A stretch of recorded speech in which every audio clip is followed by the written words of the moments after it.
The call is going to be starting shortly. So I'm just putting this up for you guys. For any of those who do not have the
Unmuted.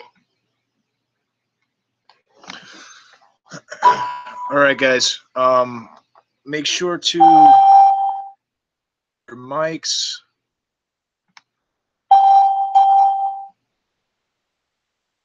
Mute your mics until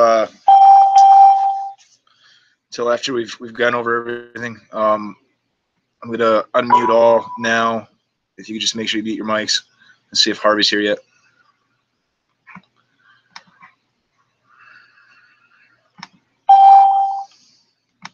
Q&A session is over. Okay. Harvey, you here?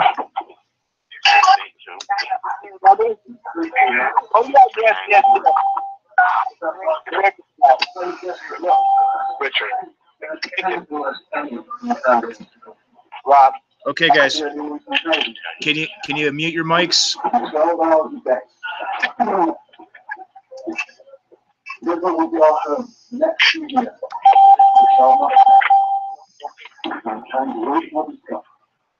Douglas. Anthony.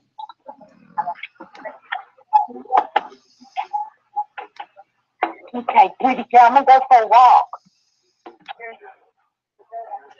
Please, as soon as you guys get in here, please mute your mics so there's brings down the background noise and hear clearly, all right?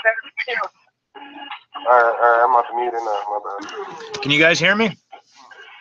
Well, I can see you. Yep, this is me. Can you guys hear me? Yeah, we can hear you. All right, good, perfect. Harvey, you in here?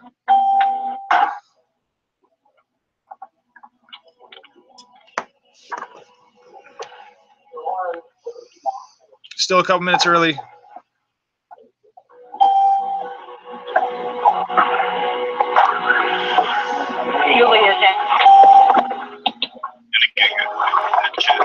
And hello to everybody out there in the live stream. Can you guys hear the chat, the conference call audio in the live stream? Yes.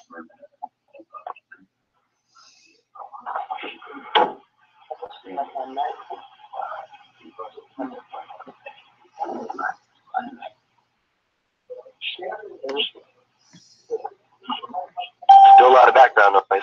Yeah, there's a question and answer ability on this, so I'm going to turn that on once we get going. For those of you that are on through the website, when that question and answer segment is turned on, you can actually go to your information, and you can basically, it's essentially raising your hand that you have a question, and then I'm able to, you know, select you to, that way it keeps the noise down.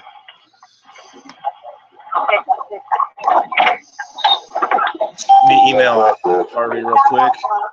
Like, don't forget to tell them if they're on the call that they need to do the *6 if they have a question. Yes, *6 if you have a question. That's correct. If you're on the phone, it's *6. If you're on the website, then it's going to be there's an option you can select. Here, let's test that out. I'm gonna put it in question and answer. This is the first time using this, so I'm gonna test that out. Somebody clicked it, they have a question. I want to see how that works. Q&A session has started. In the queue. I want to see how that works. So then I would just select you, and then you would talk. Perfect. That is awesome. Okay. Q&A session is over. So once Harvey's in here, we'll go into that, and then we can handle the questions and comments that way. That'll be awesome. Yes, I see it. Guys on the live stream, can you guys hear this okay? Can you hear them talking? Yeah. Yes. No, I mean on the live stream on YouTube. Thank you for holding. Thanks for that. Can you hear me talking? Yes. Well, absolutely. Hello? Yeah, we can hear you. All right, awesome. Okay. Just gonna send Harvey a quick email. I haven't heard him yet. Harvey, if you're out there, yo motu proprio.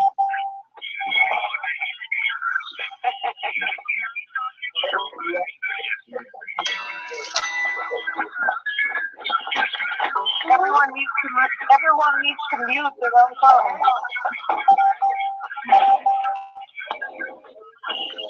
Paper.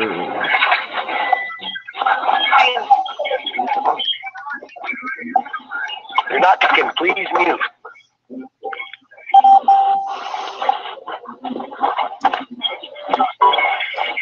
Okay.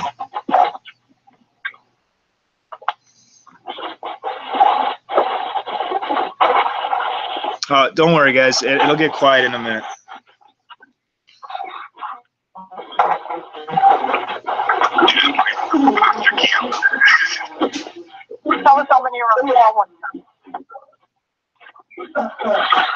Harvey, you out there yet? Yeah, Jack.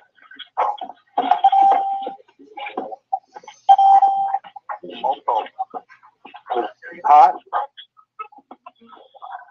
Hello. Sean. Yes, how you doing? Yes, sir. Hello, I'm fine. You can come on the line.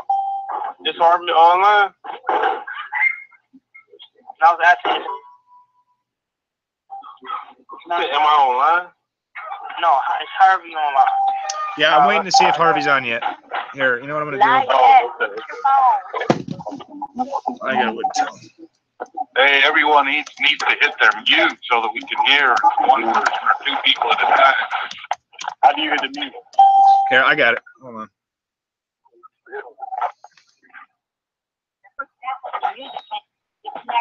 All participants are muted and they can unmute themselves. All right, leave it that way. Don't unmute yourselves for now, and then I will go to that question and answer segment when it's time. I'm just trying to see if Harvey's here yet.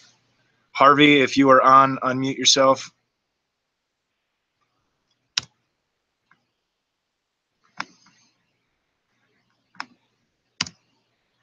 If not, I can find some stuff to talk about here.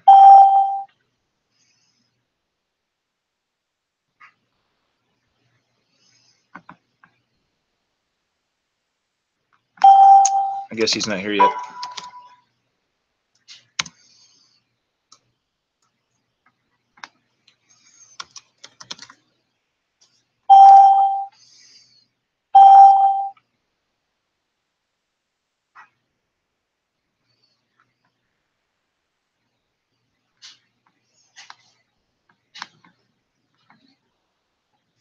Yeah, everybody hear me? Okay. Everybody hear me? There we go. Yeah, can you hear me? Yep, you can hear it. Hey, what's up, Brian? What's going on? Let's take a look. I'm just trying to see where Harvey's at. I'm trying to check his live stream, see if he's on yet. I'm surprised they let him reopen his YouTube account. I don't think they let him. I think he just made a new one. Oh, they're gonna. Well, you know, they gotta know. Time to go rogue. Here he is. Okay, so he's got it streaming. Let's see. Harvey, you in here yet?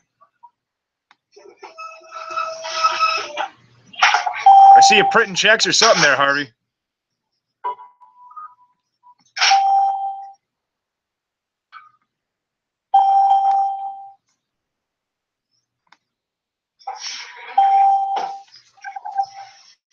Whoa.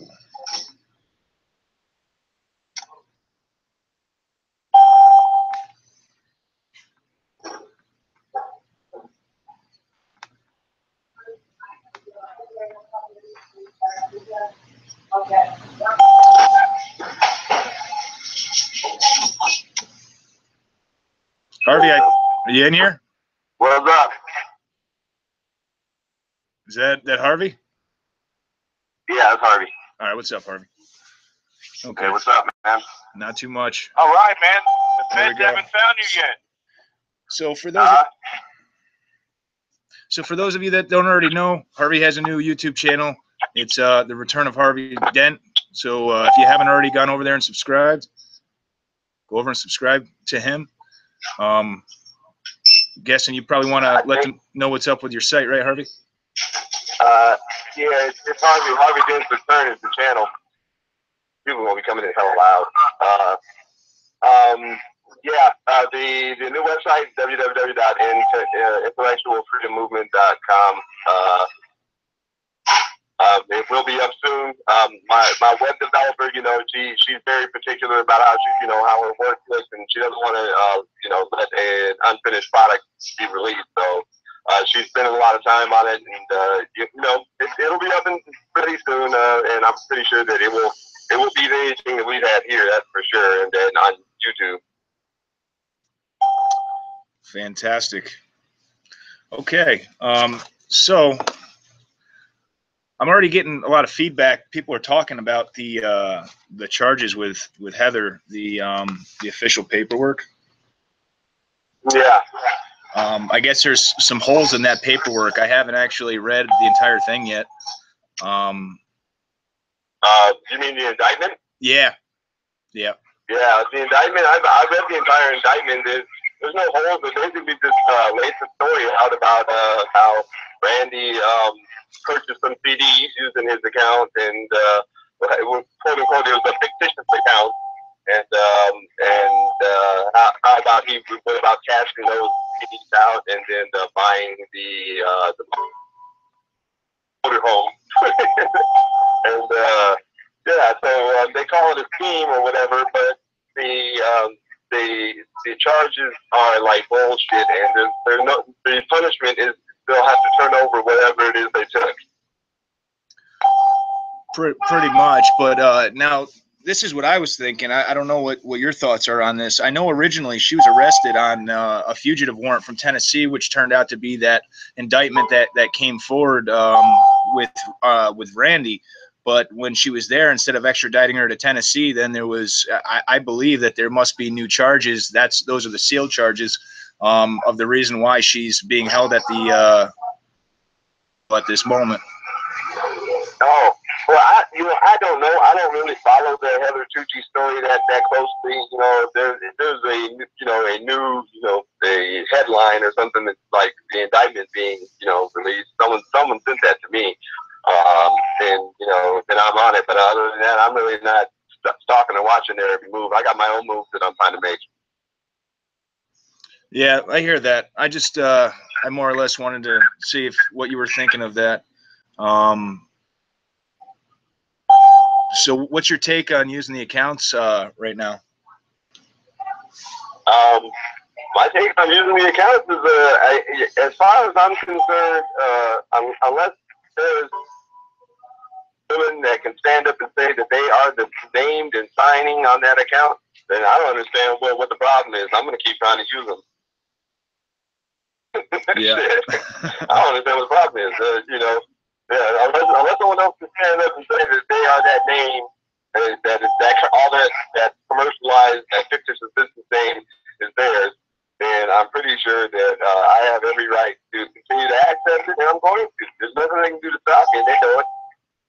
Eventually they're gonna have to ban, and I mean, and when hundreds of thousands or more are, feel the same way, because the whole system is usury, man. It's not just about these accounts, all right? Yeah, it's that's about true. how the whole system is set up. The financial institutions, how they're allowed to just operate in complete and total fraud, and still be able to pick up cars and take home, and don't even have the originally signed notes.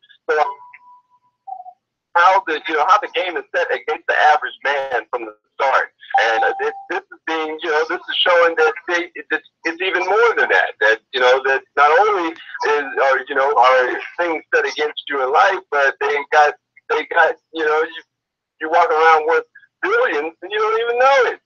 So Yeah. it was like it's a cruel fucking sick joke. Hey, I got a question. Hey, Harvey. Hey, so can you tell us the process to actually look at the account, TDA accounts? Do you know that process? Can you ask that question again? What do you say?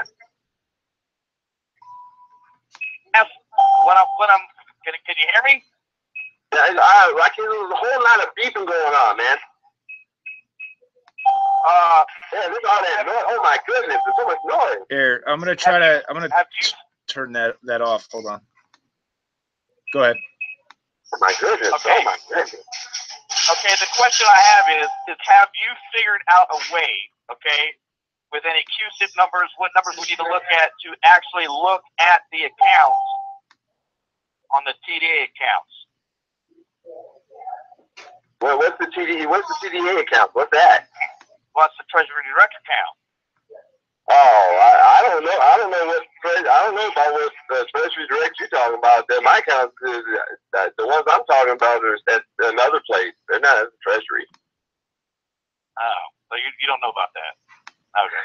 No, that's someone else's beast, man. I don't know. That's someone else's thing. All I know is that my numbers work at a certain institution, and that's the institution that I'm going to continue pinging. I don't know I'm not filling out any other paperwork, any other filing of this. No, I mean, why should I? If this shit already works, then why should I have to fill out all this additional bullshit and then, be tied into poor contracts with this evil-ass government, these evil-ass bankers? Why? Are your electric bills still sticking? Huh? I showed them last time I showed them. They said, "Oh well, I have to discuss that with them because I contacted the company because I paid like $2,600 in the last 30 days, and I contacted them. Oh yeah, it's still holding. But look, I contacted them, and they said no, it's not there, right? And I'm like, okay, well, explain. You're saying that there's been no payment, been no interruption in service. Explain that, right? And she's like, oh well, sometimes it happens, you know. I'm like, yeah. Any other time you get 48-hour notice, it's done. I ain't getting no notice or anything. So and then she said it's coming up too again. But then said I would have to call and talk to the third party who is the payment processor, the app, the host of the app, and talk to them. They sent me the transaction history on it. I was like, yeah, I need to see what you see. And yeah, it says that the payments that I made were applied. So he said, let me give you this number and the case number because I know you're going to want to call back with this. I was like, yeah, okay, thank you. well, that first video that you put out about it, you know, about the account, you know, the one that got deleted. I'm going to tell you, Harvey, dude, I came so close to quitting my job because of that video. Hey, man, you know, it's a rude awakening, man. It's a rude awakening, and and I'm sad that it seems to be that, you know, I don't know, like I said, I don't understand where all the people's hatred is coming from. You know, anyone who's out there like, they like, Buck Harvey did what I do to you. You know, sorry, I'm sorry. Am I offering an alternate perception of life that you know, are not in agreement with, or were you in agreement with it until you tried to pay something and it reversed? You know, so like they might be cheering my name right now if they had no reversals, but the fact that they have reversals, I'm a con or a scam or whatever. Yeah, I understand. Yeah, well, you should really check out that Heather Tucci stuff, man. I listened to a couple hours worth of interviews with this girl, okay, and she seems legit, man. She really does. She really seems like she knows what she's talking about. You know, apparently, I guess she got into it with the TDA account. She's 100% legit. Okay, so I mean, I listened to that. I forget what YouTube channel that was, but it was a 2-hour video. I mean, you know, just an interview with Heather, and it was like a week ago. It was like the 27th, I think it got uploaded, and they were, you know, they were going from, I guess from Knoxville to Washington, okay, and they were trying to gain the access, gain the information, and that was the morning that she got arrested. All right, so if she is 100%, I mean, I'm not saying she's not. Like I said, I don't know the girl. All I do is I go to Google and I type in someone's name and shit comes up. So that's, you know, I go by what's found there, you know. As far as like I said, it's like I don't know it personally, but I know that she does know the UCC jargon and stuff. But if this is the way that she is saying that TDA is the way, then why did she and Randy get picked up and you know, an indictment that's basically an inconvenience? You know, I mean, imagine your life being interrupted by these idiots trying to prove a point. You know. Well, I think they're just trying to shut her up. That's what I think is going on. No, they're trying to prove a point. It's too late. There ain't no shutting up. Really, I've heard millions of people try this. I'm pretty sure someone here said it. I'm gonna try that shit. You know. If I were you, Harvey, I would follow her because I think she might be. I don't follow anybody, man. To get this ball rolling. I think if I could have a quick minute here. I mean, I need to see proof. If I can see proof as to why I can follow her, then I will follow her. But I mean, if I can't see proof, I'm not following anybody anywhere. I'm going to stay on my own path. I think that's a big problem, and that's part of the reason why we're in the mess we are. And I think that's where a lot of the fear has come from. Is as individuals, we've done too much following people and not realizing that we are our own people to lead. We don't need a leader per se. We need to lead ourselves, and each and every one of us that is out there leading, that on our own that's making us stronger as a movement, as a whole, and as an individual. And that's the mentality that we really need to try to get to. I'm not an individual. That's an individual. That's the same thing as a person. Yeah, you know what I mean. you know what I'm saying. Well, my point about it is, I just think that there's a correct process for this to do it correctly. Well, I mean, okay. Well, see now, this is what I understand as, you know, as far as processes are concerned. When like hundreds of millions of people find out that they have this shadow that's been paying their shit the whole time, that they've been forced to work, that the millions of people's opinions and as far as, you know, their right to access what is theirs, rightfully theirs, is going to force that process right out the fucking window. All right. Yeah, that's what I'm trying to say. That was the question that I was trying to ask earlier. Is somewhere there's an account that you can see the name or the numbers, okay, that you know the names and the numbers match yours. So, I mean, that is a verifiable fact. Anybody that has gone and followed the instructions, you know, as they were put out there, has been able to verify that primary account does exist. Like 98% of the people. Well, that's what I want to know. I'm a little blind to that process to see that, but I want to see that. That's what I want to see. I don't know. You want to see what? What do you want to see? I want to see that. I know what he wants to see. Let me say something about that.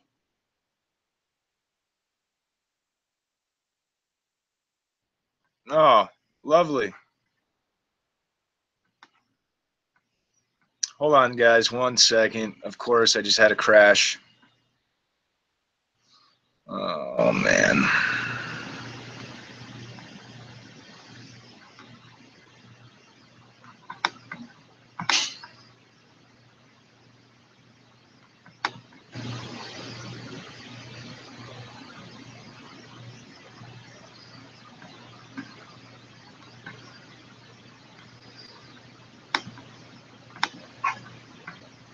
Welcome. This service is provided by freeconferencecall.com. There are 153 participants in the conference. If you go to the Treasury Direct, I typed in both my social security number and the number on my birth certificate, and every month since I've been alive through June of 1980, there have been bonds issued for $7,500 a bond that accumulated into at least $40-some thousand a bond at maturity to $80-some thousand a bond, and then there's a multiplier of 10,000 supposedly on top of that. And I listed every one of those bonds out month after month, year after year, for all those years. And that's the root of all these accounts. And I think that's what the other gentleman was trying to say he wanted to see. You know, that all the okay, guys, all right. We're getting a lot of noise, and it's going to make it really hard for the people on the live streams. So I'm going to go to the question and answer mode. You guys just, if you're on the phone, you hit *6 to go into that. Hold on. Just getting a lot of feedback here. Q&A session has started. Okay, now in order to go in the Q&A, yeah, you guys are already figuring it out. If you're on the phone, just hit *6. It'll put you in that Q&A. Harvey, where are you in here? Because I did have a couple more questions, and I wanted to talk to you on a couple ideas here and get your opinion. Are you the 954? I think so.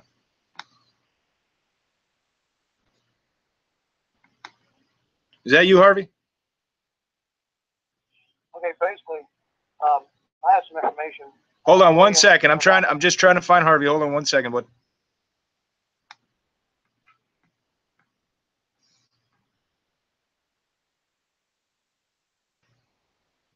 Q&A session is over. Harvey, where are you on the list? What's your number begin with, Harvey? You hear me? Do you hear me? Harvey? You hear me? Yeah. What does your number begin with, Harvey? What are you on the list as? 925. Okay. Q&A session has started.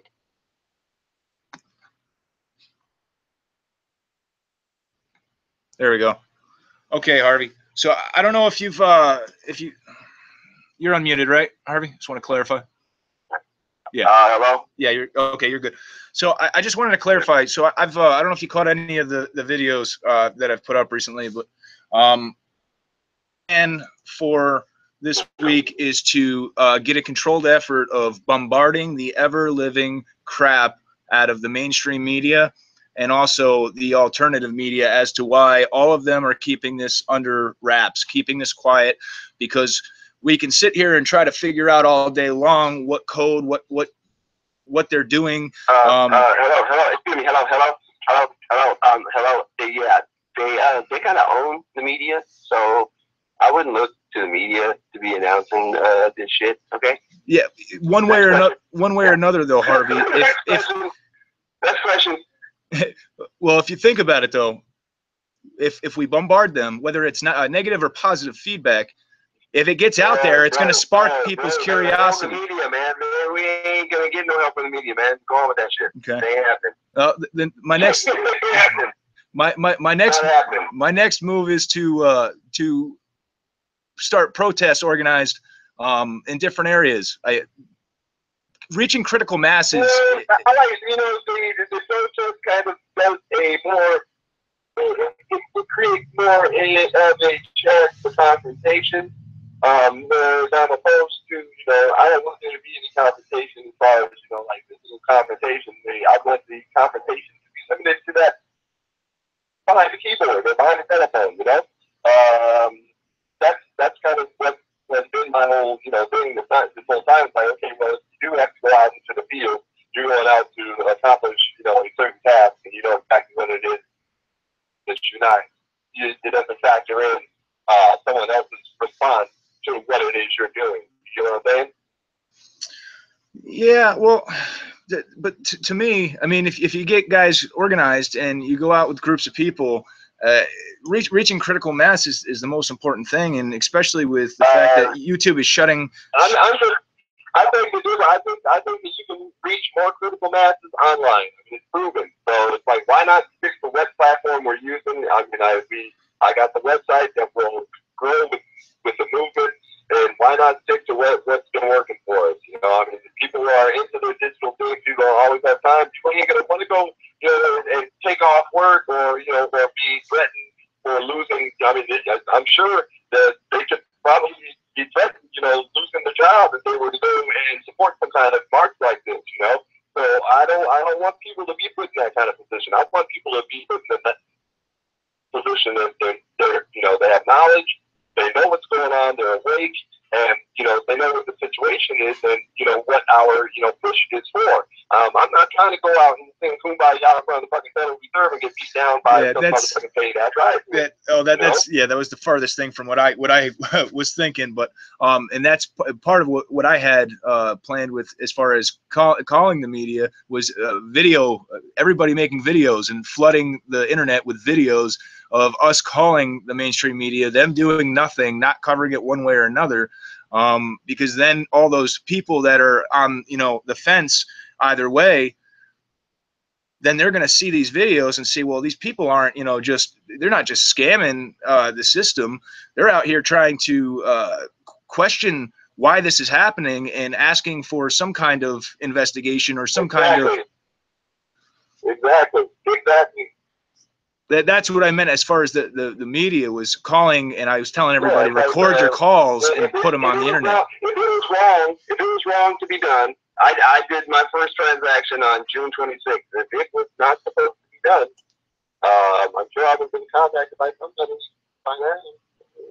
I'm pretty sure it must be okay. No one's contacted me personally and directly and told me to stop doing it. So until I don't understand why it's not going through, but I'm not gonna stop.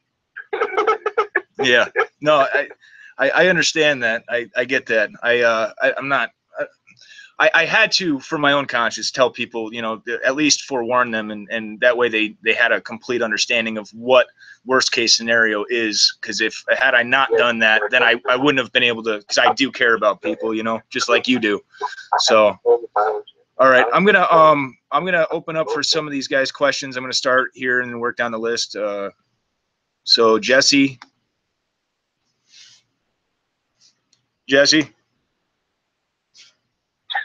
you're unmuted. Now, Jerome.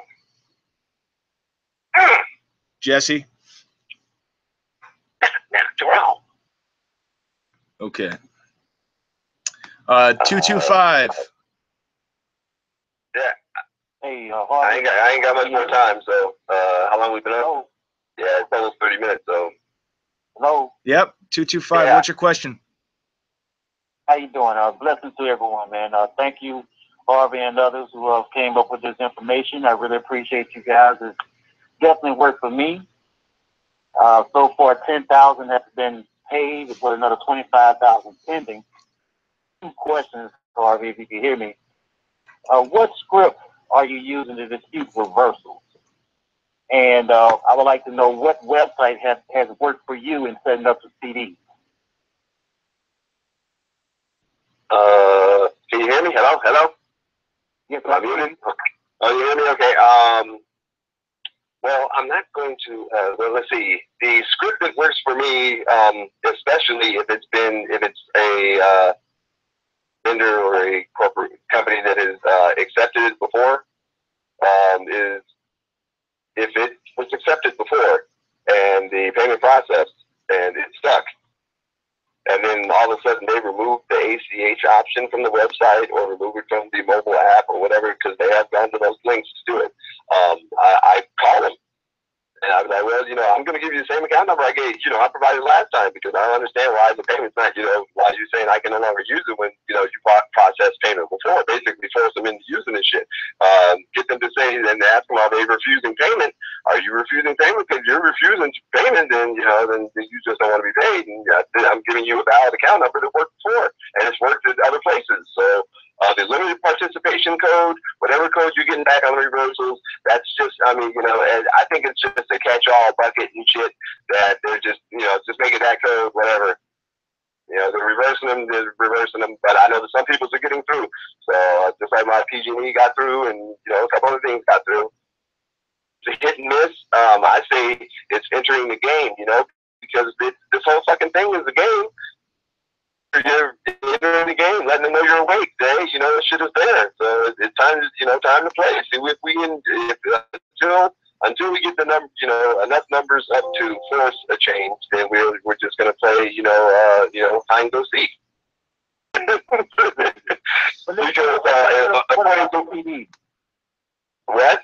Oh, the CDs. Well, I can't recommend anybody because the financial institution that I used to purchase my $1.6 billion in CDs,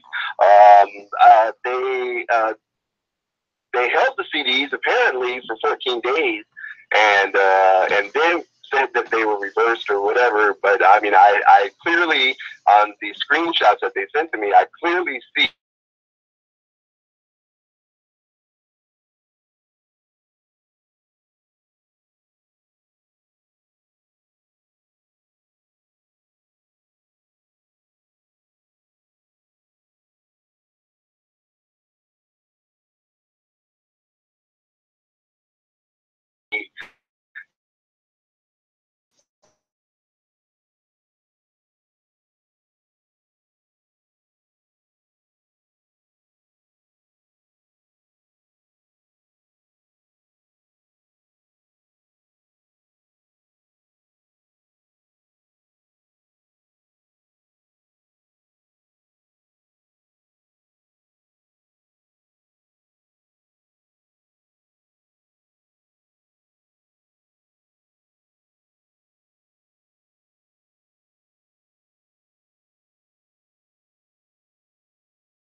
and I did that using the. Wait. And you say you can go and you see what amount your bonds are, like through the little entry tool where what are you punching in? What number are you punching in?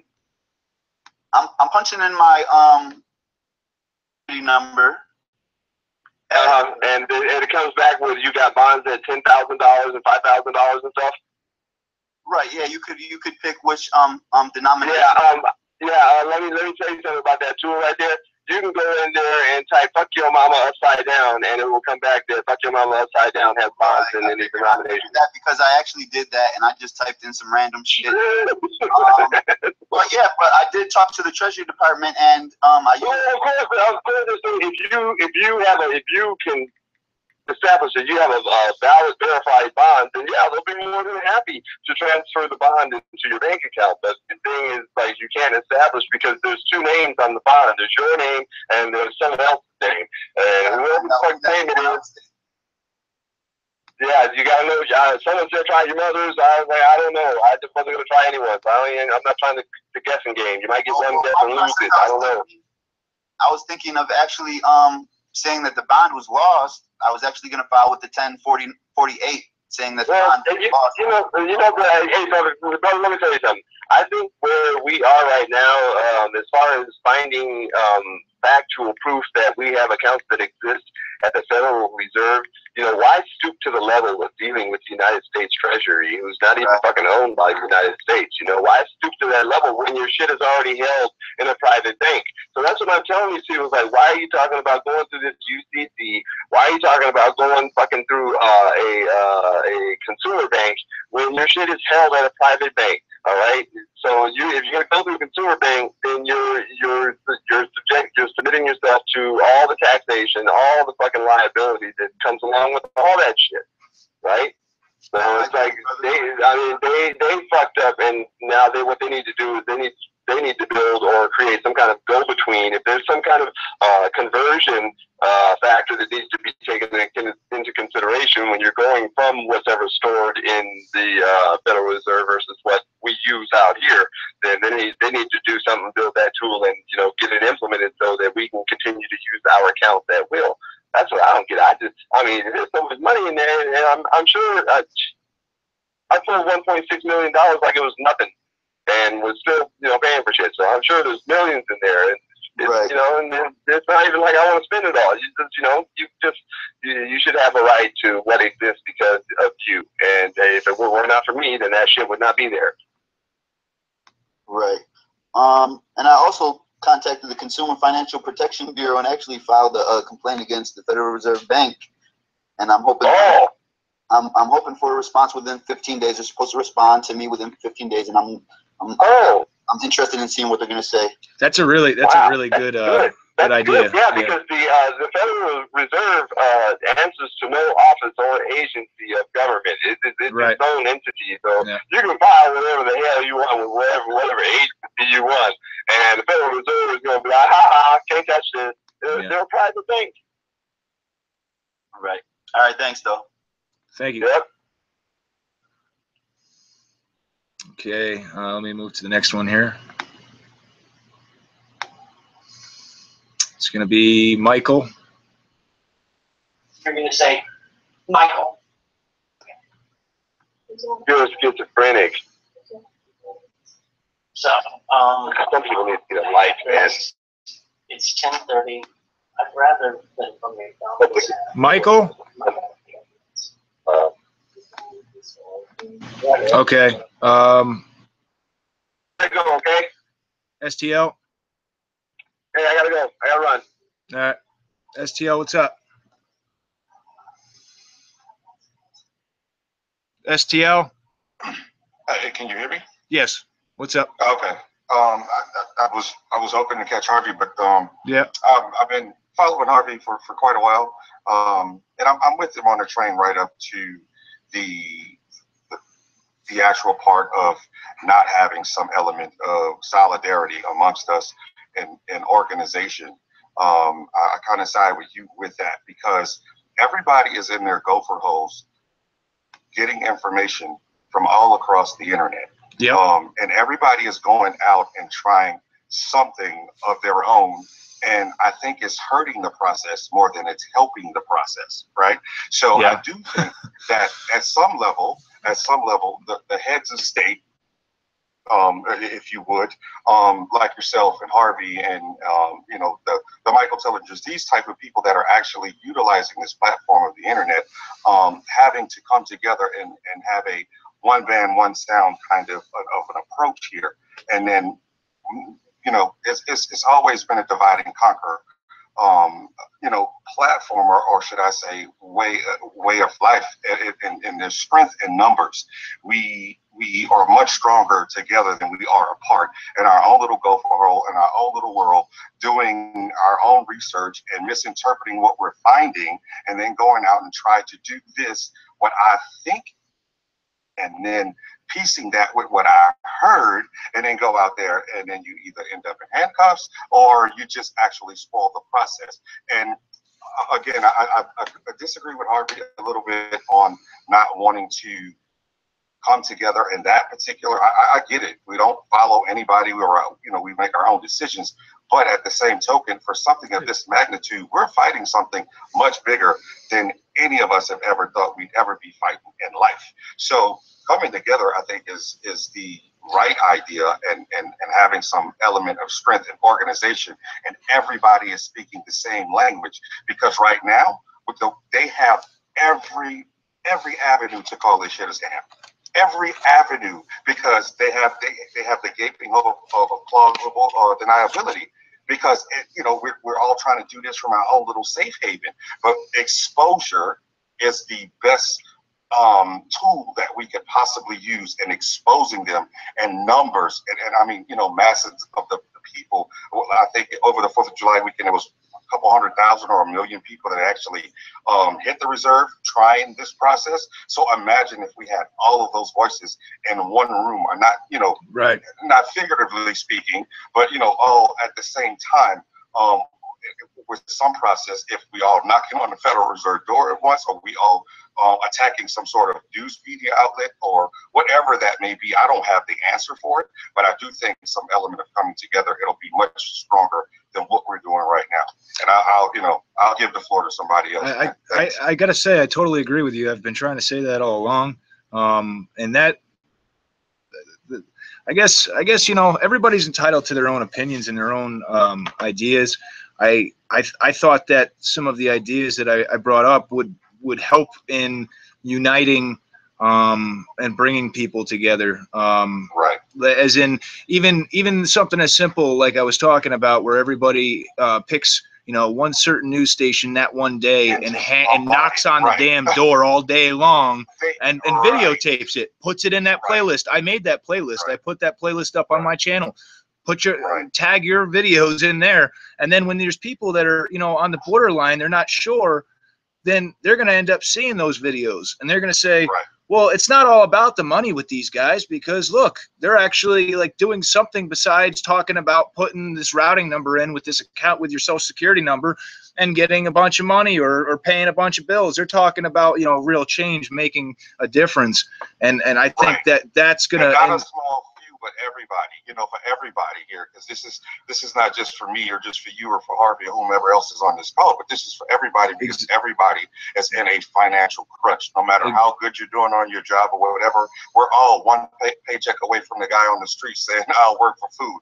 Everybody is in that position right now. And I just think that coming together at some level, with some magnitude of organization is better. And then, like you say, those people that are straddling the fence, because right now those people that straddling the fence, they're going to latch onto these bogus ass scam alerts. That's what they're going to latch onto, right? They're not going to latch onto us, because of course the fear of being on the wrong side of the law is what they're going to evade. But if they side with us, the truth seekers, and trying to actually get this out in a large number, then the numbers actually go from 1 million to 2 million to 3 million, and then we really have a voice of exposure, because that's the only thing we can do now is expose them. Right now, we're dealing with the Wizard of Oz.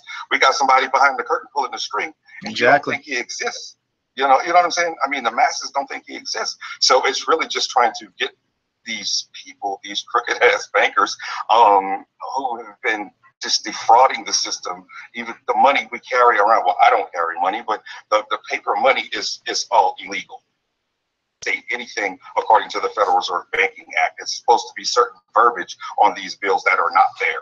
So, you know, it's just little stuff, and I just think they're coming together, man. I don't want to chew up too much time. I know there's other people that want to get questions in and make statements, but I just, you know, I love Harvey, but I just think he might need to reconsider and you know, and try to come together as some sort of a unified type of a thing with these other people, so we could try to get one message out and have one voice. You know what I mean? The links in a chain, man. Links in a chain. That's what it is. Yep. Yeah. Thanks, Mike. I appreciate the time. Thank you. All right. 561. 561. Yeah. I don't want to say your whole number just in case, but oh, it's gonna pop up on the screen anyway. Okay. What's your question? Or what do you have to say? Yeah. Oh, I just have to say, I made my first payment back in July 7th with Xfinity, and it stuck, and payment went through and everything. Now, the next thing is I just made a payment recently, and I was talking in a live chat with the Xfinity rep, and I told him that I wanted to change the date from making the payment on where post tomorrow instead, posting on August 1st when it's due. And the guy's like, hey, no worries. We're not going to receive the payment until 7 to 10 business days anyway. Is that possibly a sign that the account's good? No, he's talking about depending on the way your method of payment went through, and depending on the way they process their payments, it can take 7 to 10 business days for a payment to actually be credited to an account, like for it to actually go through. But the thing is there's certain algorithms that go through on electronic payments. So when you're making, did you make it over the phone, you said, or you made it online? No, I made it online. Yeah, whenever you use like an online payment service, there's algorithms that are used to connect. It has to connect a certain amount of numbers and a certain amount of the personal data in order for that account to be not considered fraud and flagged right away and denied. So if it went through, then but I don't think him saying 7 to 10 days has anything to do with the fund, the trust account itself. And I agree with Harvey, man. I mean, people are trying to, you know, put the 22 in the back of the account number and all that stuff. Stick to the process. I don't agree with that at all. Yeah, no, I've do the do the letter that's assigned with your social security card and your social for the account number, and that's it. That's what I used. Yeah, I've been saying that. Stick to the original. We don't want to give them any openings, you know. Yep. All right. Thank you. Let me. All right. Thank you. Grab who's next here. All right. Bye bye. Bye bye. 801. Hello. Hello. What's up? Hey, Mike. How you doing? This is Dave. Hi. Hey, brother. What I done is I used my social security number and my corresponding routing number for the division or the branch of the federal, and it went through. That was a total payoff for my Toyota through Toyota Financial Services. Awesome. Because online they said me that they had received it and had been applied to my account. And then they denied me, so I retried it again, and they accepted it. On my account still, right now, it shows that I paid them, the total payoff was a little over $20,000. They show that I paid $50,000 now. And then I told them, well, then it looks like you owe me a refund. And I just received a check for $31. And when we've been on the pre-text and chat with you, I noticed that you had a Credit One account. Yeah. Credit One actually money back on my card 2 days after I made my full complete payment to pay off the bill. 2 days later, they applied 100 minus a little bit that I didn't pay back to my card. And then they denied it and then charged me what I withdrew because they applied it on there that following Monday, the 17th. And but when I called them back and said, and actually called them and tried to do it instead of do it online, they said those routing numbers are no good now. They're just saying that. I think they're disabling them, and they're saying that to discourage people. My honest opinion. Right. Then they give me what my question was they're telling me to contact my bank and see why it was reversed. Can it be reversed if it's already been received by the crediting bank, which is our account, to the creditor? Can the bank retract it after they've already sent it? Well, that's kind of that's part of what everybody's been kind of pushing for with calling those creditors, because when you look at the information the Federal Reserve provides on their transactions, it says that it's only a one-way transaction. They don't take money in; they only send money out. Yeah, right. So, I read that, and I mean, there's a lot of videos showing that money was received. So that's a very good question, and that's I've been telling people, and I know Harvey's been telling people also, call them up. If you're in a one-party consent state, record that call, ask those questions, call the one time nice information as you can, and then call the second time demanding something to be done. Yeah, even on my Toyota account, I called and talked to a lady who said, yeah, I see the money. I said, I couldn't get on my online account. It won't allow me on. And she says, well, that's because it's been, your details have been shut off because you paid it in full. And I said, so it's paid in full. She said, yeah, I can see it right here. We've received payment. It's been applied. That's why you can't get on and see past payment details. Right. Yeah. And I've copied all that. I have it where they showed me. Then the gentleman tried to debate with me that approved meant that they hadn't received it yet, but then you click on the little highlighted spot next to it, and it just gives you the description of approved, which means that they have successfully received my payment. Yep. And has been applied. Yeah, I have all that. I copy that then. Yeah, I would call them. I would call them, try to record it, get as much information as you can. That's your best bet. Okay, yeah. Yeah. What should I tell them when they tell me to call my bank, though, and get it clarified up there? Well, you first get they did receive the actual money and get them to admit that on recording. What state do you live? Utah. Utah? Let me see. What are your recording laws? That's a good question. I've checked that before. I think it's a two-party.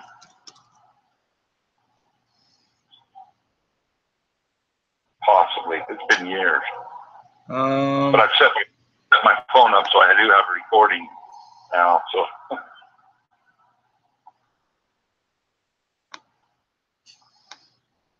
One second here. Who's party? I think you're one-party consent. Oh, nice. Yeah, nice. I can't really tell because this is kind of in the way, but it looks like a one-party consent. Just call them. You want to call them and you want to get it on recording. That's your best bet. Pursue it. Say if you've received the money, then that's what I've been doing. I've been fighting with them. You don't give it up. You just explain to them if they've received your money, that it's a trust. You don't have the bank statement. And then call the Federal Reserve and keep slamming on there. But truthfully, like the gentleman right after Harvey got off was saying, I mean, we could come up with all these ideas and these, think this or think that, but the only way that true change is going to come about is if we all organize and we actually make enough noise that they're willing to change it. And that's right. That's what to me. We're making headway that way.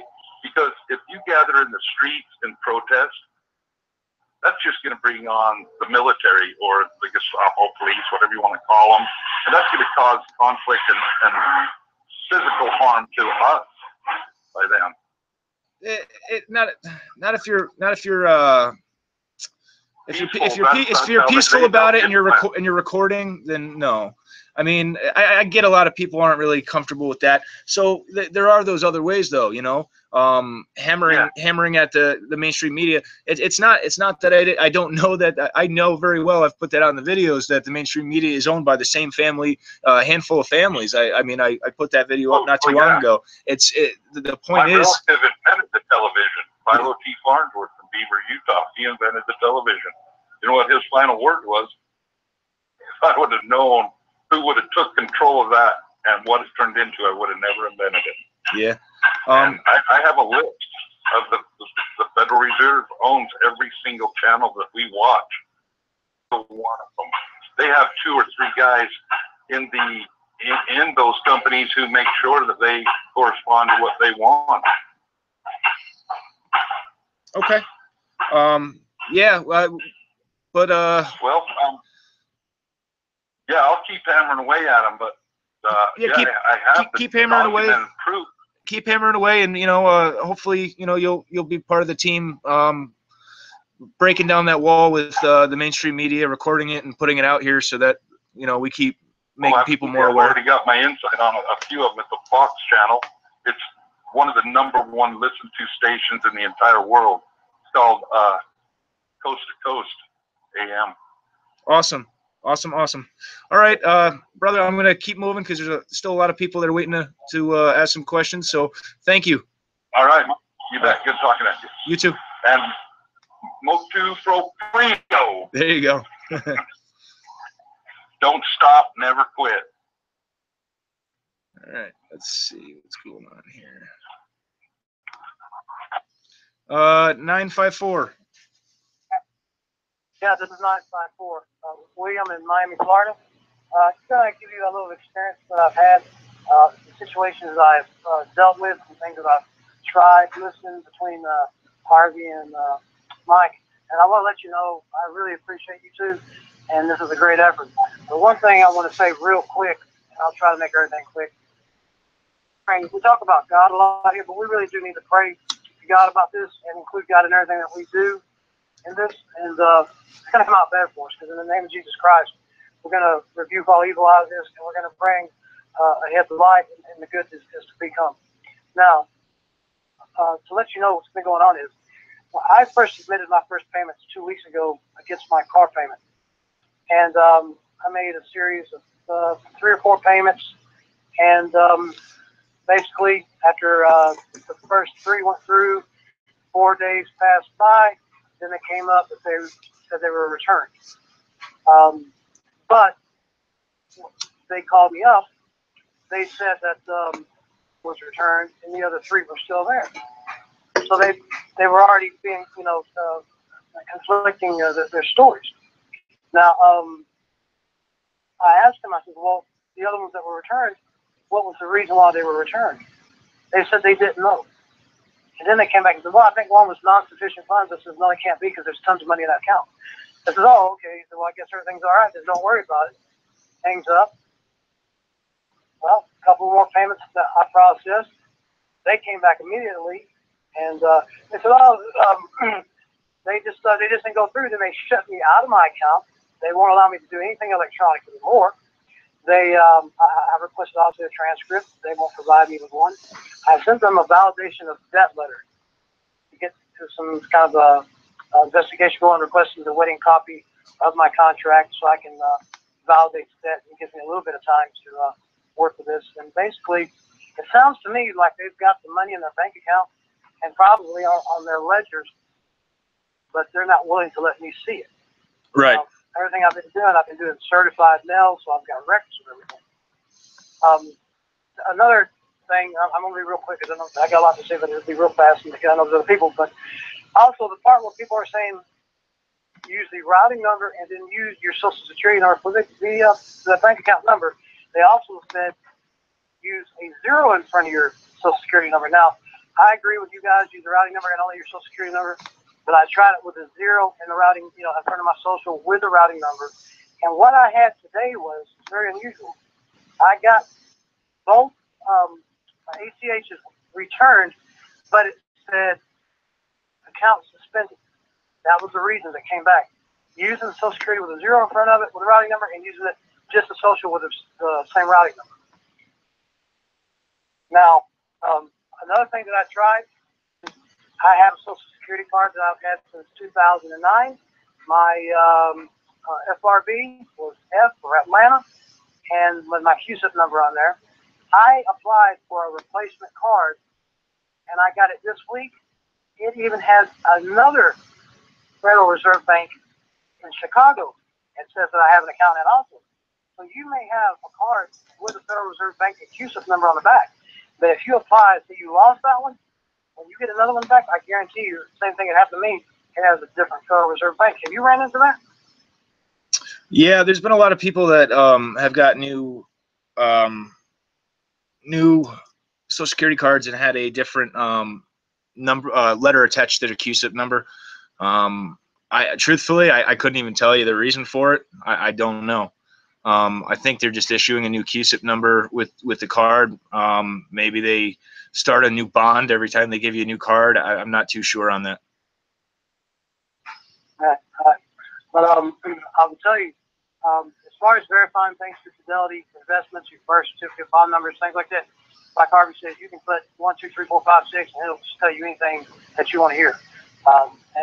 Working with Treasury Direct account, I've opened that, and plus I've done some other paperwork like the authentication of the validation of the birth certificate, and to come take control of the straw man, and some trademarking copyright things. But basically, I feel like I'm at a standstill because it says account suspended. Now, I don't know if that's just an excuse, because I already know that the accounts are there and they work. Because why would they come up and say it's an SF? Why would they come up? They would hold the money for 4 days, then return it, and then they would turn around and then say they were returning the same day. And I mean, they're just playing, with the same information. Yeah. So go ahead. I get what you're saying, and I think like I'm gonna kind of keep being a parrot on this one, and I know that I guess not everybody's gonna I guess feel the same way as we found tonight, but I truthfully, I mean, we could sit here and play this game with the Federal Reserve every day for the rest of our life, but what is it going to accomplish? What is that going to do for us? How is that going to get us any further than we are now? And that's what my goal is to bring change, real change. And in order to do that, we have to literally document as much as we can, and make the elite so scared that it wakes so many people up and make them so scared that they're going to have to make change. They're going to have to listen to us, because then they're outnumbered. So I mean, we're going to have this problem with these accounts. They're not just going to stop tomorrow and say, well, we're sorry we messed with you. That's not going to happen. The only way to bring about change is to stand together as one, where we're stronger, and make as much noise as we can and bring about change. So I'm hoping everybody's on board with that. And well, I'm on board with you. I'm sorry, real quick. Are you going to stick with the idea of calling the television stations and calling Fox? Are you going to go through that? Oh yeah, I'm following that one right through. Yeah. Yep. Okay, I'm gonna be right behind you, because I'm gonna call them myself in Atlanta and Channel 9. I think you said also. I'm gonna be calling them. I'm gonna make a video. I've been downloading my video. I'm trying to get some things rolling, so I'm right behind you on it. And I think it is important, like you said, to make people aware. And maybe we don't want to take any kind of money for anything, because that's where the fraud comes in. But what I think is a good idea is maybe we can even get some sort of advertisement up. Advertising, just advertising up there that what is happening, so more people can hear about it. Definitely. Yeah, get some kind of funding for advertising, not for the sale of information, but to make people aware of what's going on. Yep. So I think that's I don't know if there's a fund that can be started that way and not be taken the wrong way. But I appreciate everything you do, and God bless you, man, and your family. God bless you too. I wish you best of luck. Thank you. Brother. Thank you. 910. Hi, what's going on, man? What's up, man? This is Brad, man. I had to call in and support you, man. Forgot to try to shed a little light on things like you're doing. I want to say I appreciate you for being real transparent and real friendly about the process. And going forward with today's call, I was hoping to hear some Harvey side, and I'm going to say I'm a little disappointed, man. Not to be negative, but it's just like, it almost seems like he's out for self. You know, like he wants to go this route, but he's not taking the same approach that you are. And I appreciate that, first off. Thank you. I don't think I don't think that's what it is, but I understand your concern there. I don't think that's his approach or his angle. Yeah, I don't think so. But then again, I mean, I don't know. Truthfully, I know what I'm doing, and I know what my mission is to get as much noise going and bring as much attention as possible, wake as many people up as possible, and give as many people back their confidence as possible, all while doing it respectfully and, you know, not beating people down or making them feel, you know, nobody's less than anybody else. And that's the problem, is that there's way too many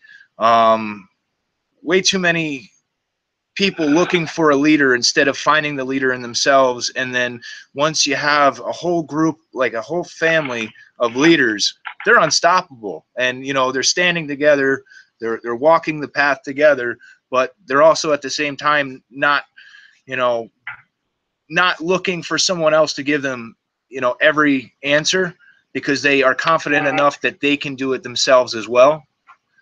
But it's always better when it's always better when you have, you know, you have a strong, tight family to do that with as well.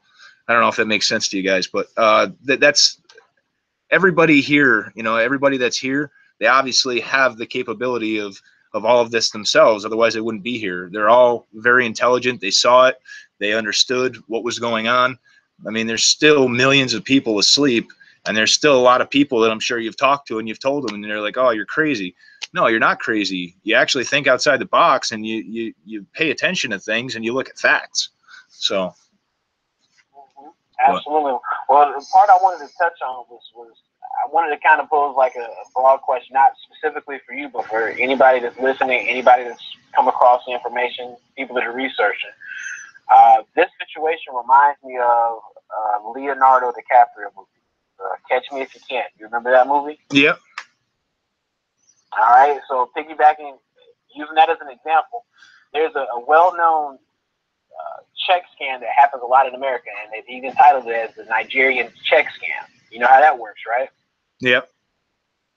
So I'm looking at those two situations, the movie and the Nigerian check scam, and it leads me to the point to believe that, okay, with being able to have an automated system that's now electronic and digital, they can process and check for funds a lot quicker than they could with those checks. You know, the same thing happens with the Nigerian check scam.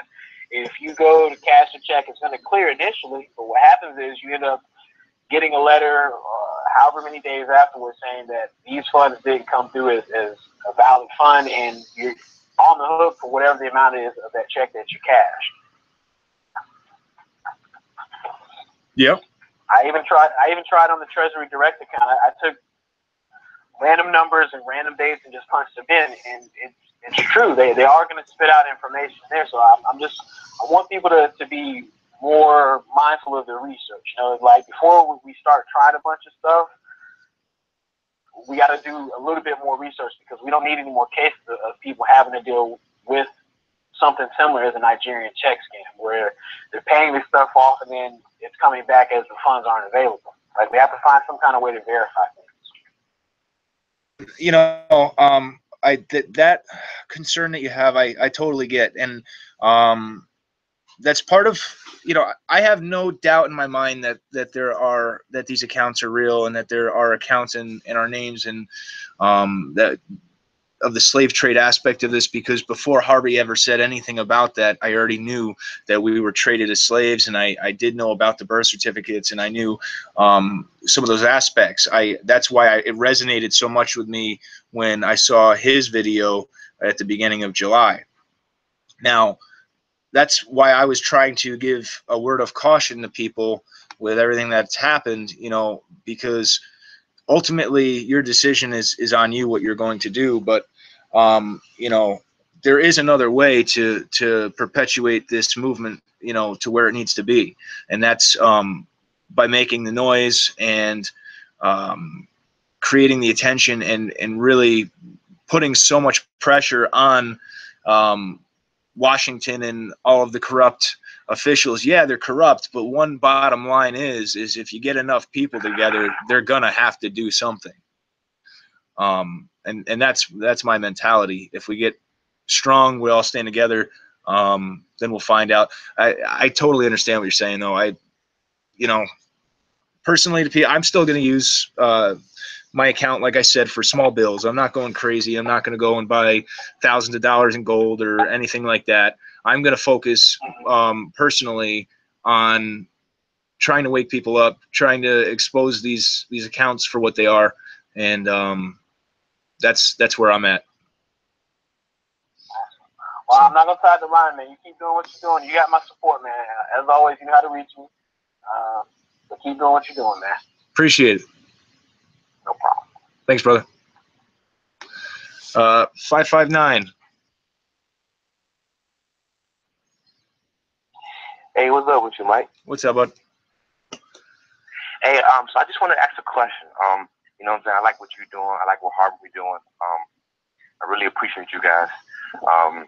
Just to know there's so many subsidiary ways out here that it does confuse a lot of people. It does confuse a lot of people, and it doesn't get straight to the point. But I'm not going to try to waste no one's time or anything. So as I was looking into this and everything, a question I wanted to know was, did you guys go through the process of making it known to the system that you guys are aware, or you guys haven't done that yet? And what I mean by that is meaning like the documentation, like the paper documentation before you do everything like that, or you guys didn't do that at all. I mean, if you need me to, if you need me to just come out and blatantly say it, then I'll say it. But you know, I mean, I didn't know how to really come out and say it. Well, there's many different documents floating around. So, which particular one are you talking about? Okay, well, I was talking more about the straw man. If you guys did the straw man process first before going to this, because isn't the social, the way that the social is made is all in bold caps. So the way that we pronounce our names the way that we pronounce our names on an everyday day-to-day basis, a lot of us won't usually use all caps.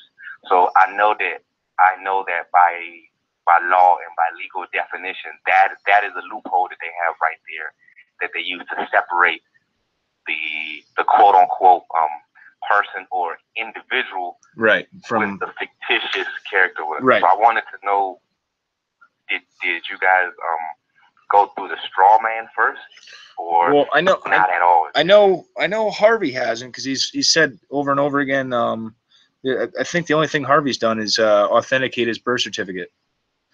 Okay.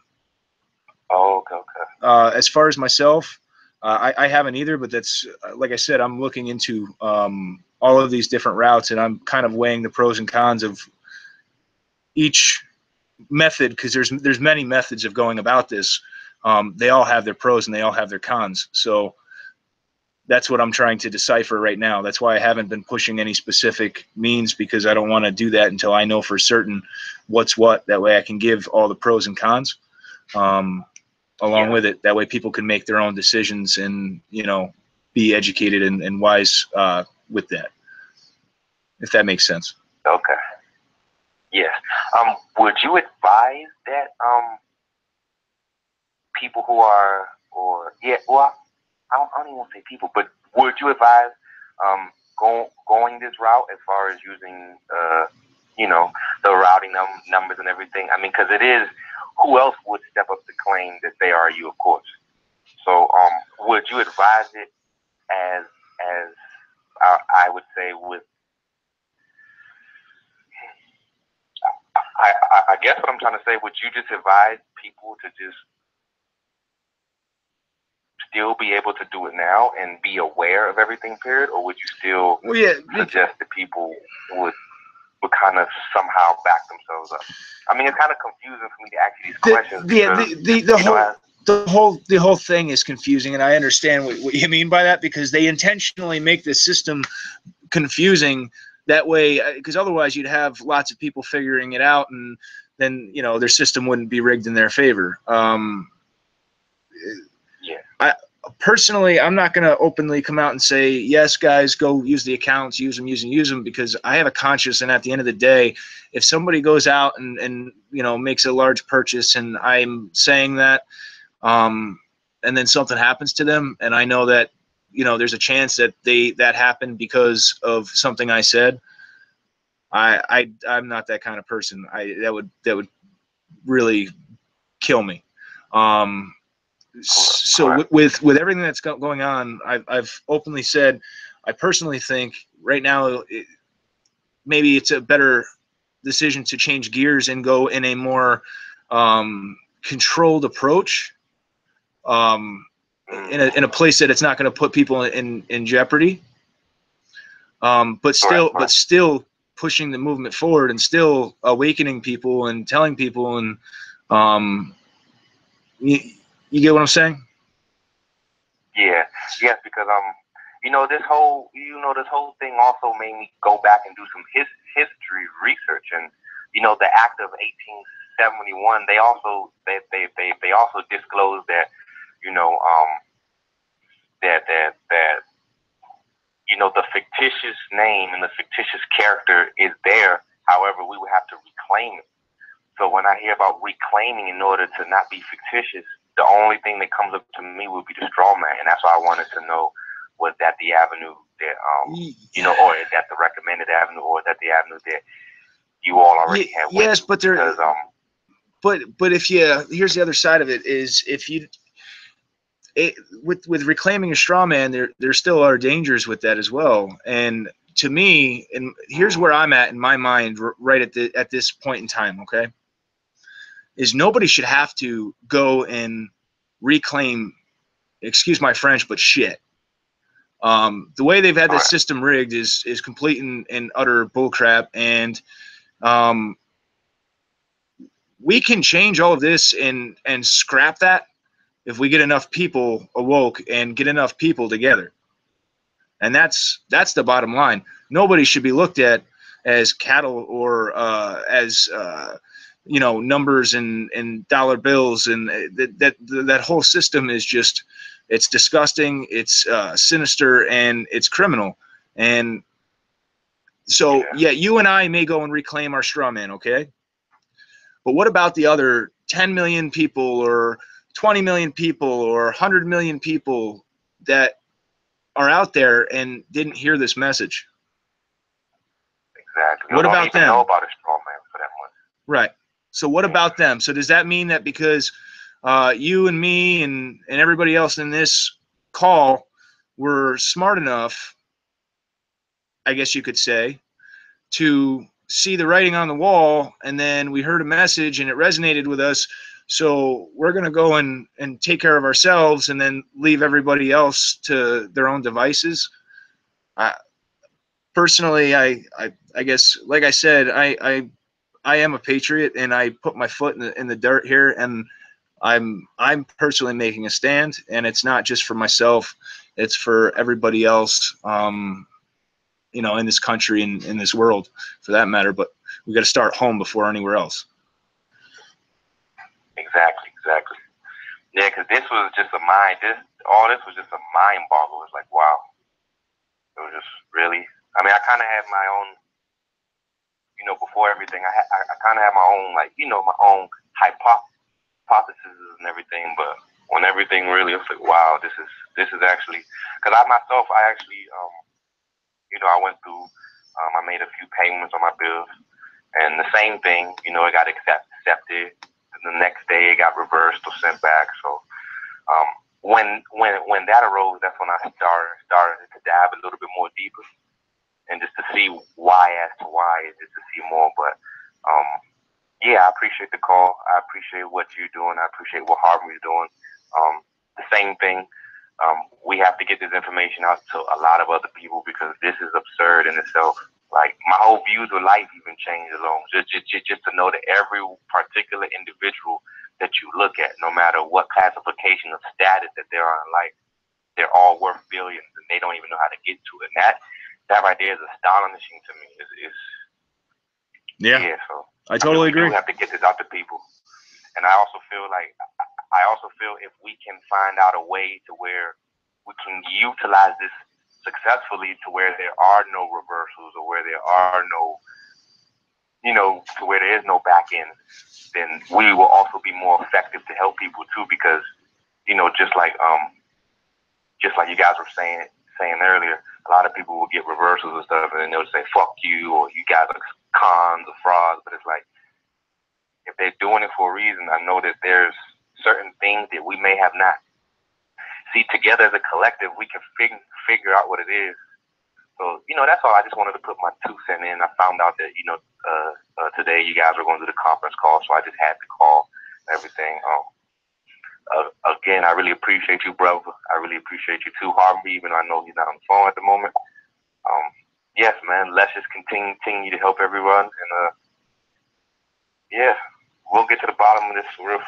Yeah, and I appreciate you too, and I appreciate everybody else. That's you know, that's calling in, and that's on the live stream. You know, I love all you guys, and you too, Harvey. I wish you could have stayed longer. I know you're working on your site.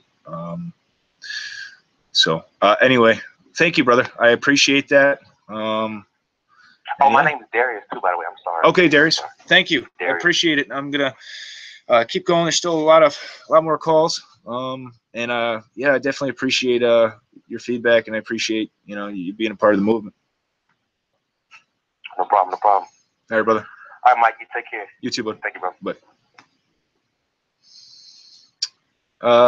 904.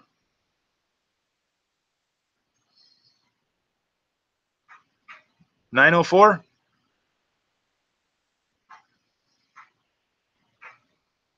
904 514. No. 315. Can you hear me? Yes, I can hear you. What's up? How you doing? Mike? I'm doing all right. How are you?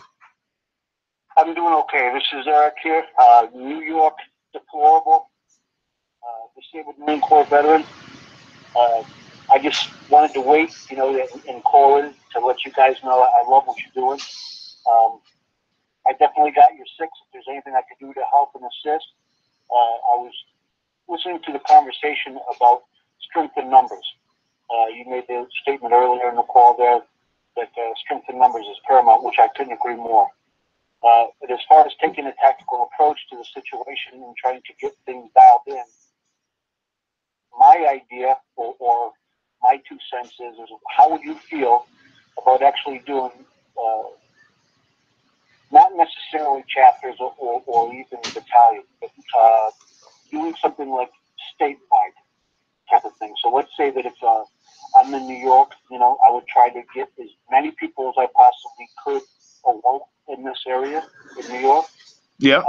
And I would head that part of New York, and then you would have somebody else in Pennsylvania, or somebody else in Texas there, or California, or wherever they're from, you know, and then try to pull those people together and have heads of each state, kind of like it is in the government, but we're making our own government. You know what I mean? We're making our own fucking rules from here on out.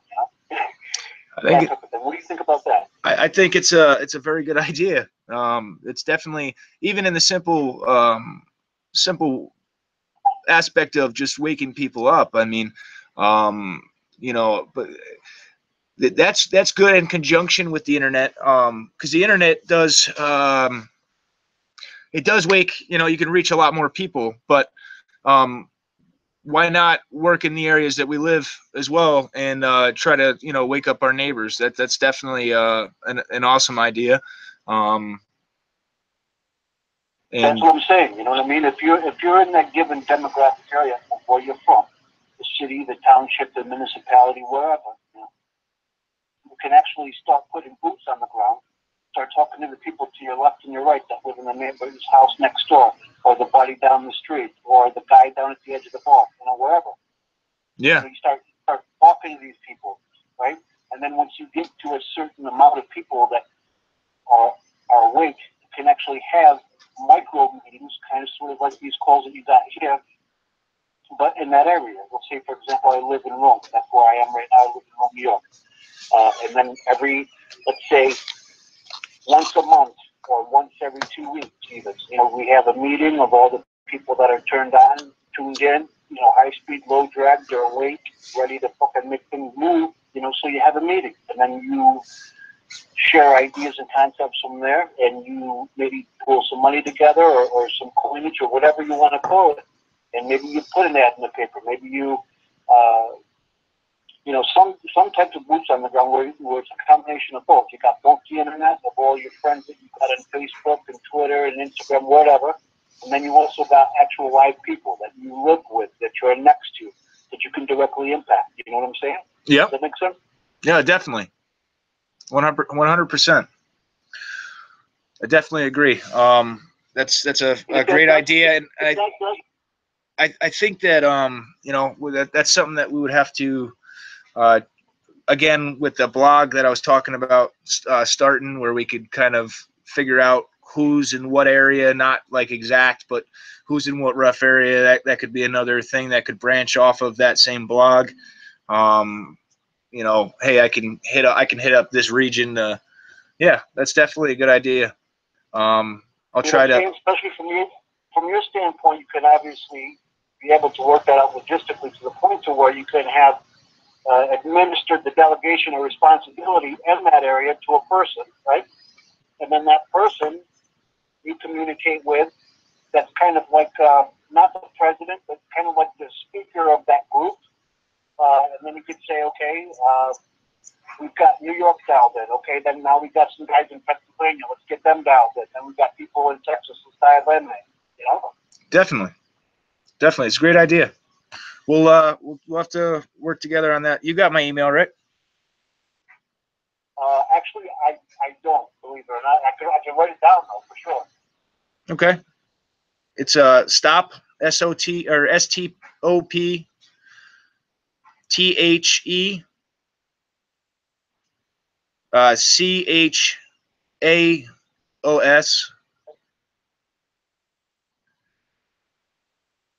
07 at Gmail. 07? Yep, 07 at Gmail. Stop the chaos. I'm sorry. Stop the chaos now. I'm tired. I apologize. I'm pretty tired. Stop the chaos now 07 at gmail.com. That's easier. Yeah. I think that'll work out great. I mean, I can speak for myself as well as many other disabled veterans that I speak with on a weekly basis at the VFW or even at the VA healthcare clinic that I'm going to start talking with. And I couldn't be happier. I think that people need to be awake. They need to be aware. And I say, let's do it. Let's get things going. I got much love and respect for both you and for Harvey. Anything I could do to help, you'll get my email as soon as I get done off the call here to confirm. And let's get moving. Let's wake people up. Sounds good. Thank you. And thank you for your service. All right. Thank you. Take care, Mike. You too, bud. Bye. 513. Hello. Hello. Hey, how you doing, Mike? I'm good. How are you?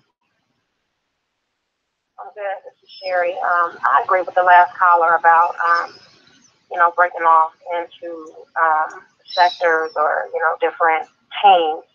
I said I'm here in Ohio, and I just been really, over the last several days, after this has come to my attention, I'm going to say about a week or so, I've just been engrossed in this to the point to where you know, this is all that I do all day, you know, and it's crazy. So I'm really in agreement with that. But couple things, you know, and more importantly, getting out there is really important, because there's a lot of people that I've been presenting this to, and when I try to, you know, give them feedback, and you know, but there is no, I want to say it. Cookie. I say there's no cookie cutter way of handling this, but I'm trying to take all the information that I'm filtering through and trying to make sense of it all, so then that way I can try to break it down into, you know, something that's not as confusing as it is for a lot of the people that I've been presenting it to. You know, so I think that if we could, you know, just kind of get a system in place,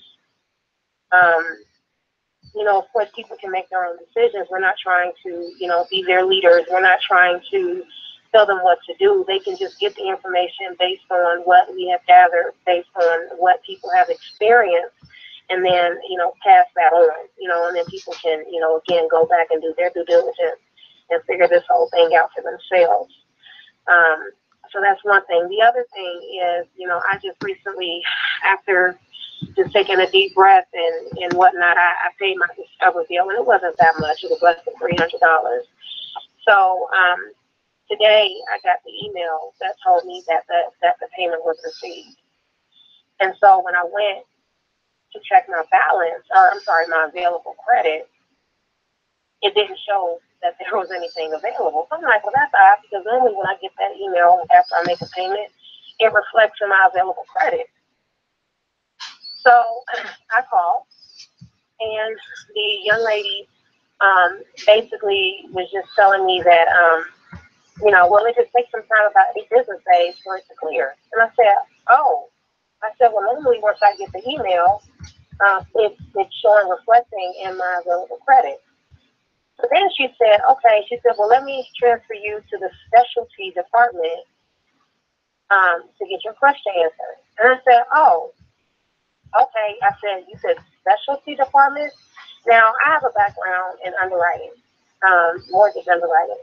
So I totally get, you know, and I work in banking, so I know the code words for a fraud department, because they just don't outright say fraud department. You understand? Yep. They don't tell you that, because it sends a red flag up to the customer. So they never say fraud. Even when internally, when you're sending correspondence internally, you never mention fraud department, where somebody can mistakenly go back and repeat it back to the customer. So you use other words outside of that. So she said specialty department. So she transferred me, and the gentleman who came on the phone, his name was Blake, and he went on to tell me that, oh, well, you know, it goes through some kind of the security software, and you know, it can take up to 8 business days for this to clear your bank. But then he went on and said, well, we can go ahead and call your bank to see if this went through. We can do a conference call and conference call your bank in. And what I did was I used one of the lesser banks, because when I tried to put in the FRB routing number, it wouldn't accept it. It kept giving me an error. Although it was accepting it on the PayPal's end, it wasn't accepting it on Discover's end. So, and I was just testing it out on PayPal. I didn't link anything at all. I just wanted to see what would come up. So anyway, I found the lesser bank, and I did that, and it went to just fine, and it linked to Citizens. So then I said, okay, well, you know, I'll wait and see what happens. You know, I said, but I didn't say see what happens, but I said, okay, well, you know, I'm going to say it's clear, then I'll just wait it out. You know, let's just, you know, I said, I'll just wait. And so he said, okay. And then I said, if I have to call back, I will. And so I don't know. That was it. Just alarmed me that, you know, that was done. It's making me wonder, like, what the heck is going on the back end. Now you're. Any thoughts? I'm sorry, my brain's like fried. Could you just repeat that last part? I basically, well, you heard me say about the 8 business days. I just said, well, I'll just wait it out. If I have to call back, I will, you know, to see what happens. And so that was the end of it, you know, with him. But it's making me wonder and scratch my head, like, as to what's going on the back end as far as, you know, it kind of makes me feel like that it's been flagged. I think, yeah, I do think that they have a flagging method for our accounts, especially if you do like a very large transaction. I feel like that, but I don't think it's a permanent thing. I think that they probably just have people monitoring, you know, these certain accounts, because it seems like they won't go through for a little bit and then all of a sudden they'd go through. That's just what I've kind of noticed. Is that what you're getting to? You were asking? Yeah, that's what I mean, because this is my first time, you know, and like you said, you want to get it. I mean, just the only way for me to know is to try it, you know. So, I mean, it was less than $300 the transaction. It was $295 or some change. And you didn't make a larger transaction at any point, like before that? This was my very first time. That was your first time. Okay. So yeah. I have the initial email where he gave me the confirmation number, and then I have today's email that told me that the payment has been, you know, and then I seen it processing, and then today it came through that, okay, we received your payment. So I have all of that, you know, but it's not reflecting in my available credit. So and then he said it takes 8 business days. The credit card's not reflecting your available credit. They'll do it. Typically, they'll do it once. As soon as once it posts, it takes them a couple days to, depending on what the credit card is, to give you your available balance. But I'm just gonna, I'll tell you, be careful. Like, don't go and then right away use that available balance, because it may end up getting reversed, and then you'll end up, you know, having a much higher balance than you intended on having if it does reverse. That's, you know, all these reasons are kind of why I'm trying to move more towards the awareness aspect of this, and making like real change versus just temporary. Instead of temporary or immediate gratification, I'm thinking long term, making a difference. If you get what I'm saying. Right. No, I totally get that, because my whole intention, you know, I wasn't going to go ham. I was just going to leave it be. You know, if I could pay it off and leave it paid off, great. You know, but then I wanted to see and then move on to the next thing, and just kind of work on small things, and then go from there. But I'm gonna just let it sit for a minute and then see what happens. Again, it was really small. It wasn't anything, you know, drastic. I wasn't, you know, going in for thousands and thousands. I wasn't trying to do that. Right. But okay. So I'm done with that. My next thing is, have you ever done anything about the copyright notice for your name? Still, yeah, I'm still, as I've said, I have done a lot of research between all the different paths you can take, between the UCC and between your birth certificate and the power of attorney. I do have a power of attorney already drawn up, but I have not actually gone at this point, because there's pros and cons to each way from what I found. So you have to weigh those in, and that's what I'm actually doing at now. And, you know, for anybody that thinks it's just like, you know, as simple as jumping out and filing any one of those forms, there is literally books and books and books to read. So do not think that because you read either one article or watch one video on that, you know, that's sufficient. There is books and books and books, and document after document online that especially with the federal government, between laws that you have to read and understand to know that. That is, I have already told everybody, and I am going to put out those videos going over, you know, like the step-by-step for each one. I'm not going to condone any one way yet, but I will cover that. I think this is a good idea for everybody to also, and this is my last thing, and then I know you got to move on. I know you're probably exhausted, but I think everybody should go ahead and maybe order them the Black's Law Dictionary. Then that way they can have it right there in their hands instead of typing in the Google for what a word means, because there's so many different definitions out there. We're looking at legal terms, so we can't plug in, a word like sexualized in Google and think that we're going to get the legal terminology for that in Google. Get the Black's Law Dictionary, and then that way you can have it right there at your disposal. That's what I'm going to do. Right. No, that's a good recommendation. Thank you. Yeah. I appreciate it.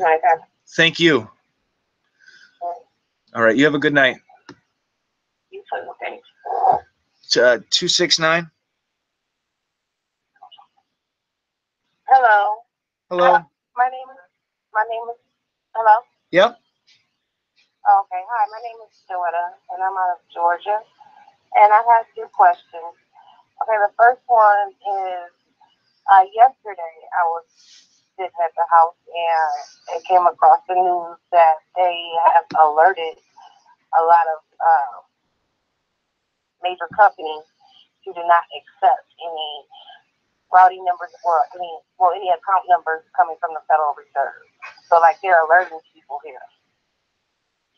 And ever since I paid a couple of my bills, they went through, and then I got a reversal like 8 and 7 days later. And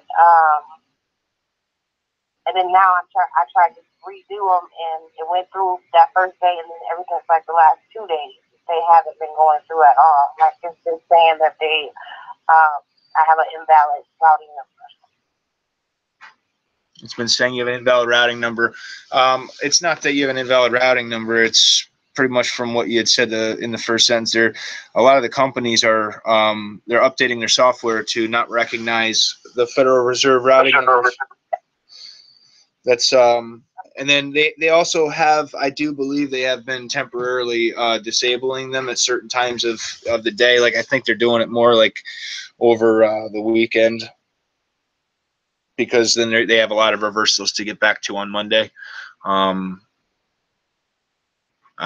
mean, that's only speculation, but that's what it would seem to be. But there's definitely, I see what you're saying. There definitely has been companies that have they've updated their software to not recognize the Federal Reserve routing numbers. Yeah, because at first they were going through, and then all of a sudden, like it said that my balance was zero. I paid my spectrum bill. It said my balance was zero for like a week, and then all of a sudden it came back as a reversal. Right. Yeah, And that's another big factor as to why I'm changing my gears, and I'm trying to continue with exposing these accounts and pushing the movement forward, but doing it in a different direction, because they can keep changing these routing numbers, and they can keep telling these companies not to. I mean, we could sit here and keep trying to do this, and we might be successful here or there, but again, we're only buying time temporarily. We're not fixing the problem. You know what I mean? Yes, I understand. And then like it's even like a lot of like the mom and pop businesses that you kind of like see, like you'll have a little bill there or something for like a washer and dryer or something. And I paid that off, and that never came back. But they never said anything else about it. And that's been over a week. It's been over a week for that. But like those ones are going through, but like the major businesses aren't. And then my second question is, I've been trying to purchase like gold bars, and it's not going through. I have to have a wire from the bank. So I wanted to ask Harvey how was he doing that. Yeah. Did you use the Anthem Gold? Yes, that's what I was doing. Okay. Yeah, so they were saying I needed a direct basically go through my bank and do it like a wire, so they don't do ACH transfer. Okay. Yeah, you may want to ask Harvey that one. I'm not personally like looking to buy stuff at this point. I might pay a bill here or there if it'll let me do it in the system. But yeah, I'm more focusing on. I will still put out any information that I find on this channel, and I will still keep updating everybody like that. But my primary objective is to awake as many people as possible and really try to make some long-term real change versus just a temporary solution, Right. I understand. And then we should probably figure out a way to like get everybody that's in the same region, like to come together and try to brainstorm, I guess, and try to figure out how we're gonna get it out. Because some people, it's like you talking in a different language to them, and they just like, no, I'm not going for it. So I think we just probably like need people that's in the same region should probably get together and kind of figure out, I wouldn't say the best wording or, try how to wake people up about it. So. Right. And me and my husband been following you guys for a while now. So. Awesome. Thank you. Love what you're doing, Mike. How you doing? I love what you're doing, Mike. Oh, thank you. Mike. Yeah, I love what you're doing. You are. Y'all shit. Thank you so much. Thank you. Yeah. All right. Love you guys too. All right, love you. All right. 651.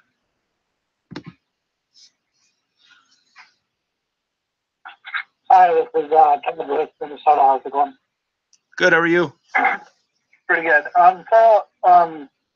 First thing, I'm the guy that sent you the audio about the Social Security yesterday. Did you send that information to Harvey? Yes, I emailed that over to him. Okay. What I had to do to get my stuff paid is the first time I tried, they said, well, it's not going to go through kind of thing. I had to actually call the check company, the one that is with a lot of the companies and stuff like that, that looks at the credentials of the transaction. Yeah. And I had to actually update the system with them, with my corporate fiction name, the all capital letters and stuff like that, and with the address and everything. And now I've had no problem with any of the transactions reversing or anything. Okay, so you said you had them update. Could you just say that one more time? So what I had to do was they're like, well, this account's never been used, kind of thing. You don't use it, so it automatically bounces out, kind of thing, because they think it's fraud. So I had to update their system with, they asked me, okay, is this a business or a personal banking account? And I told them it's a business account. And then I told them, okay, and the business name is, my name, my first name, middle name, last name. But I said it's all in capital letters. And I said P, capital, O, capital, all the way until my last name, kind of thing.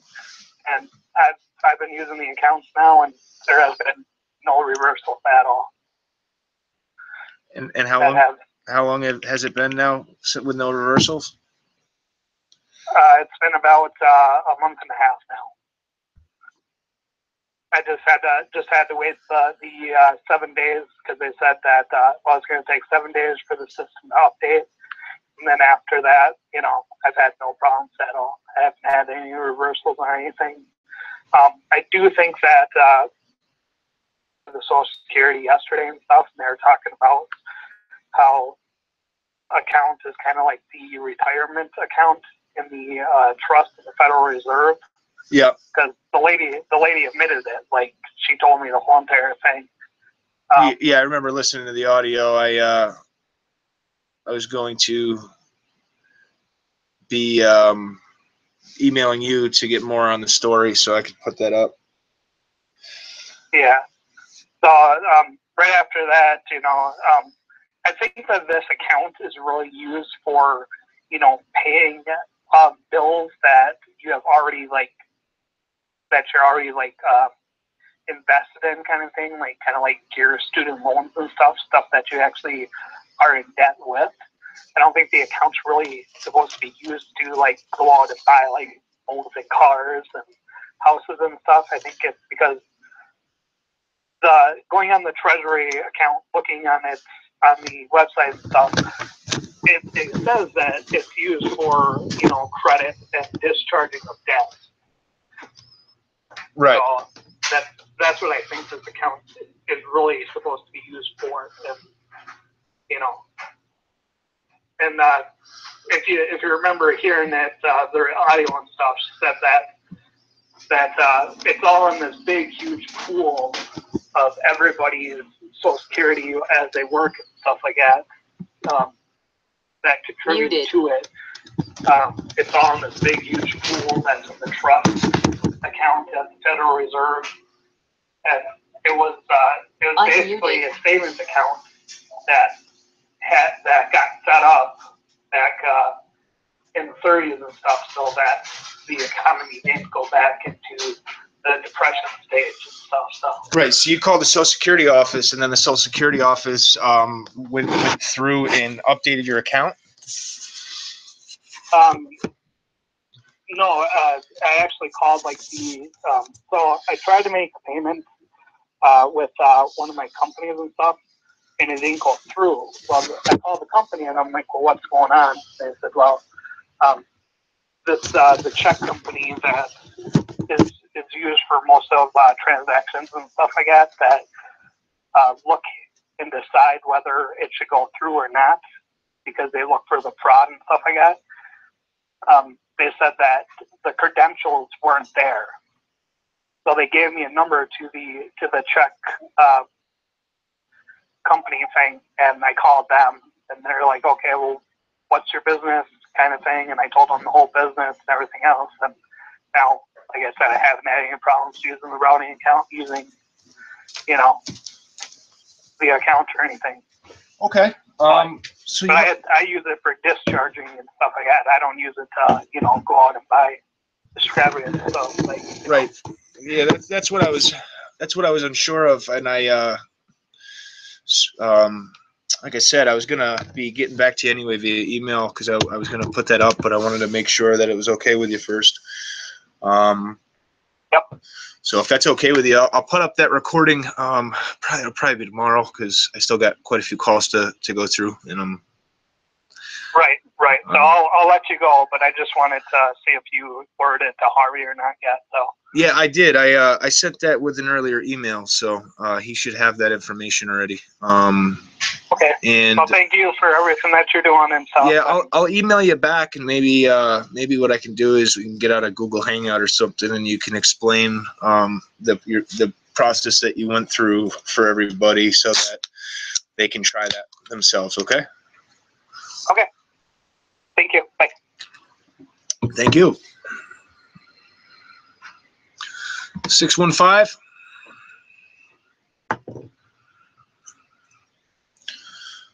Hi, how are you doing? Good, how are you? Doing pretty good. Yeah, I just wanted to talk to you guys. I'm trying to get a car. I know you're thinking more long term, which I respect. I was trying to get, it's not really an expensive car, nothing. I'd say about $2,000. Okay. So and I was trying to do an ACH payment. Okay.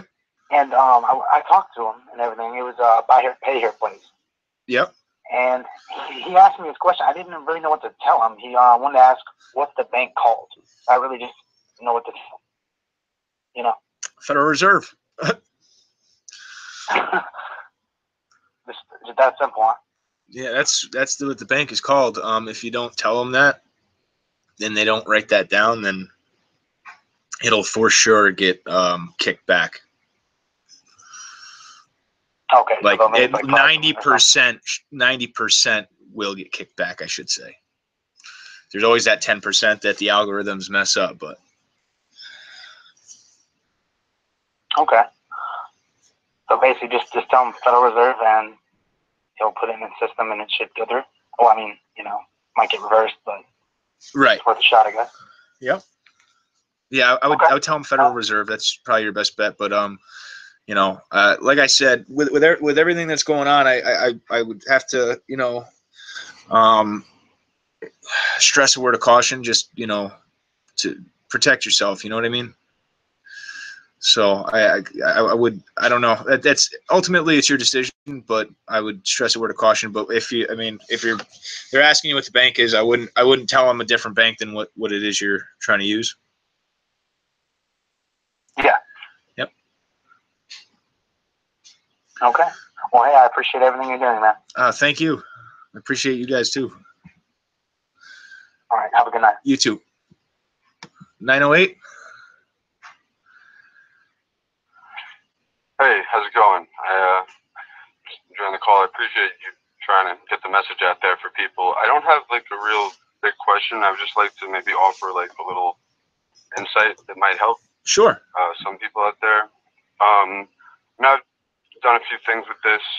In the beginning, some credit card bills and went through no problem and got my balance back and was able to use it. And then they started doing their thing to one degree or another. What I think people don't understand when I hear people talking about this, like I only mess with this because like I knew what it was beforehand, and it freaks me out how many people don't. So like I think the biggest thing anyone could do to help themselves, if anyone's on this call looking for someone to tell them the next step after hearing whatever Harvey or whoever they heard it the first time was the first step, but didn't really know why they did it, is to really read the stuff on the Fed's website and the Treasury's website and all of these people's literature and find out what you're doing, why you're doing it, and how you can do it. That being said, I know why they are keeping the money, because like the Fed doesn't take funds back. Right. Why would they take their funny money back? Yep. Second of all of this is all predicated upon double book entry accounting. So there's always a side of the ledger that like, you know, we don't see and we don't know about until we start learning about this stuff. So what's happening when these things go through is one side of the ledger is paid off, but the other side of the ledger that would normally be paid off by check or check equivalent, now digital, that you send back, doesn't go through, and that usually pays the other side of the ledger. That's not happening now. So one of their ledgers is beat. And the reason you can tell that is because when you read in the Fed circulars, it says the only time they would even give you a return code is if it was a duplicate or erroneous transmission. And just looking at the way some of the, you know, wonky things have gone down on some of my account histories, I can see that that's what they're doing, because they're not only doing it twice, they're trying to send, like on like my car loan services, I could tell they tried to put it through like 3 or 4 times after like the one time that I did each payment. So really the way people can go about this is, like, I can't explain, I wish I could, but I could not explain the complexities enough to, I feel like, give somebody the confidence that I would have to go try to enforce these things, or have somebody else enforce these things, which is actually the route I'm going. But all I can say is the more you know how they really work, you'll feel more comfortable doing it. Yeah. Because doing this, if you want to get them through, you have to enforce it. Mm-hmm. Anyone who thought they were going to sit back and it was just going to go through, and that's not how this works. Right. But it does work. You know what I mean? It's like there's an account there. We all know that like funds aren't drawn multiple times on non-existent accounts. However, what the caller before was saying, that was interesting. That those were some jewels right there, because no one's talking about the ACH company in between, right? Which is what clears these things, and all of these different, like from the bank who you are initiating the payment to that ACH company, to the receiving lower branch on that end, before it even transmits to wherever it does. Each one of those has different insurance specifications under the FDIC, and you know they get covered for everything. And the Fed is indemnified from the start, so it doesn't even matter. The Fed doesn't lose. Right. But yeah, entirely. Really, the more people know about That's right up the same. I mean, basically, from what I'm gathering from what you're saying too, is, I mean, you know, the definition of insanity is doing the same thing over and over and expecting a different outcome. And we could sit here and keep trying to put these payments through and having them reverse, but what are we solving? One might go through every so often at this point because they're trying to intentionally block us, and those third-party processing, you know, companies are blocking the Federal Reserve numbers or keeping them from going through, or they're being reversed and the companies are taking the money, and they're just saying, hey, you got to prove documentation, but really it's already paid and they're keeping the money and you can't prove the documentation. So the only way to change that. I'm sorry, go on, brother. I'm sorry. Oh yeah, no, it's all right. But that's why I'm changing gears, because I mean, we could sit here and bang our heads against the wall all day long, but what is it going to solve? We're better off, you know, moving forward, waking up more, and well, that's the beauty of it. I don't have to bang my head against the wall because I know how to do business like this. There is a way, but it's not simple. It's not step by step, and it's different for different people depending on what you're trying to do, how you're doing it. What some of the callers have been saying is very on point. Stop trying to draw funds from this. Yeah. Stop trying to make original purchases and draw from it like it's a checking account, because it's not a checking account. And it's not a single account. Like, they're absolutely right. They do not keep accounts for individuals. And the whole way that I approach this, even from when I started it, is not as an individual. I don't do individual. Like, that's not like what Harvey said before. That's why Harvey said, I'm not an individual. He's right. Don't be an individual. Yeah. Individual gets bent over. Yeah. You're a corporate entity. But the thing to remember, and you know, you can, and please, anyone, don't take my word for it. Research what I say, but it is based on research, and that is, federal trust funds don't work like other trust funds. Meaning, like, it doesn't just sit there accumulating for you in a single account. It is this kind of pool of, like we all know, not really money. It's money of account. So it's just and like, let's digits. take digits. Exactly. But there is an account kept. So, like, but for instance, like, Medicaid is a trust fund. But Medicaid often pays out more than there is in the trust fund. The only difference is the United States corporation can borrow against itself and not pay it back because it's making it up in the first place. Yep. So in any case, like, that's something to keep. So yeah, you're better off if you're going to go down this route. Know what you're doing. Plan on enforcing it after, because you're going to have to, and only use it for the set off of public debt. Right. But that is what it's for. At the same time, though, we can't forget all those other people that are out there that are still asleep and being brainwashed and dumbed down and have, you know, no idea of what's going on. So I mean, we can all go and take care of ourselves and, you know, say, you know, screw everybody. I support you. I support you waking people up, and whoever you can wake up, and whoever really does want to be woken up, that's wonderful. Like, I've not been in this as long as some others. I'm a quick study, and I just was quick to apply. But I did go through a phase of, you do want to wake everyone up and save everyone, but it can be staggering. You know, just sort of like the movie The Matrix, the amount of people that will not want to wake up and will quite literally fight to defend the system that is a lie. Cognitive dissonance. Yes, cognitive dissonance. Yeah, I mean, it's hard to come to grips with that. I mean, they want to think that, you know, you think you work for something. I get it. I mean, and it's not just taking care. Like, the best way I could put it is this: when I moved past, I guess, that phase of this, what I'm doing now is starting to substantiate, and for my family and loved ones and the people that have been drawn to and gathered around me based on this, and I think that through that, and our intention, you know, is to do what we can do from that level. And I feel like the people that can really get this stuff, learn to use all of it. You can't ignore any of it, and it goes deep. This is a deep, deep well. It goes a lot deeper than a birth certificate and the Social Security card. Yeah. And the birth certificate, honestly, in my opinion, it's not worth shit. It's worth as much as the rest of the paper you got in your wherever. The birth certificate was created off of you and your infinite potential. But at the same time, if you're trying to get something off of knowing that, but really not demonstrating you have any intention of using that infinite potential, it has nothing to do with the government or the banks. That's like natural law. That's the law of exchange knows that's what's up. And the law of exchange is not going to get back to you. Right. If that makes any sense. No, it does totally. But I yield. I'm sure there's a lot of people. Hey, man, I appreciate. Hey, could you do me a favor and email me?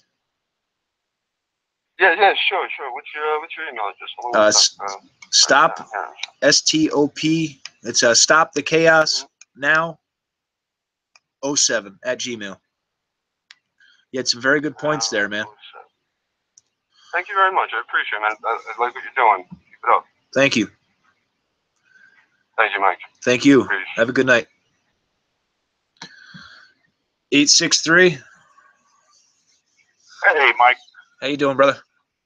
Hey, man. Wow, man, that's been a long time. Hey, I was just wondering, how many people still get on this call? Let's see. I still got a lot on the call. There's like 107 left on the call, but in the queue to ask questions, the list is getting shorter. Like 10. Hey, I wanted to bring something to everybody's attention. This is being recorded on the stream though, so if that's what you were worried about, there's still I don't know, like 350 people on the stream. So. Okay.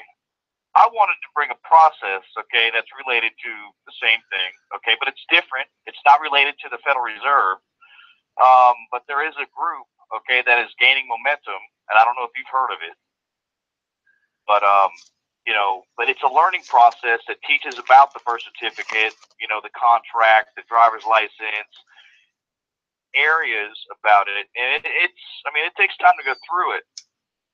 And there is a Facebook group also, if you want to look into that. But it's called monetizecolb.org. Yeah, I actually I have the site bookmarked. I haven't had a chance to like fully go through the site. That was something somebody had sent to me. I'm literally trying to sift through a lot of information all at once. Well, they have conference calls just like this one, like every week. Yeah. But there's a lot of info. They save all the calls, so you could go start from the beginning and learn, figure it out, and they also have a class, okay, where they teach about laws and different areas of the process. But it's pretty much, there's like 5,000 people in the group, in the membership. And they have a Facebook group that has like 8,000 people in it. If people wanted to go check that out, it might be something, another process of doing the same thing, okay, lawfully. Okay. Yeah. Go check that out. That's monetizecolb.org, and they have a Facebook group in the same name. And I just wanted to bring that up and see if you knew anything about it. I've been following that group for quite some time, and they're about 2 years old. And but the thing is, you got to understand, this is a learning process. You know what I mean? A lot of the questions that you might have about this process will be in the conference calls, and before you went to the page or went to the conference calls and asked questions, go listen to the calls first. And your question will probably get answered, but I think it's something that could be a very positive thing for the entire world, because there's no I'll definitely limit on that. Yeah, I'll definitely check it. I'll definitely check it out. Like I said, it's saved in my bookmarks. It's one of those things that I saw and it looked interesting, and I was gonna get back to checking it out. I just The program is ran. It's operated by the Native American Law and Justice Center. Okay, and the guy running the program is a federal judge. And it was the name of it was Monetize CBL, right? No, COLB, as in yeah, certificate of live birth. Certificate. Yep. Yes. Yep. Yes. .org. Yes. So that's so, monetized. I encourage everybody. I'm just trying to say it for the stream because people are asking. It's monetize COLB at .org. Yeah. .org. You guys can check that out and check out their information too. Well, you check it out too. Oh, I definitely am. I as soon as I have a free minute, man. I have like so many videos I've started that I haven't even been able to finish. I'm just trying to keep up with all this. So I want to get some of those finished, and then I'm going to also take a look. But yeah, there's a lot of people in this program already. It gives everybody hope. Okay, I really believe that this is going to pay off. Okay. You know, the people running it are very sincere. Okay, they're very serious about their law, and they teach laws. They teach you, you know, they give you the whole bigger picture. You know what I mean? Instead of just, you know, how to do this process, you know, with the Federal Reserve. Because, you know, honestly, hey, look, man, you know, I like the idea. Okay, but you know, for them to really think that they're going to give us access to these accounts, I just don't. You know, I have more faith in this other process than I do with, you know, thinking that the government's going to just give us $27 million. You know, I mean, I'm just trying to be real about it. I mean, some things just got to be done the right way, you know, and some people are just a little bit loose about it. But I like that, you know, that guy you had, I think it was like two guys ago. I like that. I'm really interested in on that guy's process about paying the debts off and things like that. So I can't wait for you to come up with that. I'll really be looking forward to see that because I would like to get into that myself. But you know, I just want to bring it out. Yeah, I appreciate it, man. Definitely. Thank you. Yeah. Yep. Thank you so much. Did you have any Did you have any questions, or is that? No, that's what I wanted to say, man. Yeah, I'll definitely check it out. Thanks a lot, Mike. You have a good night. You too, brother. I'm out. You too, brother. Thank you. Conference.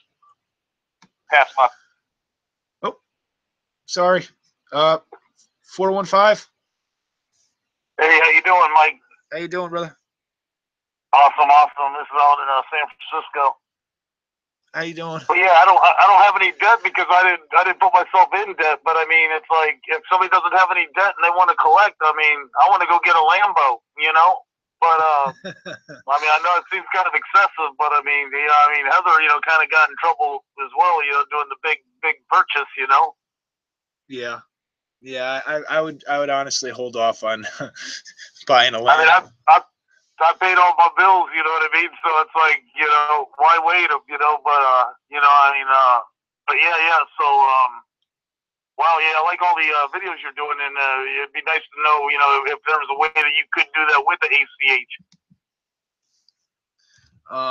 Yeah, I mean, it's definitely something that hopefully we'll find out. But you know, again, I just got to be. For somebody who doesn't have debt, you know, it's like I can't utilize the system, so all that money's sitting there, and I can't use it because I didn't put myself out there in debt. That sucks, you know. Well, but that doesn't mean that you can't make a difference, and that's where I'm trying to, because how am I going to make a difference? You know, if I can't, you know, I don't have any money. Or you know, the ability to put myself in debt to be able to utilize the system. So you know, it's like, so who's getting paid? All the people that are in debt who put themselves out on the line. You know what I mean? Like, I don't owe anybody because I pay all my bills, and now you know I can't utilize the system because I did everything correct. That sucks. No, I get that, but I mean, I'm not. See, I don't know. I don't have like the me mentality, I guess, right now.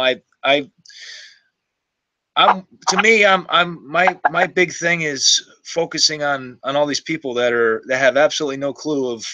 It's not about the money or the debt or the accounts, or because none of that money is anything anyway. Money's, you know, it's toilet tissue. It's worth nothing. It has no value, no backing. And all these people are wasting their lives away, you know, in the rat race for this non-existent, valued currency and money, and letting their time. But isn't it backed by gold now? It's not backed by gold yet. It's being talked about. It's not. I thought Pence backed all our money by gold now. I'd like the old system is gone. I would believe that when I actually see it, because the gold was stolen by the Rothschilds and the Rockefellers and the ones behind the Federal Reserve. They're not just going to hand us. It just happened when they failed to pass the health care. Then Pence went and backed our money by gold. And it didn't, like, because I'm like, paying attention to the Nasara Jazara. Do you know about that? The what? The Nasara Jazara? Yeah, you're talking about Nasara. That's I'm not. National Economic Security Reformation Act, and then the G is for the Global Economic Security Reformation Act. And everybody's paying attention to the Intel Dinar Chronicles .blogspot.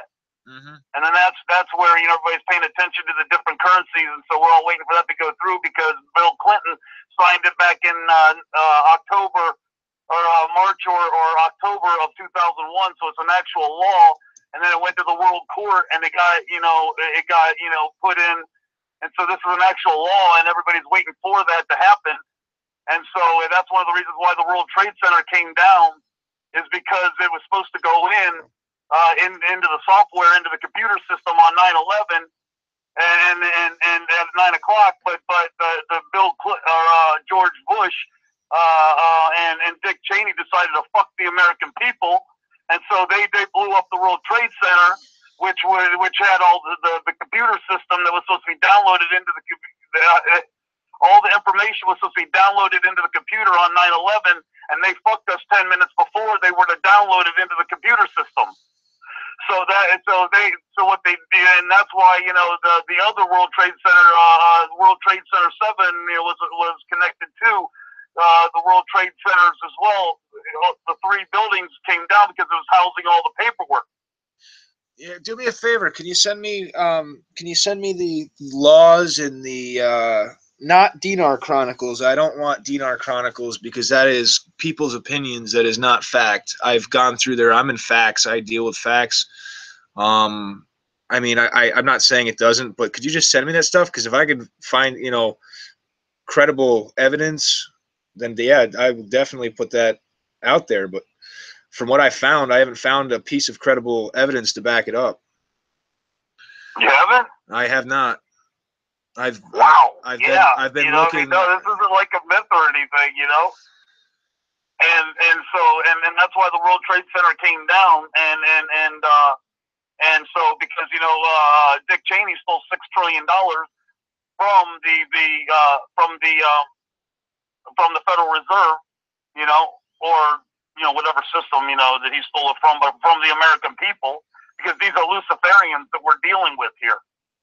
People worship Satan. No, I know. And so that's most of our presidents are demon worshipers, and that's why they don't really want everybody to be prosperous, is because if everybody was rich, then what good would they it wouldn't be anything for them to be rich. So this is all a real fact that a lot of the American people have no idea what's going on about the Nasara Jazara. And it's actually supposed to go through like sometime before, I believe, September 30th. And so, like, if you have like certain currencies, you're gonna be way richer than most of the rich people out there because it's all gonna flip, Definitely. And this is basically what's really going on behind the scenes. And that's one of the reasons why the healthcare bill didn't get put into law. They didn't repeal it. Was because the RV, the currency revaluation, was in the healthcare bill. Yeah, could you do that though? Could you send me some credible links so I can take a look at that? I definitely will. I certainly will, and you'll see my email is Glass Sherlock. Okay, awesome. Yeah, I've already got some emails from you. I'll definitely take a look at it and see what I can find. And if I find, you know, everything to be in order, I'll definitely put up a story on it. And you can also call Willie's Truth Call on Monday, Wednesday, and Friday, and I'll send you the number for that, and you can talk to one who knows, which is Richard McKim Jr. Right. And then Yosef, I don't know if you've heard of them. Yeah, I have. I do pay. Look, I do check DNR Chronicles, but I am the kind of person where I only believe things after I prove it to be fact. Like for myself, that's just me. When I take truther, I'm supposed to be, you know, research every avenue and make sure that I'm actually finding the truth, and that's me in my mind. So I'm not saying, you know, something isn't that. I just want to be able to check it out. So yeah, if you could send me, that'd be awesome. Oh, no, you're right. Yeah, I'd definitely take a look at it, man. And this is the other thing is, like, is this a computer system that people are tapping into, or is somebody actually really checking it? You know what I mean?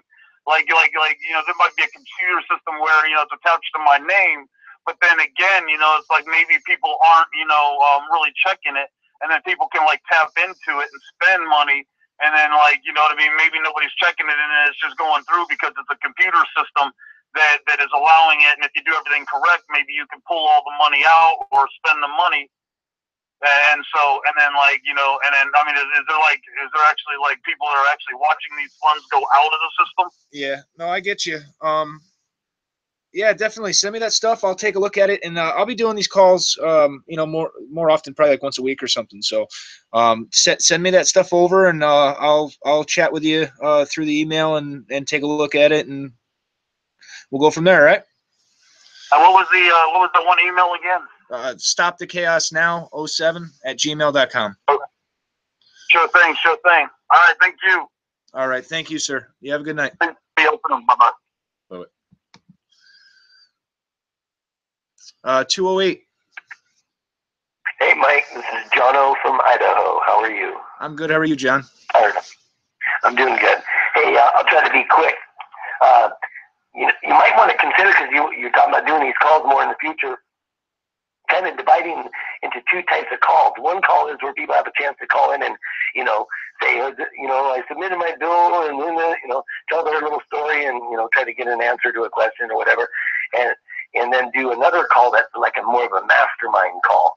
And I belong to several think tanks along these lines, and I think you'll find that things will be a lot more productive that way, because, you know, certain people that really have good stuff to contribute, you know, they don't want to sit through hundreds of calls. Yeah, I know. Same things over and over and over and over. Yeah, I hear you.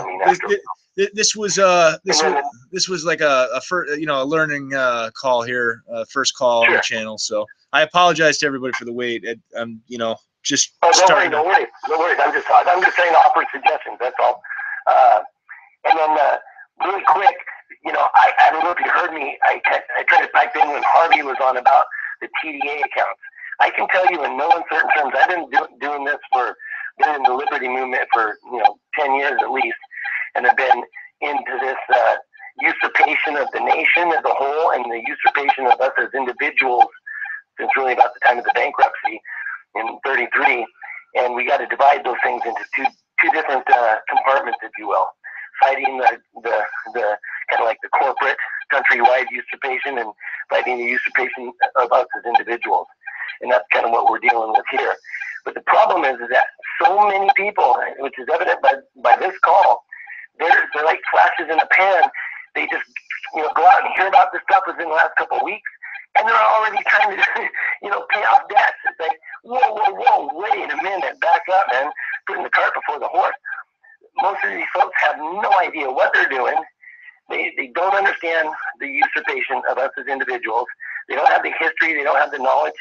And you know, it really is causing probably a bigger problem than anything. Right. The fact is that, you know, there's a certain amount of knowledge that has to be gained before people can start jumping off these cliffs like this. Yeah, I agree. And I've been doing this for a long time, and I don't have the answers, you know, and I've been doing it for a long time. And so you can't, July 7th I heard about this on the internet, and I'm already thinking I know what I'm doing. I'm going to start submitting these Federal Reserve routing numbers with my Social Security number and start paying off debts. You know, it's like, that's just not going to work. The fact of the matter is that I don't know why they worked for a while. I don't know what happened, but there's no way that these powers that be are going to turn this stuff over to us the way that people think. It's just not going to happen that way. I know that you're aware of Judge Anna Von Wright. If you want to kind of get a broader scope of what's required, she does some really good writing on her website and Paul Stranger's website. And and I think she's right in that what you want to do is take back your estate. You know, doing what everybody's talking about, and even Harvey's attitude and approach toward it all, even though I respect and appreciate his efforts, but I just don't think that his approach is going to work. The fact is, you got your time and take back your estate. You got to put yourself back on the land. They have you dead, lost at sea. You need to put yourself back on the land, become a living human being, take back control of your name, and then take back control of your estate, because that's what this is. And once if you do that properly, then we won't have to battle all this. So the real knowledge and where the masterminding needs to come in is taking the research, kind of the baton, if you will, from the relay race, from the Judge Annas of the world and the William Shouts of the world, and taking it to the next level. Maybe combining some of what we learned in this last month or two, and trying to figure out, okay, how do we really take back these estates? And I can tell you with the Treasury Direct accounts that, and I've been looking on that site for a long time. The fact is, you can type in between the number on your birth certificate and your Social Security number. It's interchangeable in terms of the issue ID, if you will. And you can type in, and they have created a bond on us every month that a Series E bond on us every month we've been alive from 1952 through June 1980.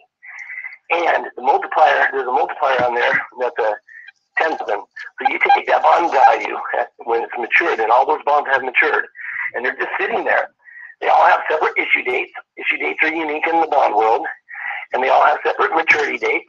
And if you follow them along, the way the values fluctuate, you can tell there's no way it's just communicating the same bond month after month what the updated value is based on the interest that was gained in that last month, because these bonds fluctuate in value depending on what the interest rates were and things like that at the time. And so those bonds, once you look at all those, we're talking tens upon tens of billions of dollars if that multiplier is correct. Even if the multiplier isn't correct, we're talking about billions of dollars. Right. And so those bonds exist. They are there.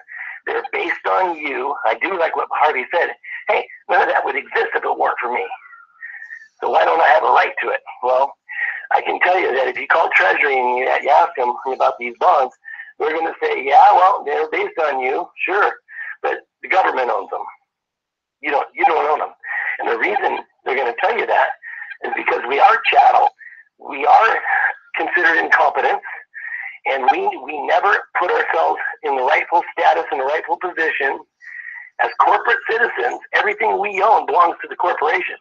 As long as you're a U.S. citizen and you're a citizen of the corporation, everything you own rolls right up to the corporation.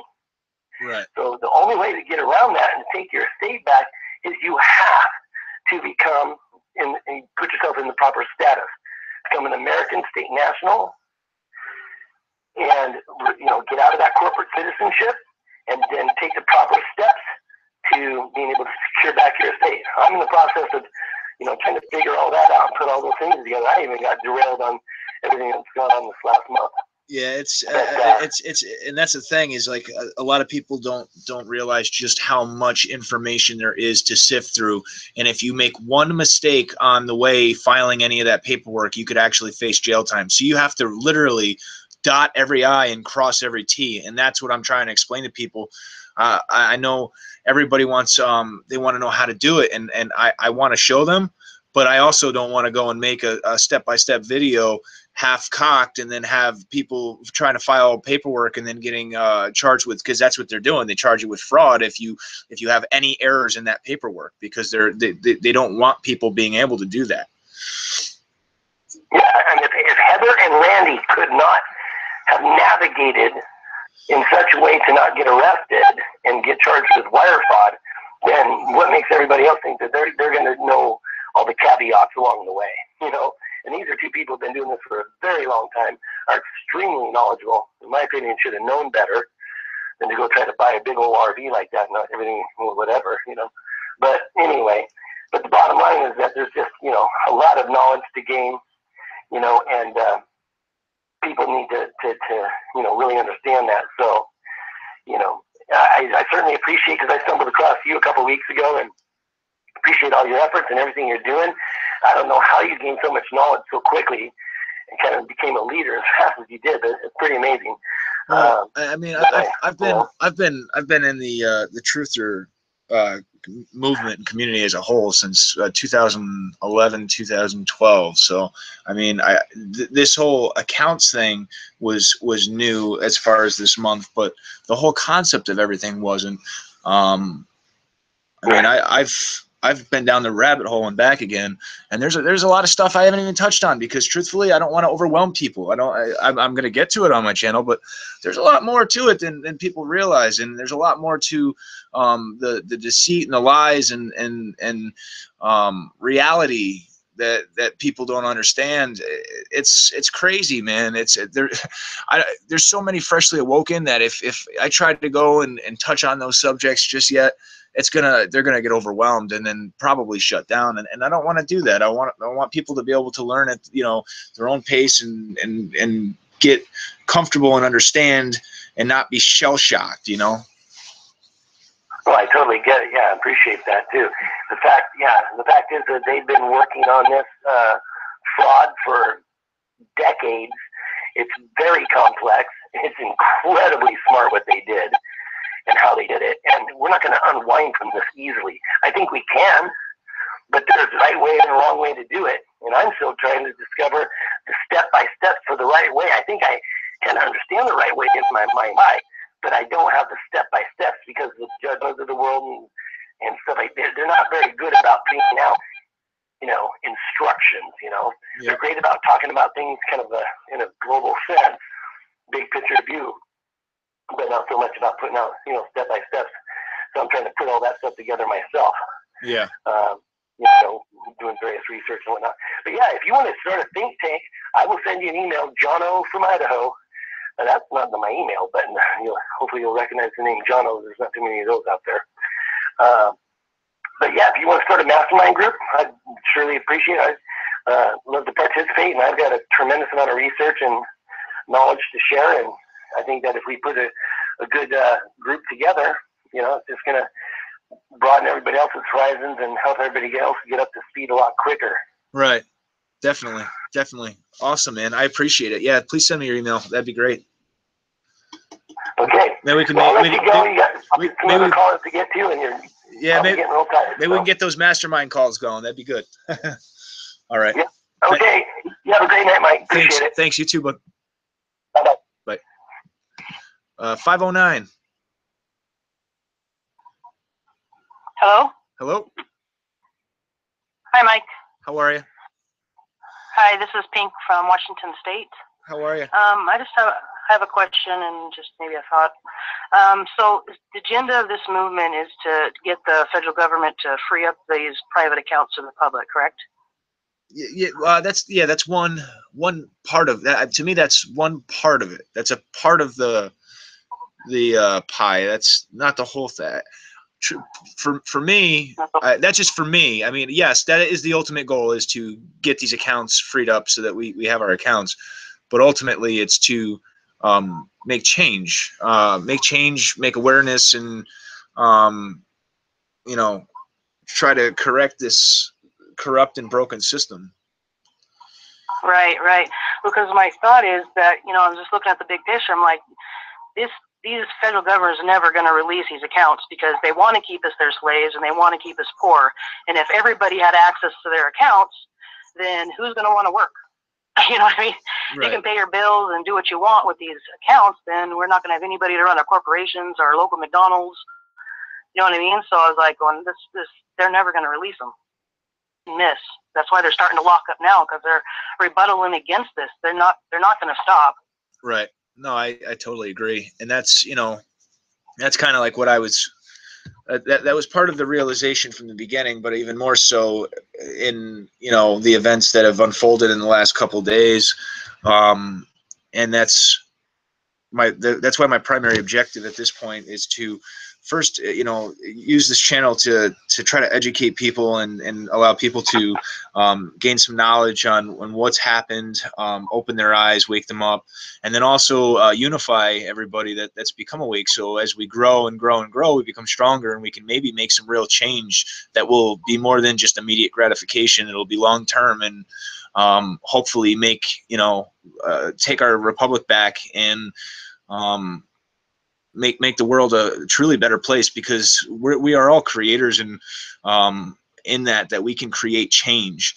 There's only one God, but we are all creators in that we can make change. We can, if we rally together, make change. And I truly believe that. You get enough people together, we've got some strong will, and we've got some fighters here in America. And I think that, you know, we already have a good start. This movement's definitely woken a lot of people up. So I think that this is a very real possibility. Okay, well, great. Thank you for your thoughts. Thank you. 405. Hi, Mike. Yes, how are you? Hi, Vanessa from Oklahoma City. Yes? I wanted to touch on a couple of things. The first thing, a guy had said something about bonds, and then he had to order another one and didn't understand why there was another letter. When they first took our birth certificate, just for history's sake, they made 10 bonds for each of us. So out of the 12 Federal Reserve banks, 10 bonds were set for each of us at $1 million. Just wanted to let you know that. So you will get another letter every time you order. Also, if you had all 10, I think the plan was at 18, that's when we were supposed to ask for our, you know, birth certificate back. Of course, we didn't get that information. So you can get up to 10 Social Security cards. If you had all 10 at this moment, you could walk into the federal government and claim your stuff. Okay, the next thing is, there are two kinds of people in this world, public and private. Yeah.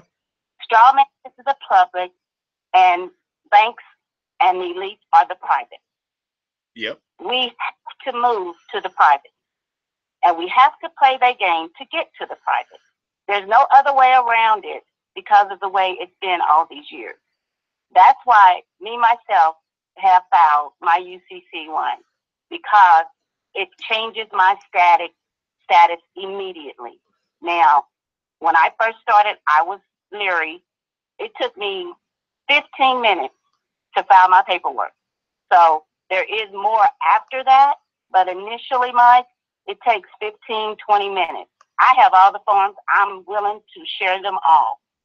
Okay. And it cost me $50 because I did the transmitting utility, which means you don't have to file ever again that UCC-1. Next, when it comes to, and some people don't want to do UCC, there's a non-UCC. So there are avenues, but people have to realize we have to first get out of this public status. We have to. That's why that's why these reversals are coming, because we're trying to do something public and private. It's never going to happen. So we have to think that way. And I did agree with the lady with the Black Law Dictionary. Yeah. It explains this public and private, and what we do and what we don't do and what they will accept. A lot of people don't know we don't need licenses. We don't need registration. I mean, the right to travel and driving is two different things. So it's just a lot to learn, like you said. And we just have to know where to find it, who can help us do it, and go from there. That's exactly it. The best way to do that is to be unified. That's what. Right. Yeah. Right. And I try to, I put it out on the internet, on Facebook. Hey guys, let's change ourselves from a debtor to a creditor, and from public to private. And Harvey Dent is, hell bent on not doing that UCC-1. But we have to play their game. Since we're stuck We have to play their game, get on their side, and then take what's ours, and then we start running it. You know what I'm saying? Yeah. Yeah, definitely. If we get, I heard a young lady say, well, what about the McDonald's and everything? God put us on this planet, from my understanding, where we didn't need nothing but self-sufficient. If we had what we're supposed to have, we would probably have land. We'd probably be growing our own crops, all kind of things, where people wouldn't have to work, believe it or not. They'd be self-sufficient. So it's a possibility. Definitely a possibility. Okay.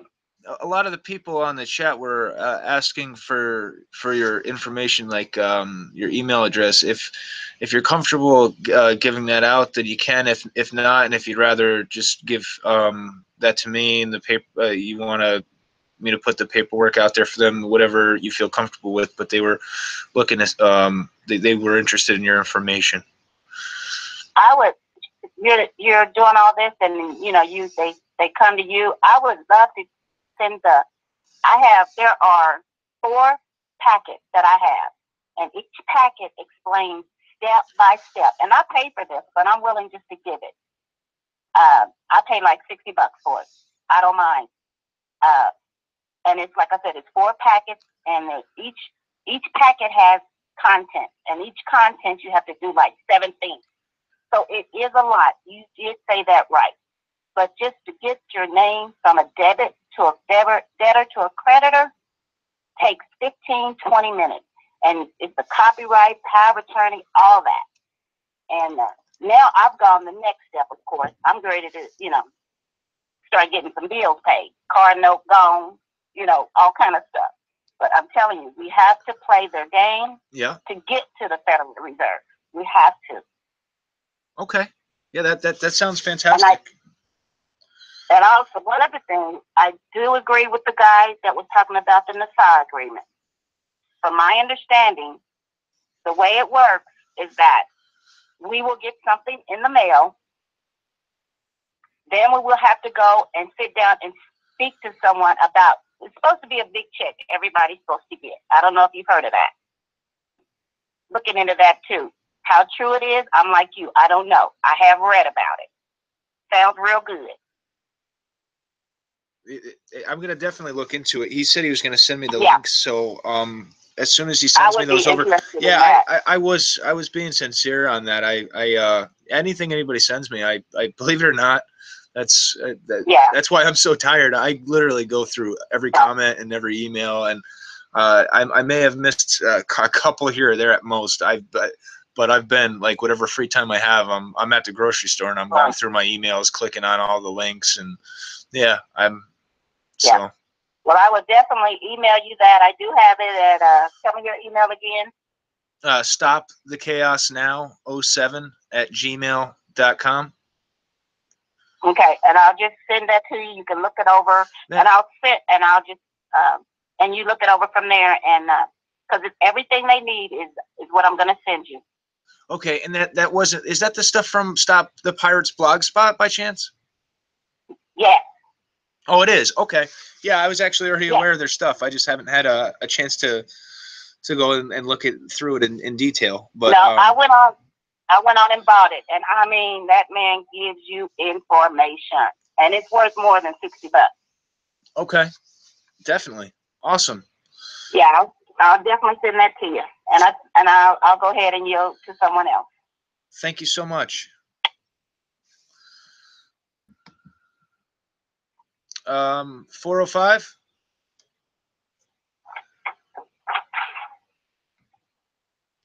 $405 968. That's me. Oh, okay, you're still there. Okay, my bad. What do I need to do? Star 6? Oh no, you're good. I can switch. I thought I already clicked. My bad. You have a good night. Thank you. Okay. You as well. 559. That's me. Hi, Mike. How are you? I'm Kiki. I've been on the Facebook group a lot. I've been actually doing the private for very long. I I would say since 2005. It's a lot of misinformation out there. I would say that the accepted for value, which is basically a banker's acceptance, is where to start. Okay. What happened is this started a long time ago. I believe, or what I was told, is that it came from one of the secret societies. Somebody basically got pissed and said, well, I'm going to let this information out. And over time, everyone that let this out was treated like crap. And by the time I figured it out, no one believed me. No one cared. And so it evolved into something like this. So what happened is, the last caller, I forgot her name, she was right. You can't do public and private. And using this, you're basically using your account that's private. So what I've learned is the A for V. It works. I have paid car notes, even like warrants where you forget you had a ticket in a state or something. Like I had a ticket somewhere in Indiana, and I was called on it because I pulled a record because I wanted to do some type of job. And next thing you know, they said, well, how are you going to take care of this? You have to come here. Well, that's what the UCC 1 is for. That's what the copyright, that's what the power of attorney, that's what that paperwork is for. To say, hey, this is a straw man you're talking to, not me, not the human, not the flesh and blood, I would say. And you have to carry yourself in the public and private correctly, because what I found out over the time, they can try to come after you. And they're not coming after you for what you said or how you said it. It's, did you cross the public and private? Did you cross that line? That's all they really care about, because that's something they can use against you. And you can't say anything about that. You can't fight that. So knowledge is power. You know, back in, you know, when it started with the A for V, I started paying off everything. And I'm like, who is the second person on my account? It was the IRS. No one understands that. The IRS has public and private. You can call the public and they're going, what the heck is, what are you talking about? Right. But when you call the private part, they understand. And that's the CID department. The CID department understands, but you cannot contact them through phone. Some said they have, I don't see how, but you have to write them. I wrote them when I had that warrant. I'm saying, you know, hey, you know, can you get rid of this warrant? What do I do? And I got forms. I've got direction on how to do that. And I have proof of staying in the private in some areas, except when someone didn't understand it. Like if I run across the one and I give them a money order that's from my account through the Treasury or through the Reserve, wherever this is coming from, they're challenging me, saying this is not real, until they go through the process and realize, oh my God, this account is real. But it stayed in the private. So I don't know if it's the IRS or it's the Treasury or whoever, but they always have been paid 100% of the time. 100% of the time that I paid all my bills, I have that warrant that I had in Indiana paid. It was dropped. I even had something recently in Michigan where they're like, oh, we're going to come after you, we're going to do this. And my friend actually A for V'd for me. I couldn't do it because I'm like, you know, panicking, going, oh, what do I do? She said, look, stay in status. Don't let them scare you. This is a scare tactic. Everything they do is a scare tactic. So what did I do? I waited it out. And she sent in the A for V, and it closed it out completely and even gave me a refund. So the knowledge starts with A for V, banker's acceptance. It starts there with the UCC 1. I don't agree with not using it because it has saved my ass many a time. Sorry about the cussing, but it has saved me big time. And if you do copyright, no one can challenge you because you're representing the public and the private correctly. You're not standing like in a court saying, yeah, I'm representing my straw man so they can throw you in jail.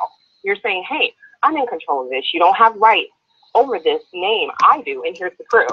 Here's my copyright. Here's my power of attorney. So it's actually pretty good. And authenticating your birth certificate is taking you away from the United States. What I've learned, the reason why I haven't done that part, is that everything is working for me. The Treasury, everything. It's a good thing to do. The IRS, it's really good to do. They have your back on the private side. On the public side, they're not going to know anything you're talking about. But on the private side, anything you send in to them, I don't care what bill it is, it will disappear. And it disappears.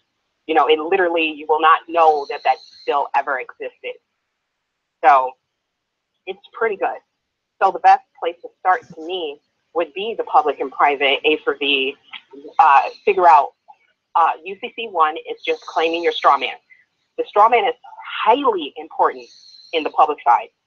Highly. You cannot, even with a cop, if you know how to represent yourself correctly with a straw man, you could get a cop to leave you alone. It's just as simple. Some people are really a little anal about it and really don't need to be, because you can just do all this with calm and they see intelligence. I called the Treasury. They just want to know knowledge. That's it. They want to know that you know what you're talking about. That's it. If you call them and you're like, I don't know, I'm guessing, they're going to go, yeah, go away. There is no account. But when you call with confidence and you know what you're talking about, they're going to listen to you. They're going to give you what you need. I've got everything.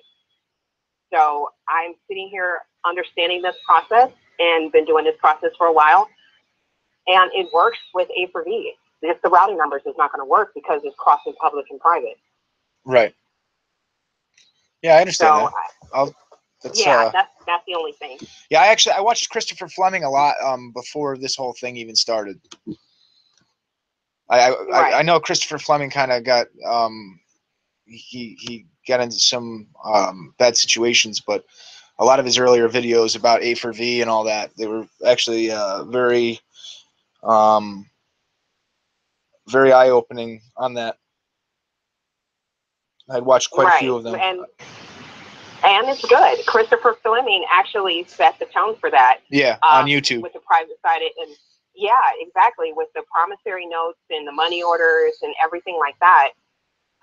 Like they say, 2 signatures, you have to send in 2 payments with the A for V. You know, that's because it's a trust. You know, I didn't have a clue at first when I started. Like that video I had where my one bill came back, 2 signatures required. I get what you're saying. Yeah. So when you send in that money order, you send in an extra one, and it goes through every time. You know, it never stops. But when you don't understand something like that and you just kind of send it in and you're like, oh, this doesn't work. I kind of don't care. My money has been utilized since probably 2005. It will keep coming as long as I'm staying private and public. So I'm not trying to put everything out because I know how they will react to it. If you cross that line, they will react to it. But as long as you stay in that line, you're fine. Right. Yeah, I totally get that. It makes perfect sense. Yeah, like I said, because my journey with this was, you know, it was way long ago. I never jumped in the way I had until this whole routing number thing came about. And it's becoming more and more apparent to me that there's a lot more to it, and that's what made me decide that I needed to focus the energy to try to awaken people and get as much information as readily available as possible versus just pushing people to continue processing, you know, these routing numbers and you know, having these reversals and it just going in the same circle. So right. The birth certificate is the most scariest to me because you're actually trying to take yourself out of the United States. And they might cause more problems than you need because you don't understand if you're going to form American National or anything like that on what you want to be to the United States. You know, once you go down that path, you have to know what you're doing, you know, because it's not that easy, you know, and some people have been accused of fraud doing that because they don't understand what they're doing. Right. You know, so they'll do it and then the government will come after them and say, well, this is postal fraud, and this is, treasury fraud, or whatever they could throw at you because you're trying to figure it out. So there's things in there like the black card that everyone's talking about, and the IRS exemptions, and just different things that a lot of people are traveling down those paths. They don't, get it. Like, Heather, I congratulate her for trying to, back him for that, but that was private funds, Yeah. and he bought something in the public. So that's what they're not showing it, but that's what they really got them for, is crossing public and private. Yeah, that's another thing I'd found too. Yeah, you have to be very careful that you don't mix. Yep. That Yeah. Okay. Hey, do you think you could pass along some links and information that helped you? Oh yeah, I have a lot of stuff. I'll go ahead and send it. I'll put it on the site if you guys want me to. Yeah, you can put it. Yeah, are you on the Facebook or? Yes. Oh yeah, that'd be fantastic. That'd make it really easy for everybody. Okay, I'll go ahead and put it in the file. Thank you so much. No problem. Did you have any other questions or any other comments? No. Okay. Thank you. Thank you. I really appreciate it. All right, you too. All right, bye. Bye-bye. 904.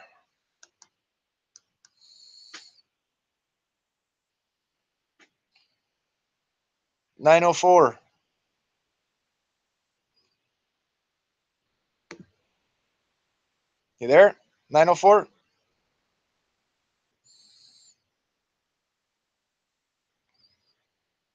$904?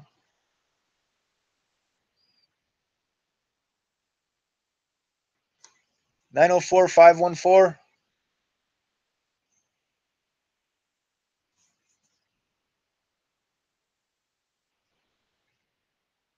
Okay, I don't think they're there.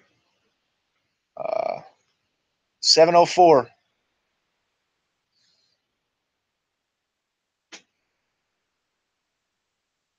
704-925.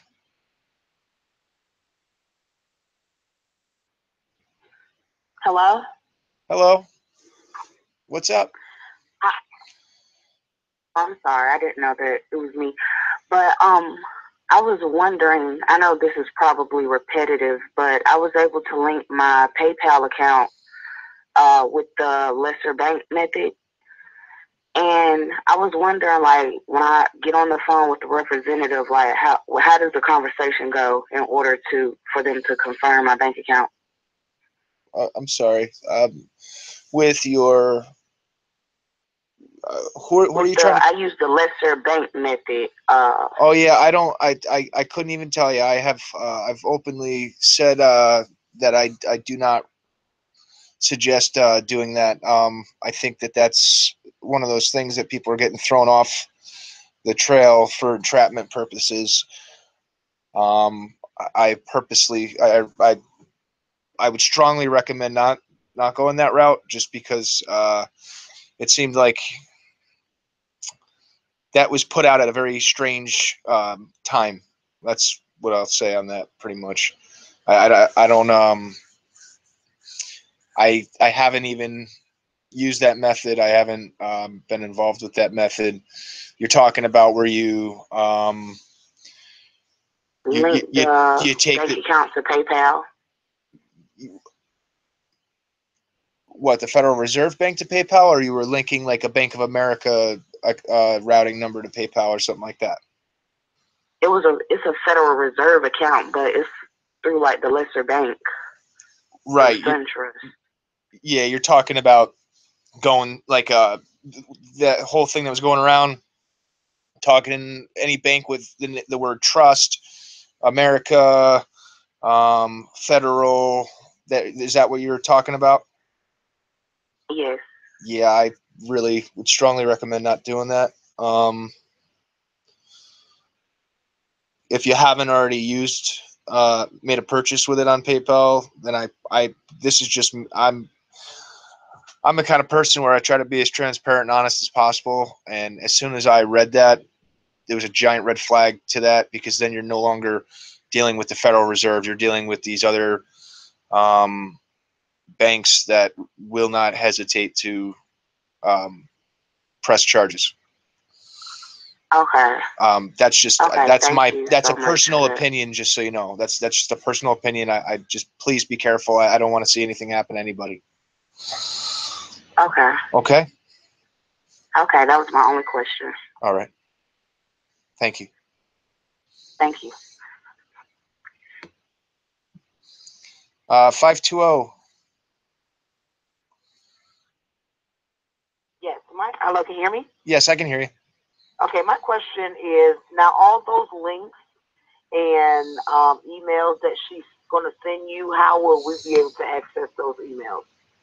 Oh yeah, I'll probably share them on the Facebook page, if they haven't shared them already, and I'm actually going to go through all the documents that everybody's sending me, and then for the stuff that seems like it's, you know, a good route to go, then I'll put that information up in a video with links to be able to access that stuff. Okay. Is that all? Yep, thank you. Okay, yeah, I'll definitely make sure it's available to you guys.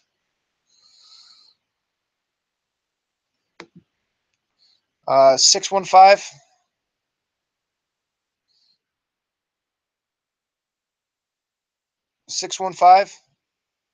Hello? Hello? Hello, can you hear me? Yeah, I can hear you. How are you? I'm fine. This is Gerald from Tennessee. And I just have one quick question. I saw a video on YouTube the other day that I thought was a little awkward, and I just wondered if you heard anything about it. This gentleman on there was saying that go to a check making company that makes, prints up your checks for your bank. Okay. That you can order checks, for your bank. Yeah, I personally would recommend against printing checks.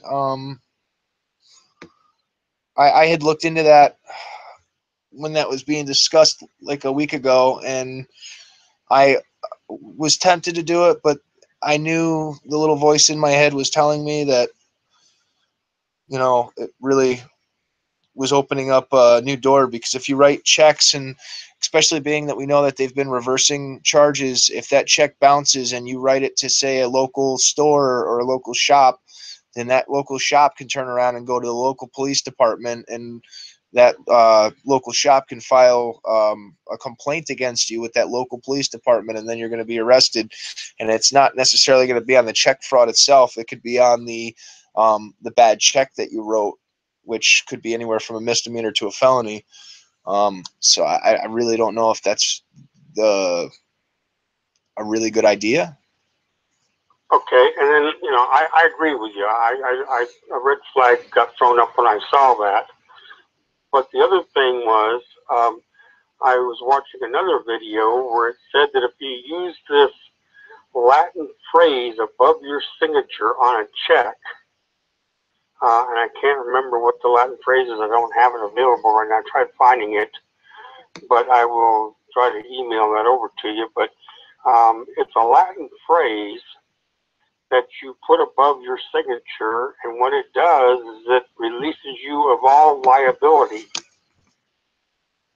And that it's Latin, and it was issued by the Pope. And I wonder if you heard anything about that. Well, do you know what the phrase is? Do you have like a link to a document that you could send me, and I'll take a look and let you know? Sure. Do you have my Yeah, I'll get that out to you. Yeah, email me that. I'll take a look at it, and I'll try to research into that validity of that, and let you know. Okay, and then another thing was I came across some documents that are the Federal Reserve's, I don't know if it's their rules and regulations or whatever, or if it was issued by the courts or what, but There was a section. It's like 154, or it's like 54 pages long, a PDF, and it was saying in there that the Federal Reserve cannot reverse any. Yeah, they can't take money back. Yeah, they can't take money back. Yeah, they can't. Yeah, they can't take money back, and if they do, there is a process that you can go through to hold them liable for that. Yeah, they can't take money back. We found that out like towards the beginning of all this. That's what's leading everybody to believe that these companies are either keeping the money or sorry, my brain is. They're holding on to is what they're doing. Yeah, because that would explain why some of the companies turn around and then a couple weeks later or a week later, then they zero out the account and close it because they kept the money anyway. Right. But they're let's see. I'll try to get that information for you too. I'm sure you probably already have it, but yeah, the banking and the banking information I do have, but definitely on that Latin phrase, send that out to me. I'll take a look at it and let you know. Okay. There's another thing I wanted to ask you, but I kind of lost thought on it. So Harvey didn't okay then, huh? Yeah, he's fine. He was on here earlier. He hasn't been approached by any federals or anything like that. I know they took his YouTube channel off. He's got a new one. He's got a new YouTube. And he's also got a new website too, right? Yeah, it's not up and running yet though. Oh, it's not? Okay. Nope. All right. Okay, then. Well, thank you very much, and I appreciate your support in all this and all the knowledge you're giving us. And I agree with you that people are jumping into this with too little knowledge. They're going to get themselves in a lot of trouble, and I hate to see that happen, but that's what happens when information gets out there and they don't do their due diligence. Right. They don't understand the corporate law, because it's a lot different than the common law. That's it, and that's my mission, is to try to help prevent that and to try to reach as many people as possible and awaken as many people as possible, and then also educate them. So hopefully we can accomplish that at this channel, and we've got a good community here, a good group of people, and I'm hoping that people kind of, they don't get frustrated, and they realize that, they see the bigger picture. It's not just process the payment and deal with the reversals, and it's there's a bigger picture here. We can really make a difference, and I think that this movement is the perfect everything just kind of fell together for that. You've got a lot of people that have awoken. You've got a lot of people banding together, really looking out for one another. There is a lot that aren't too, but I think everybody, it's all about, it's like dominoes. Once one domino falls, the rest will all, kind of fall, and they'll all get together. So that's what my hope is anyway, because, we're all in this together. We're all, we all got to look out for one another, and we'll be a lot stronger if we're one unit versus worrying about egos and all that. So. Right. And everybody wants to get credit for this and that and the other, and it should be a group effort, Yeah, it doesn't matter. It doesn't matter who's done what or how. I mean, there's been so many different people contributing in their own way. Just because somebody, even people who haven't put up videos, there's been a lot of people that have put a lot of time and effort into the websites and into the comments, and helping to educate people in the comments, and we got to remember all that too. So everybody is equally a part. Everybody's plays their role equally. So see, people need to realize that we're not fighting against flesh and blood. We're fighting against spirits and demons and principalities, you know, that's who we're fighting against, and we need to get back on our knees again and start seeking our Creator again, and let Him give us wisdom on what we should do and what we shouldn't do, because He's the one that has brought us this far. You know what I'm saying? Yep, definitely, 100%. Well, I'll let you go. I know you got a lot of other calls, but I thank you for your time. Thank you. Have a good day. God bless. You too. Thank you. God bless you too. 615.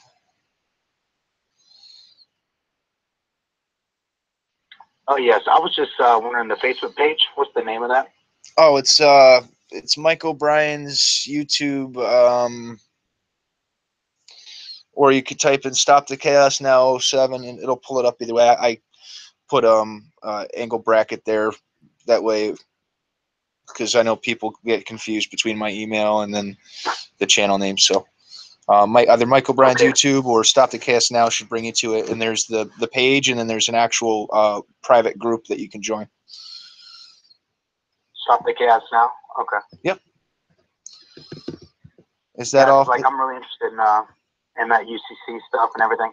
You Yep. know, it really blew my mind when I figured out that, you know, the all caps, you know, legal fiction. It's crazy, man, how evil they are. You know. Yes, yeah, it is. That's why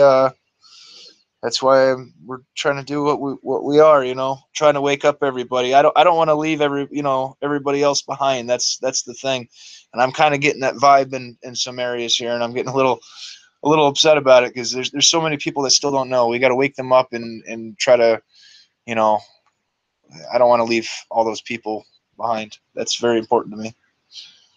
So yeah, I also agree with the last caller, or I mean the last guy who spoke. Yeah, I mean, like, pretty much everything's in the Book of Revelations, man. Like, honestly, I mean, it's just like it's all slavery, man. that's like, exactly you know, it. People don't see, but it's you know, it's complex because man makes it complex, but really things are simple. You know. Yeah, it's very much so. But I'm definitely glad I'm glad you're with us, and yeah, if there's anything I can do to help, check out the Facebook, and if you need anything, just let me know. Thank you, man. I appreciate it. You Welcome have a to good the night, family. man. You too. Thank you. Thank you. Bye. 202 DC area code. What's up? What's going on, man? I was looking for your Facebook page too. I didn't catch that. Actually, I just got on the phone when I heard somebody asking you already. Yep. I got is it Chaos? It's you can either type in "Stop the Chaos Now 07," or you can type in Mike Obrien's YouTube. Either one should bring it up. Okay, Stop the Chaos Now 77, correct? No, 07. 07. Oh, 07, okay. Yeah, I'm gonna drop some stuff in on your page as soon as I get to it, and put some links and stuff on there. I think it'll be worth looking at, you know, for the group. Some people, you know, that's interested. Yeah, that sounds fantastic. That's awesome. Thank you. Yeah, just in regards to what we were talking about, the ACH and what I discovered, you know, I think is would definitely be beneficial to a lot of people in regards to online checking. One of the things that I did find out is earlier someone was talking about the A for V in paper form, which, you know, has been going on for quite some time. And a lot of people were successful with that. You know, A for V in the presentment, and, you know, with the money order, and a lot of times the promissory note or the bill of exchange. Usually it's backed up by the, you know, a bond, if you will, going through the Treasury, anointing the Treasury, Secretary of Treasury as the fiduciary. And I think it's the same method with the ACH. What I think is going on, what I know was going on, and what I was in one system from paper to electronic. So they're basically keeping the same rules. It's just, you know, they're kind of finagling how they're going to use this, and you know, putting restrictions on it, because it's basically just for discharge and set off. However, there is certain provisions where you can actually not buy things or purchase, because that wouldn't be the word. That goes against, you know, discharge and set off, because that's not discharge and set off. It wouldn't be a purchase; it'd be a transaction. Right. What you would do, what I was successful with, is getting the invoice. Somehow or another, you have to involve an invoice, which is proof of a debt. You're basically showing that there's a debt and you owe this debt. Even further than that, I heard someone earlier mention about, you know, a transaction that went through and no reversals. And he said the magic word, which was a merchant-to-merchant transaction. If you can show that the transaction is business related, you're leaving a paper trail. You're leaving a trail showing where you either have, because some of the requirements you have to have in order to do that, so that you can overcome the reversal, is they have an employee number, a number that's attached to their business that shows, you know, that when you put this number in, it's a code that shows that this is a merchant or a actual creditor. Okay, and in order for that transaction to go through without, you know, any reversals, it would have to be bank-to-bank transaction. It wouldn't be bank-to-wire, or, you know, it has to specifically be Fedwire or ACH. And if you're doing one, you don't twist, you know, you don't, you know, mix the two together.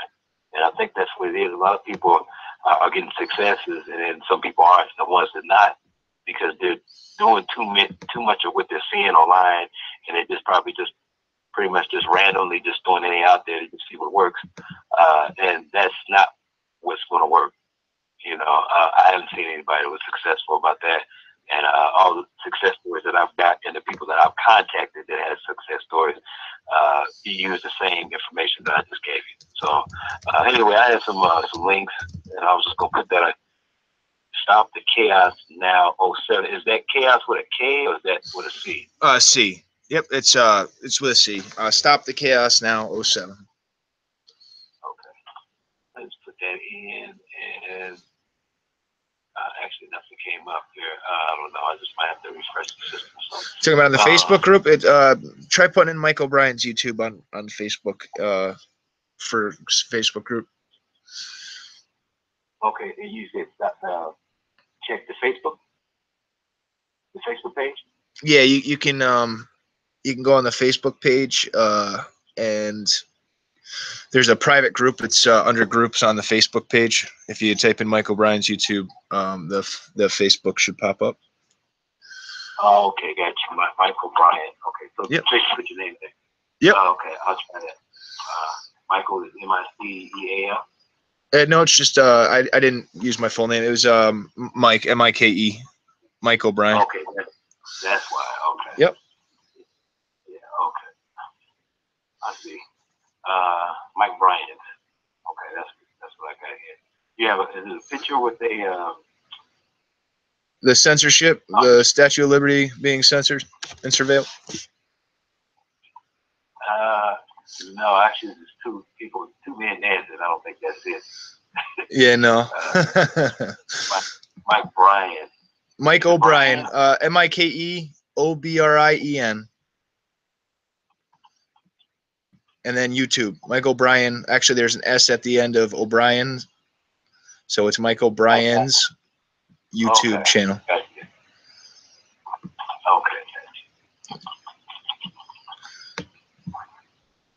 I can always change the name too and make it easier. I just kind of did it quickly. I was trying to do that in between everything, just as a place to share data. Yeah, okay. I got Mike O'Brien's YouTube channel, Stop the Chaos. That's it. Yep. Okay, good. I'm gonna drop something on the email, and then I noticed you said that you would kind of like screen it or whatever, filter out what it is that you wanted to put online, and Because some of the things I attach to the documents are probably just for you and your discretion, and then, you know, something that's just for the public. You know what I'm saying? So, okay, if there's stuff that you if there's stuff you wanted privately, I would email it to me at stopthechaosnow07@gmail.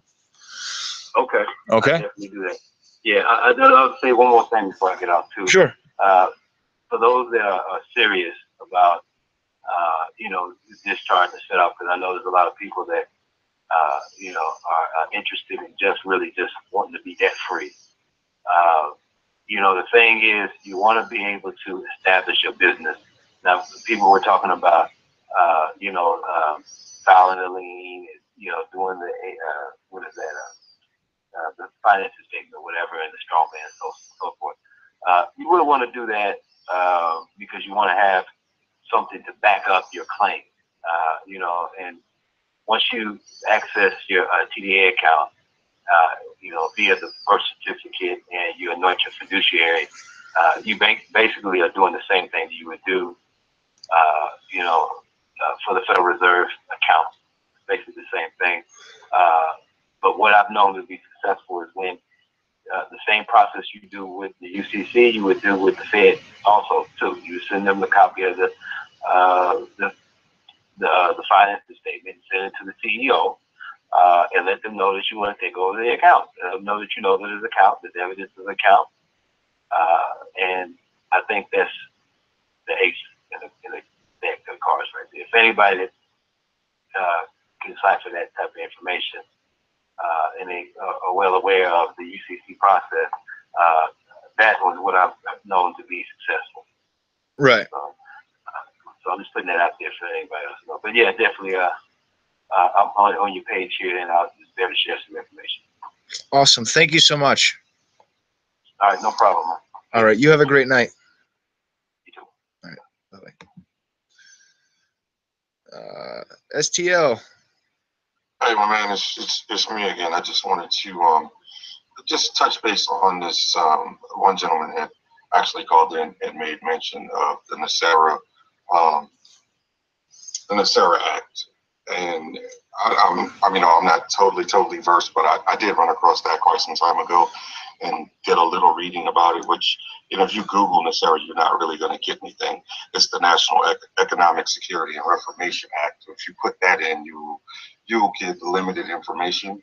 But I just wanted to say this as it relates to that, because he seemed to be pretty confident in that coming to fruition. And that's one thing. I feel strongly about the process that we're taking on this side. But that actually, Mike, if you go through and read it, what it does, it dissolves everything that we currently know. It immediately dissolves the Congress and the presidency. He actually has to leave office nearly immediately within like 24 hours, according to this act. And Congress. It dissolves the IRS instantaneously. It dissolves the Federal Reserve instantaneously. Now, if we have those doubters, you know, that's in this movement, or even looking at what's going on and thinking we're not even going to get our money that's there, do you think that they're actually going to fire themselves? Because that's actually right. The premise of NESARA is. It basically, it reinstates constitutional law and it abolishes admiralty law, which is what we operate under. Right. Yeah. Just being real, do we actually think, if he's doubting the fact that they're going to give us the keys to these accounts, but they're going to give us the keys to total solvency and give us the country back? Yeah, that's right.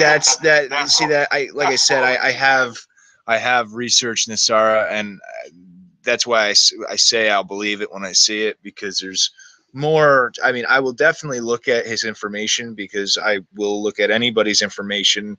I'm that kind of person that I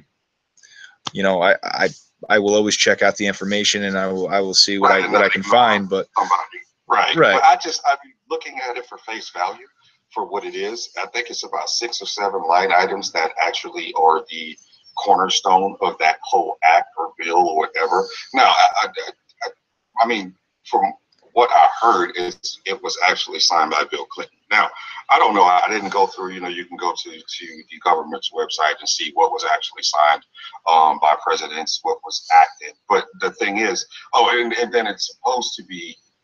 So it didn't get this. The premise is it didn't get.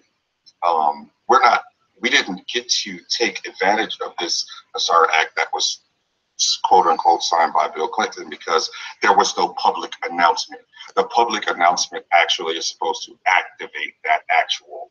This is, the premise. Like this public announcement is supposed to activate this actual act that we call NASARA, and I'm guessing at that particular time, since according to the line items in the bill, they actually are firing themselves. I guess the president makes the announcements, and drop the mic and walk off the podium because, according to the act, one of the line items, Congress and the Senate, as we know it, and the presidency is pretty much dissolved, and then we actually, within 48 hours, I don't know the full details of it, but somehow or another we get new leadership into the office.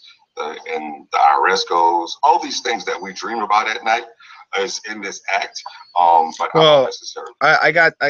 According to Cindy, she takes over. So that's that's why she says that she's the president of the United States. She says that once Trump, follows through with it and leaves office, that she's the president. That's why she says she will be sleeping in the White House. That's what Cindy claims with that NASARA, because good, it sounds good rolling off the ballot, but I just don't see it happening. I think that's more far-reaching than what we're attempting to do on the other side of the fence. Right. I don't see it happening. They're not going to give up the power. That's the end of the Federal Reserve. That's the end of.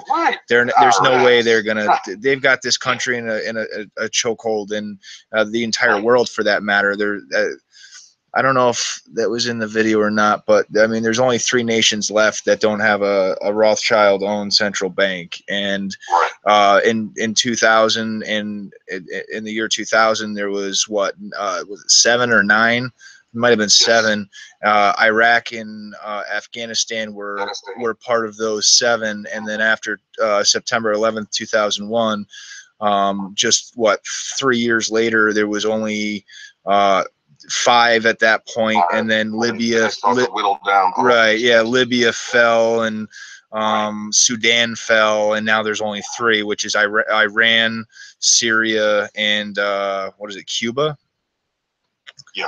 And it just so happened, or no, North Korea. North Korea is one of them. North Korea, one of them. Yeah, and it just so happens that those same couple countries are the ones you always hear about in the news, and we're always going to war with, and we're always because we want but the bankers want presence in those countries, and they have the whole world. Exactly. You know what I mean? So I just think it's far-reaching. I don't want to take too much time, but I just think that's a far-reaching deal. I don't know. That guy was kind of alluding to there being a connection between 9/11. Now, don't get me wrong. I'm a guy that I live on the 9/11 side that thinks that the government had something to do with it, but I don't think the two meet together. You know what I'm saying? I can't necessarily say that they collide. This NASARA act and that whole activity that took place in September. But I just wanted to kind of put that out there. And then another gentleman also in closing, the last gentleman who, not the last gentleman, I think the caller before him who mentioned, he was a little bit older gentleman, something about this guy, he saw this video, whatever.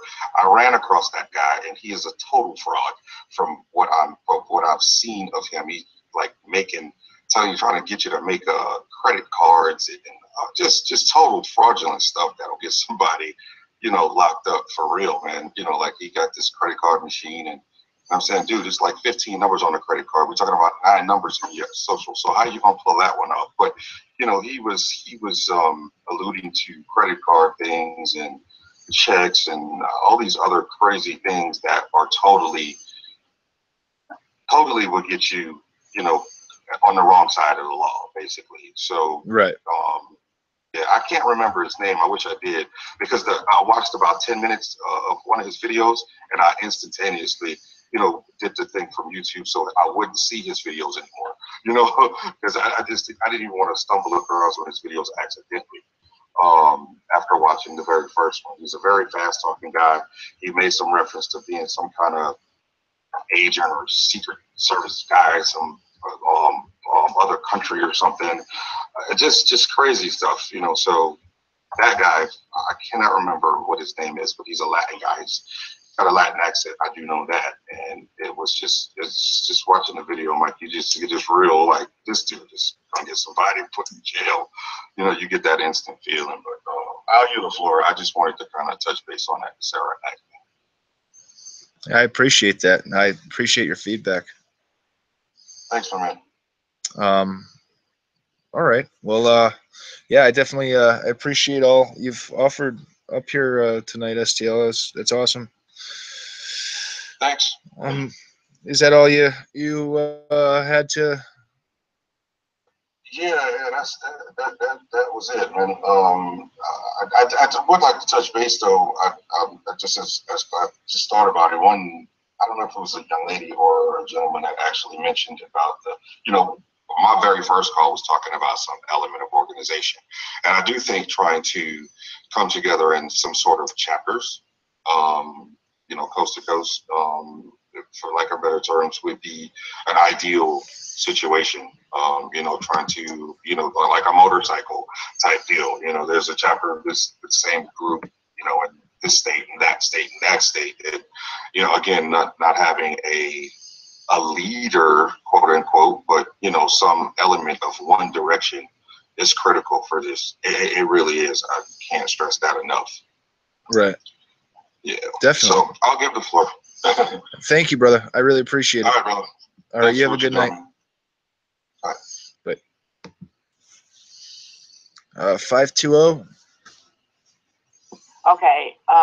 To what the guy was saying before, the guy was talking before, the older gentleman, the Latin phrase is motu proprio. Motu proprio.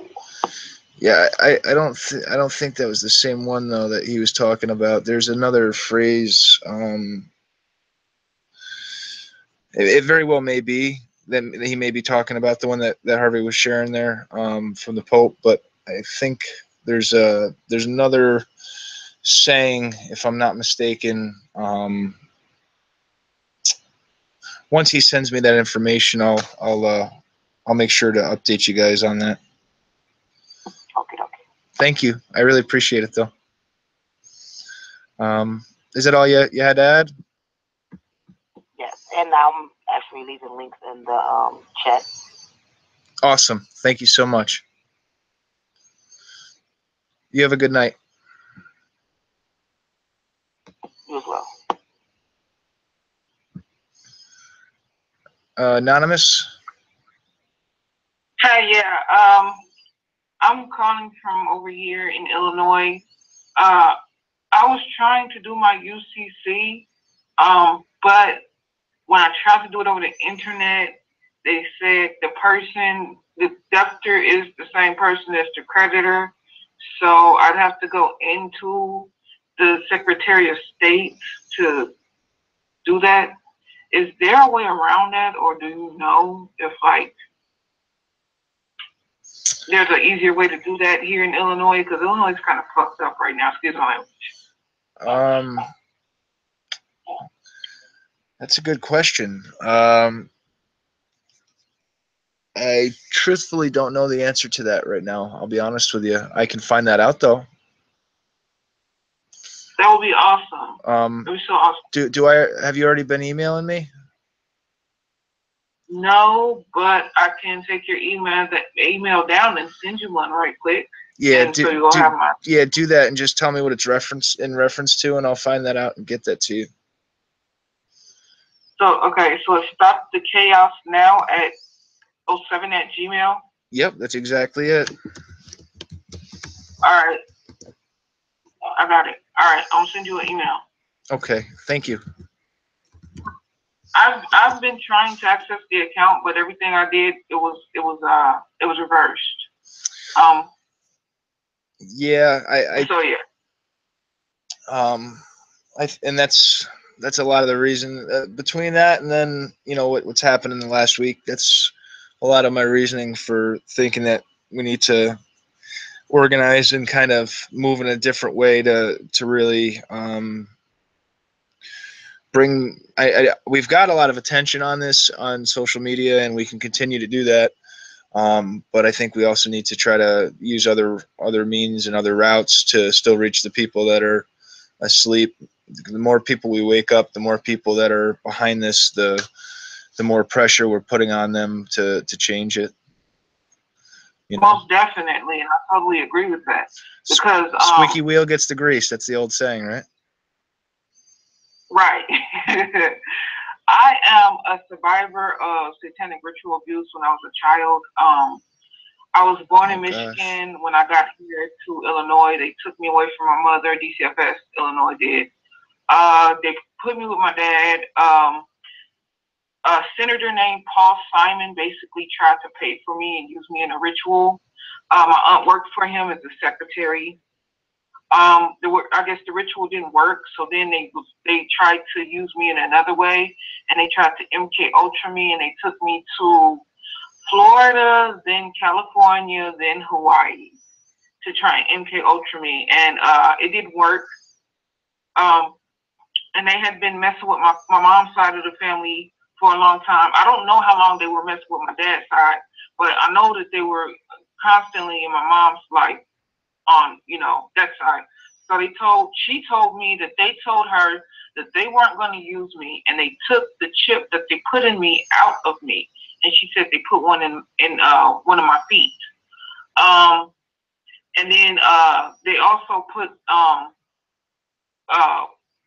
self-sabotage programming in me, where I was suicidal for a long time. My mind, every time I tried to find out and think about what happened to me as a child, my mind would get really, clouded and distorted, and I would get really messed up in my thinking. I self-harmed. I self-harmed myself several times throughout my life.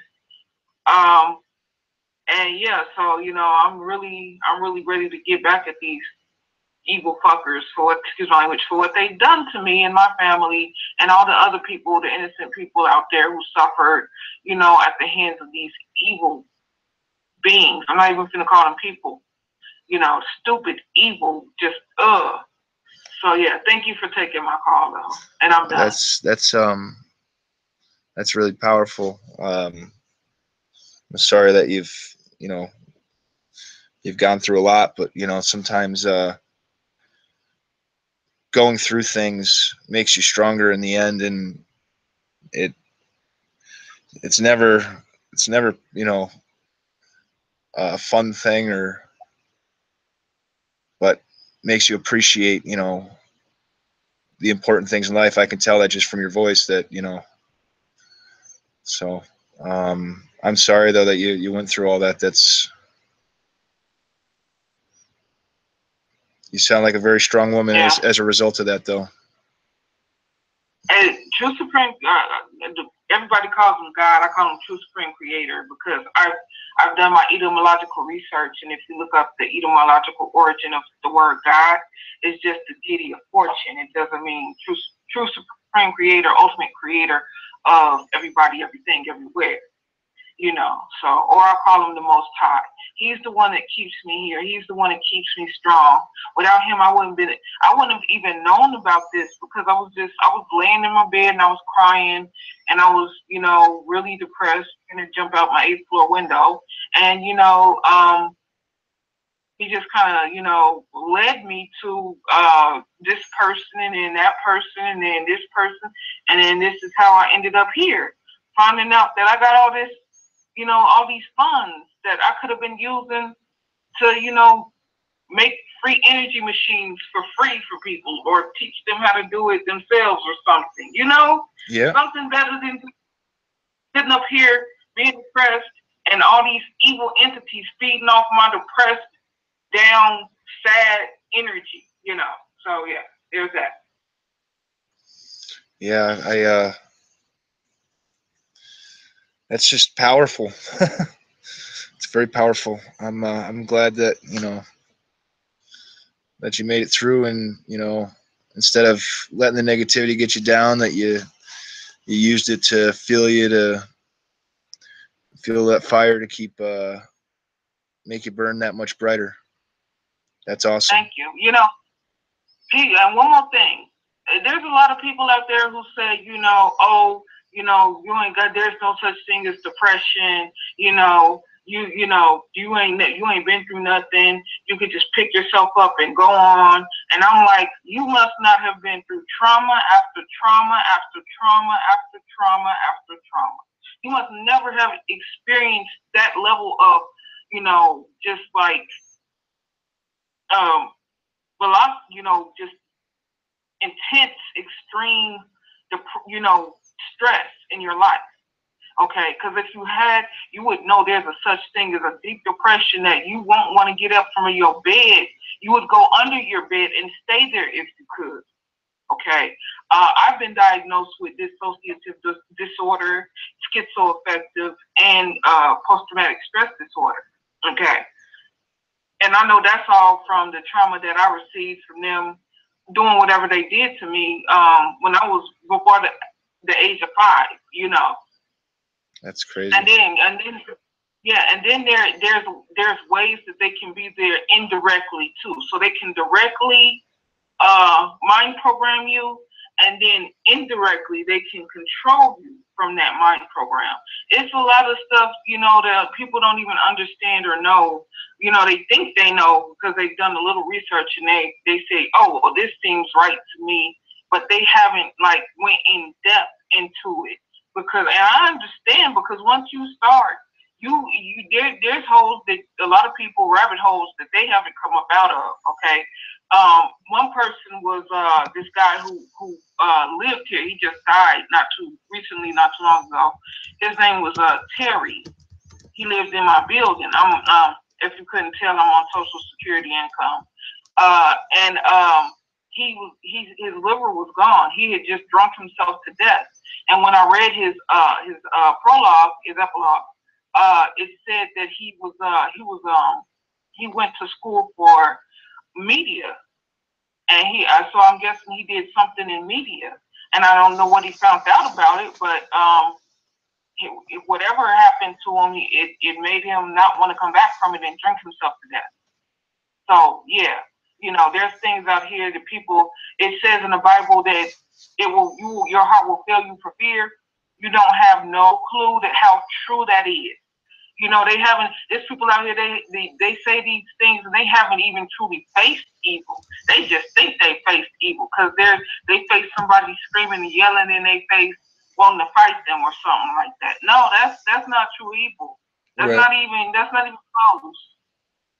So people need to get prepared, and they need to get ready, and they need to truly do their research. Okay, we do need to come together, because the evil that's coming is not just gonna come for Black people or white people or Chinese or Japanese. It's coming for all of us. You will, be swallowed up whole by it. No escape. So, all right. There is hope, but you got to do your research. Oh yeah, definitely, 100%. I agree with that. Thank you so much. I appreciate it. Make sure you send me that email. I'll try to see what I can do. All right, will do. Okay, thank you so much. Thank you. Good talking to you. All right. God bless. God bless. Hello, 949. Hello, Mike. I hung on. Can you hear me? Yes. Yeah. You, God bless your heart, have an amazing, huge heart for what you're doing. And I am astounded, honestly. I mean, I've been even half tearful listening to these stories of what's come about. At first, I was disappointed with the call because I really think that Harvey is letting people down in a big way. He offered nothing. He's sensationalizing who he is at this point, and God bless him if he wants to continue to do what he's doing, but he's not really helping. He's opened the door because probably through him, serendipitously, I got to you. And you had amazing, intelligent callers come in with information that's far beyond anything that's out there. So thank you for hanging in and being able to hold the space open so that I could at least hear it. And it's through my calls to a divine source that I'm even here to go further to understand my sovereignty. Thank you. Because there are no other answers, and I believe in the power of the one, or the amazing. There's so many words for it. Transcendent is a good word in order to keep us out of understanding of religious beliefs or whatever, because we all agree to disagree somehow. But I think in the end we come back to the one. Am I still on? Yeah, you're definitely here. Yeah. Okay. And that's been a big, powerful part of my life. I'm probably double your age, I would only assume. And for that, it brings up a lot of things. The cognitive dissonance I've worked with a long time ago. I can't say that I have it. I have a healthy fear of not wanting to actually battle with any kind of legal system, because it's just a waste of time. I do not want to have to endure the discomfort of having to answer in a converse way. I think that would make a lot of sense. Oh, like yeah, why, definitely. you know, why throw myself out in front of a bus? It has been, and I do believe now, I mean, people talk about it. It's the forces it's certain forces battling themselves, and we are actually a witness to that, but we've been the pawns, obviously. You can call us a lot of things. People call us slaves, but whatever we are, we're instruments too, keeping the machine running. Wonderful movies have been done. I'm a creative, and I really believe in the power of the creative mind, and The Matrix was one that kind of opened it up a little bit. Oh yeah, definitely. You know, are you gonna jump off the ledge? Are you gonna? I mean, it's like pushing somebody to the limit. Are you gonna? And in the end of it all, the amazing part of it was the transition took place. Somebody brought up a movie to me just today, reminding me of The Dark Crystal. And it's a very old animated, let's see, the puppet guy had actually directed it. And it was amazing figures. And it was basically light and dark coming together. And they held the shard to the crystal. And in the end, when they came together, and they were on opposite sides, but in the end, when they came together, they had a miraculous unity that became that enlightened freedom. So everybody's feeling it. Something's amiss. Something's going to happen. Are we going to be at war? Are they going to declare martial law? Are we going to? All of it are great options. All of it, including wonderful earthquakes or volcanic eruptions. They're all great options to reduce us to a place of total chaos and forgetting about this. Right. And at the same time, sensationalizing it is, who are we? What are we about? We are a collective. We have great minds coming together on this call. Again, the kudos and congratulations in my heart is to you for keeping your heart open so well. You are very compassionate. You are very understanding, and you've held the space so wonderfully, and I know you're tired. I took notes. I was listening to different people. They do know what they're talking about as the calls started to come in for later, and you've probably lost a lot of your callers that didn't get this information. But I do hope, too, that you continue in a strong way to bring these people forward. Harvey, to me, is too sensational. I was even starting to disconnect from him because I do not like to listen to a cuss word over and over and over again. It's not intelligent. To me, it's degrading. And to try to hype people into fear, to get off your butts and try to do something, or else you're just, but what do I say? To me, it's patriarchal in the way that somebody and a parent would say, I'm going to kind of beat you until you get to the place of understanding. You're chicken until you start to get up there and jump. Right. I don't think that's a good measure. At least it's not good for me. And I think we have a different mindset, and particularly if you're dealing with women too. Women have a totally different mindset about how to approach things. So there's a lot that's going on here. There's a lot on so many levels. And this lady who just called, my heart is so much to her, and prayers to her, because and again, I can feel the tears. What she is enduring is beyond anybody's imagination. I can rather feel it, but it's the research that I've even gone through to understand what they have done to people, including all of those who are in power, in the greatest power. They have raped these children in their bloodlines when they were 2, 3 years old and killed animals and people in front of them, including making them do the same thing. So that alone, you know, do I want to believe it? I really don't. There's been enough out there with people talking about it to bring you the sensationalism as to, is it true or not? It's up to you if you want to believe it. But it's enough to distort the mind that nothing matters after that point. That there is that ultra control that takes over.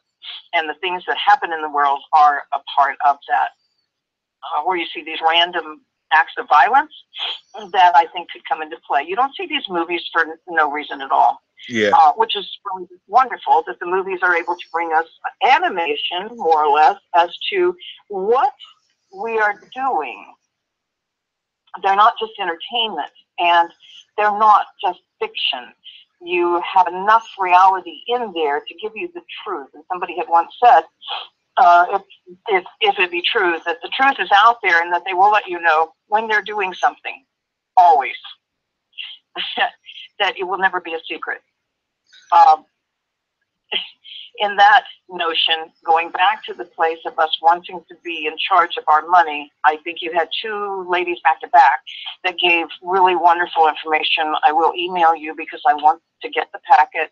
I would like to go through that chain of this is all new to me, by the way. Yeah. Somehow I fell into this. I fell completely into this. And I think it was through Joanna. Joanna had caught my eye, and I watched her video blog for quite a while.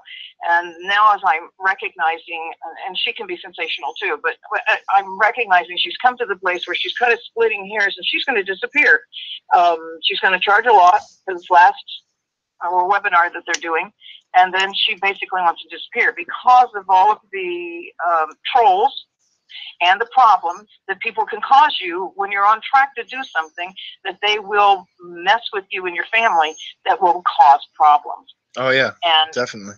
I don't blame her for wanting to do that. I think, you know, she's charging a lot. In fact, I had entertained the thought of it because it feels that she's on track for doing something because it's happening. It's things are happening and following through for her.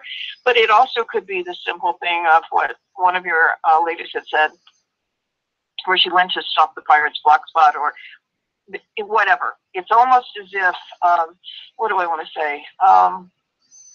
Unless we have a hand, I feel, in our social system, unless you have a hand to guide you, you know, it could even go back to even a familial thing. Unless you have somebody to really show you the way and the ropes and understand how to be properly social, how do you know what's good, what's right? And why should you have to fall so many times with bad information? To me, the system's loaded with trolls to get you into problems so that it weeds you out and shows again and again, it's a scam, it's a scam, it's a scam. And then you have the meme.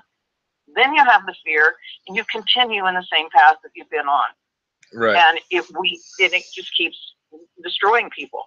You know, I have family and friends, and we don't even have to be that public. We don't have to even go on that major of a forum other than to keep doing what you're doing, because the stronger and more educated that everyone who has called in and is listening right now or has listened, if they continue in this vein, the network that it goes viral, and it is more powerful. It has more clout. It has more authenticity. It is more trusted because it's tried and true. A friend told me today, she goes, well, you know, congratulations to you. You've got this notion that's happening, and you show me that it's provable, and then I'll listen more to you.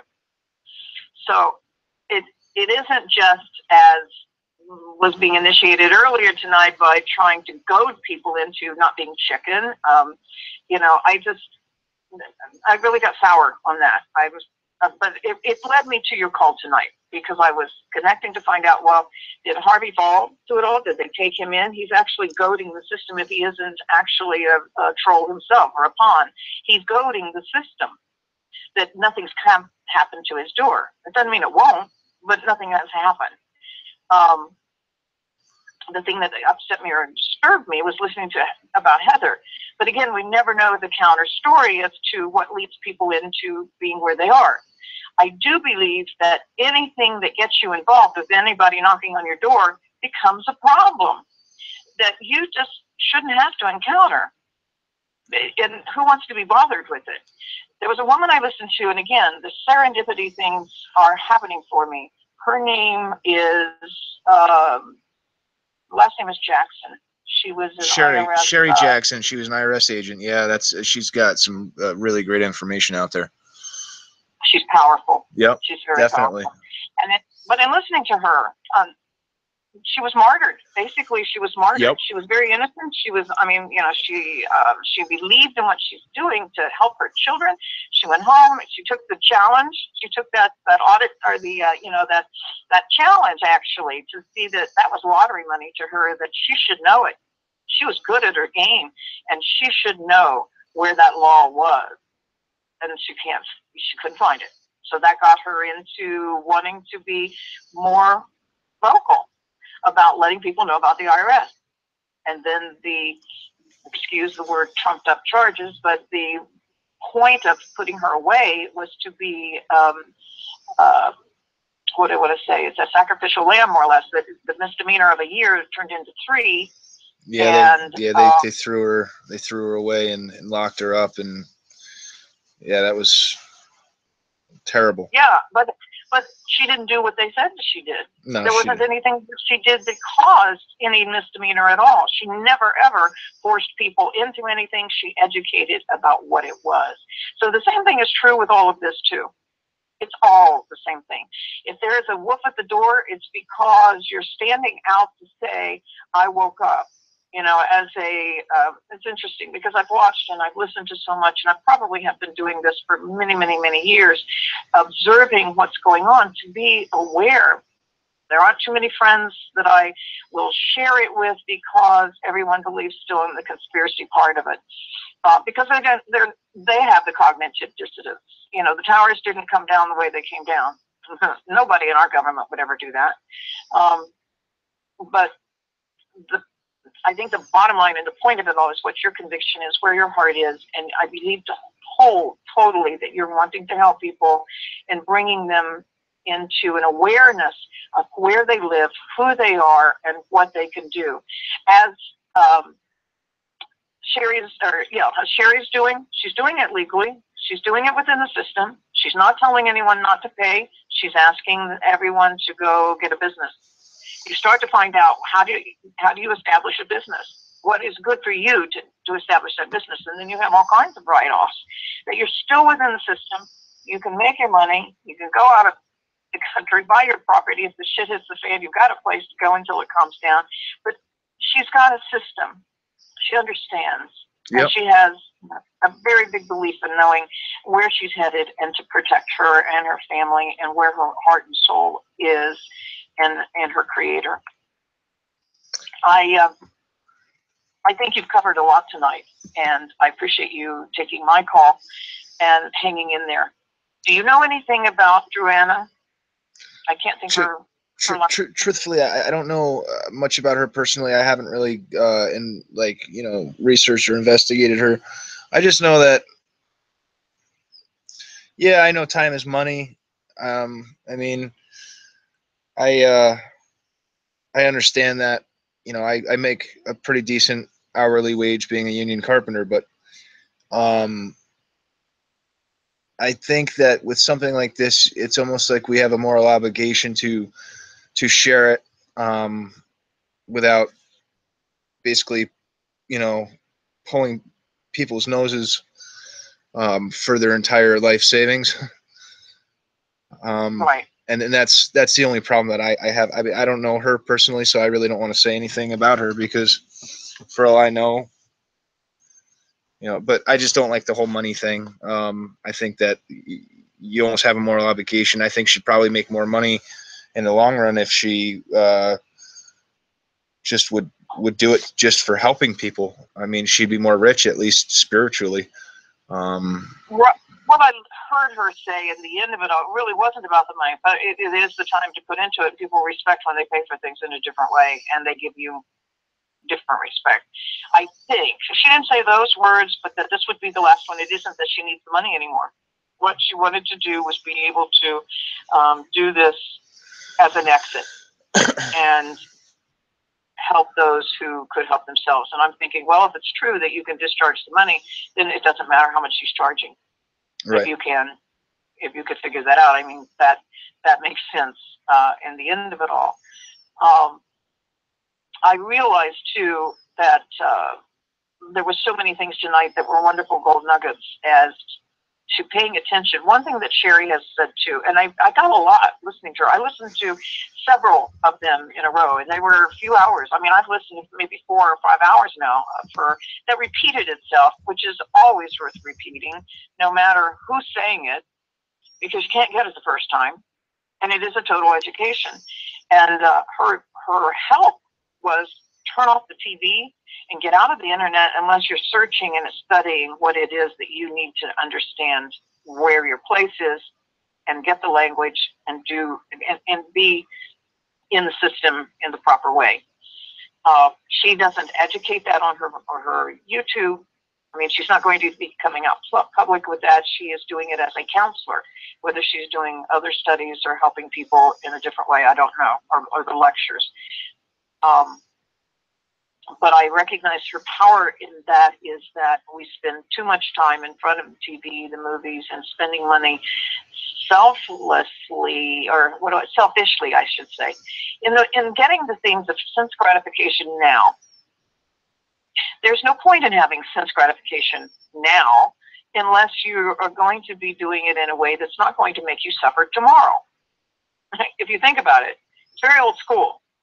Again, I'm older than the most of the crowd, as she grew up in a way that when it's worth something, it's worth waiting for, and you work for it and not be doing it on, I mean, she kind of is in a converse way, you're not doing it on credit, but if you're putting this system to work the way that it is, you could do it on credit and discharge it. I think what she's looking at too is the sensationalism that, you know, why go out and buy something in a big purchase when there are certain needs that you have, and there are also members of your community that could be served by what you're doing as far as the instrument that you could put into place to use the money in the proper way and not be putting it into your taxes. You know, that $4,000 you might have to pay could be put into something else that you could be helping with your community, your church, or whatever. Does that make sense? It does, totally. Yeah.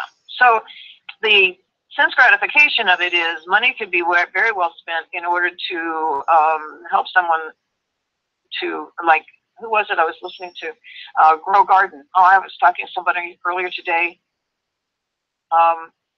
Or did I hear it on the call? It's all melding together at this point, that we could be self-sustaining if we had the ability to either have the land, the property, or what would we want to do? And what could you do? And it would be much more healthy for you to do.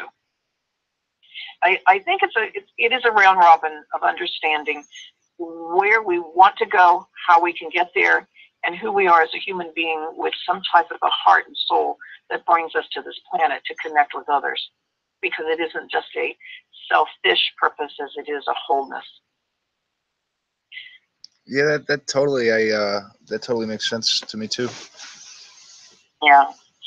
You are a champ. I'm sure that you're very tired. I don't know how many more callers you have. How many do you still have on showing that hung on the call? I have 3 now. 3 on the call? Yeah. Oh, not on the call, but on the question and answer thing. I have 3, yeah. But no, I really appreciate all of your feedback, and you have some really good and valid points there. I mean, and that's a lot of what it is for us to. Everybody's looking for a leader, and they got to understand that everybody has the potential to be their own leader inside of them, and realize that they are capable of doing anything if they set their minds to it. So And that's part of what society has done to everybody, is made them, you're indoctrinated with the idea that you're weak and that you need all these extra resources to be able to do things, simple medial tasks. And you don't, everybody is very capable, and that's what I'm trying to get out there. I'm trying to show little things like how to make your own screencasted videos, and that way people can start to get their own voice out there and start feeling comfortable. Because I was there myself. I had no clue what I was doing, years ago, and I didn't really, I still don't when it comes to the videos, some of the times doing all that kind of stuff. But I have taught myself, and I go out there and I look for the stuff, and everybody can do that, and they can have that confidence. That confidence is very important, and that's having the unity, everybody realizing that they all have the potential of being a leader themselves. That's going to breed a much stronger movement, and it's going to speak volumes, and we're going to knock their wall down in no time. And then on the same side is not getting caught up in the selfish mentalities of, so what, they're dumb because they're still asleep. No, they're still people, and they're still, what's being done is wrong. And just, we were all asleep at one point, so we need to do the same thing and wake them up and let them know what's been going on, and not leave anybody behind. That's it. So. That's exactly it. And I love that. You're coming from an incredible space to me. It's almost as if that is a coded place in itself to me, and not leave anybody behind. That really becomes the ultimate of, there is something to that. There is definitely a purpose and a mission behind that, a particular goal, a life goal, something that wakes you up to get off the couch. I'm going to validate again what Sherry had said as far as turning off the TV, quit watching the reruns, and quit watching this crap as far as these sitcoms and this just mindless stuff that hypnotizes, fills us with nothing. And the news itself. The news just it loops itself, and it has nothing other than the drama of a what do you call those dramas that are on soap opera? Soap operas. Soap opera. Yeah. It's nothing but a soap opera, and I realized that. There's one station I like to listen to, and because I think that she's really she documents well and does a lot of historical, bringing you back into the politics. And it's like, but it doesn't matter at this point. It really doesn't matter. What matters is that we wake up to understand their sovereignty, and in doing that, there is a quotient. I don't know that you get into quantum physics or anything that anybody may understand with that, but there's a quotient. They found an experiment where there were a baboon monkey of some sort, and I think that they observed that one day the younger ones started to wash their sweet potato or some type of vegetable fruit they were eating. And as they watched this among the islands, there was no communication. There was no way they moved from one island to another. And they watched it start to pick up from one island to the next, because they were observing this species. And as it picked up, they realized there was a quotient. There was a turning point. There was a numbers turning point where it became automatic that all of the islands were doing it. And then the generations after that continued to do that. And they called it the 100th monkey. You can look it up. It's a good story. And it is a factual, documented experiment. Yeah, I'll definitely check that out. And another thing, I don't know, maybe this may reach some people that don't realize this, but the next time, obviously go into this realizing that you're watching the brainwashing tube, okay? But, turn on the news. And when you're turning on the news and you see the newscaster there, pay close attention not to the newscaster but to the screen behind it. You'll see all kinds of colors swirling, almost trance-like movement in the screen behind, because it's a form of brainwash. All that is intentionally put there. And actually, if you there's been people who have caught this kind of stuff where in the flicker. And you can look it up on YouTube. They've actually, recorded at live TV and DVR'd it, like paused it, and in the snap of a finger, a flash, there'll be occult symbolism, you know, a quick flash of a satanic looking entity pushing like sloth or greed, and it's crazy, but this stuff is really there.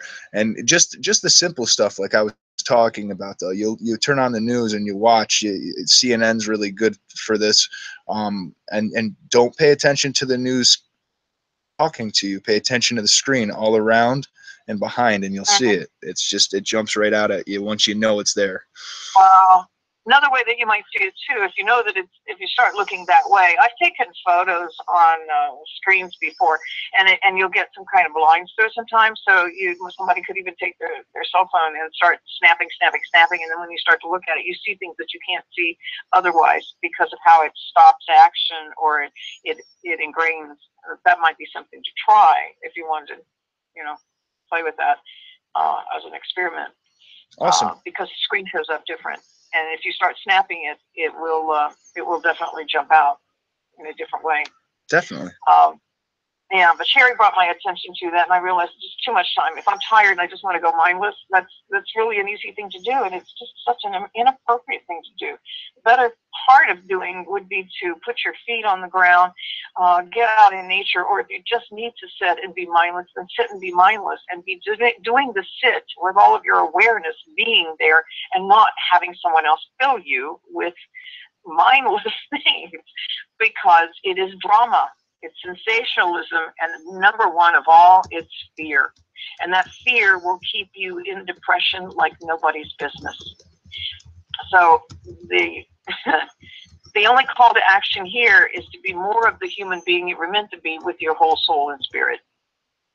I think that all of this information now coming is you have the financial means available. All you have to do is go through it, which made a lot of sense, in the proper way that will take you some time without these magic hurry-ups.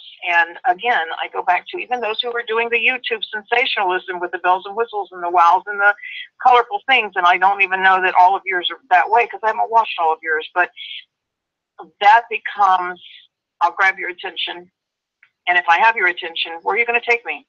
Because you're not giving me all the information, but where are you going to take me? Right. It's just enough to piss me off even more, if I should say so. But I like the intelligent part of what you've been able to collect here in this group. Congratulations! Thank you. I think you have a great following, and I hope that it continues to be. Oh, I must have lost her somehow. Okay, I think somehow I lost you. 415. Hey, Captain. How you doing, bud? How you doing? Yeah, this is Gregory again. But yeah, one of the reasons why you haven't heard anything about Nassar was due to the groundbreaking changes required an extremely strict gag order that was placed on everyone directly involved with the court case and records. Anyone who broke this gag order would receive the death penalty. Furthermore, all court cases were sealed after all the reforms are completed. To maintain the secrecy, the case details of the docket number assigned to the Farmers Union cases were changed. As a result of doing this, search for the case will fail to reflect the correct information until the reformations are made public. At every step of the process, anyone directly involved in this has been required to sign an agreement to keep the U.S. Supreme Court's process of implementing the required reformation secret or face charges of treason which are punishable by death. This gag order was placed on all media personnel, government officials, and bank employees. This is why Alex Jones or TV news anchors will not talk about this on air, nor will Wikipedia tell you about the truth behind the law, nor will Sherry Shiner, who is nothing more than a CIA stooge. Minnesota Senator Paul Wellstone was about to break the gag order, but before he could, his small passenger plane was crashed, killing his wife, daughter, and himself. So, you know, I mean, it's like a lot of people haven't done the research and they want to claim that this Nassar might be a hoax, but it really isn't. And I'm going to send you all this information, you know, but it's really amazing. And so we're going to get paid like prosperity packages. You know, everybody in America, there's going to be other, you know, prices for, you know, prosperity packages for other people, you know, in different countries. But in America, every citizen is going to get paid $100,000 a month for 12 years, and it equals up to $14,400,000 over a 12-year period. And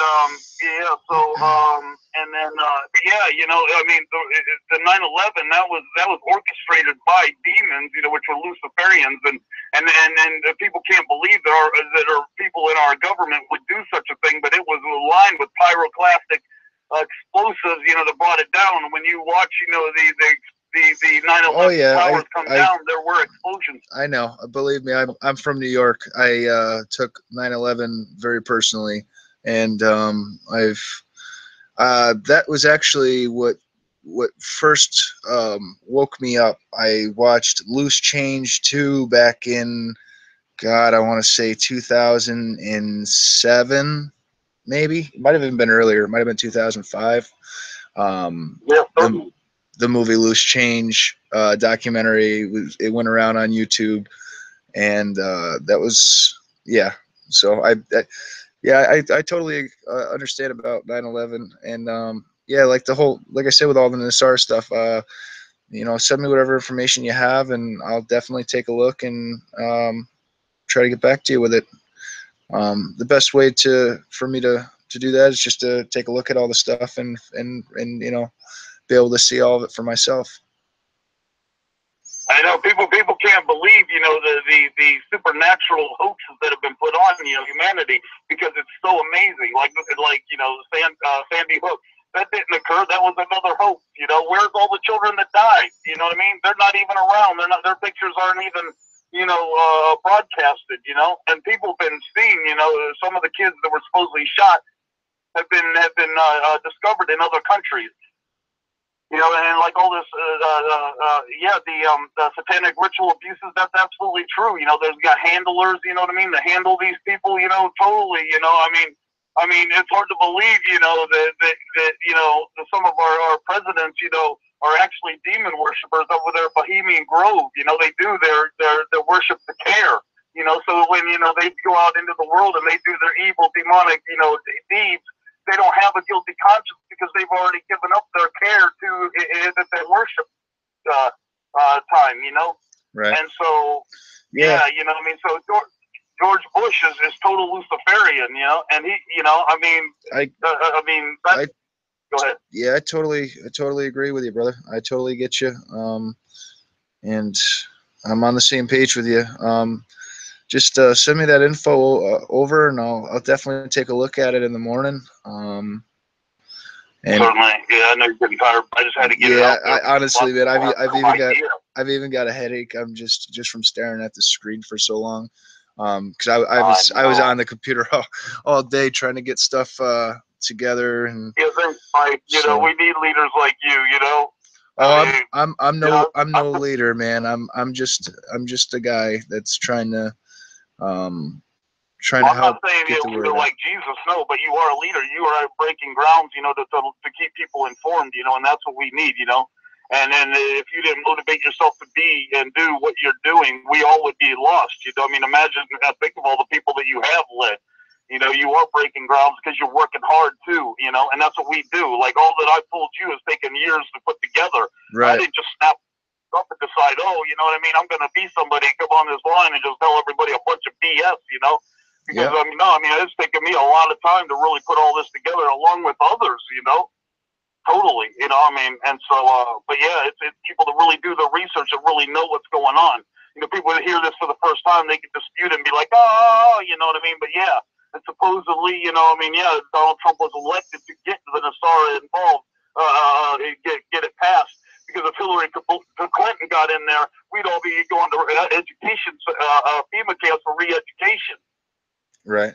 I definitely agree with you, brother. The cabal. And we beat the cabal when Trump got elected, you know. So, and the cabal is the Kazarian mafia. So they have no more power, you know. And they're the ones that's been running, you know, the like the Rothschilds, you know. That's all cabal. That's all Luciferian. That's all oppression and tyranny, you know. Definitely, brother. I definitely understand. I'll definitely send you all that. I'll get off the line. Send me that stuff over. And I'll take a look at it, and I will definitely get back to you. Like I said, I'm going to make this a frequent thing with the calls. That way you guys can get your voices heard. So, all right. Yeah. Yeah, thank you. George Bush is a murderer. All right, thank you very much. Have a great night. All right, brother. God bless. Love you. Bye. Love you too, man. Michael. How you doing, bud? Michael? Yep, How you doing, bud? I'm doing good. Thanks for being so patient the whole night with everyone. You have taken on a monster responsibility. Oh, no, there's nothing, man.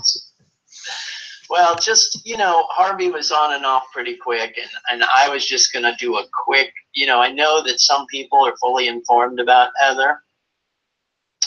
And I have been hanging around with her since 2011, before she actually initiated that OPPT trust.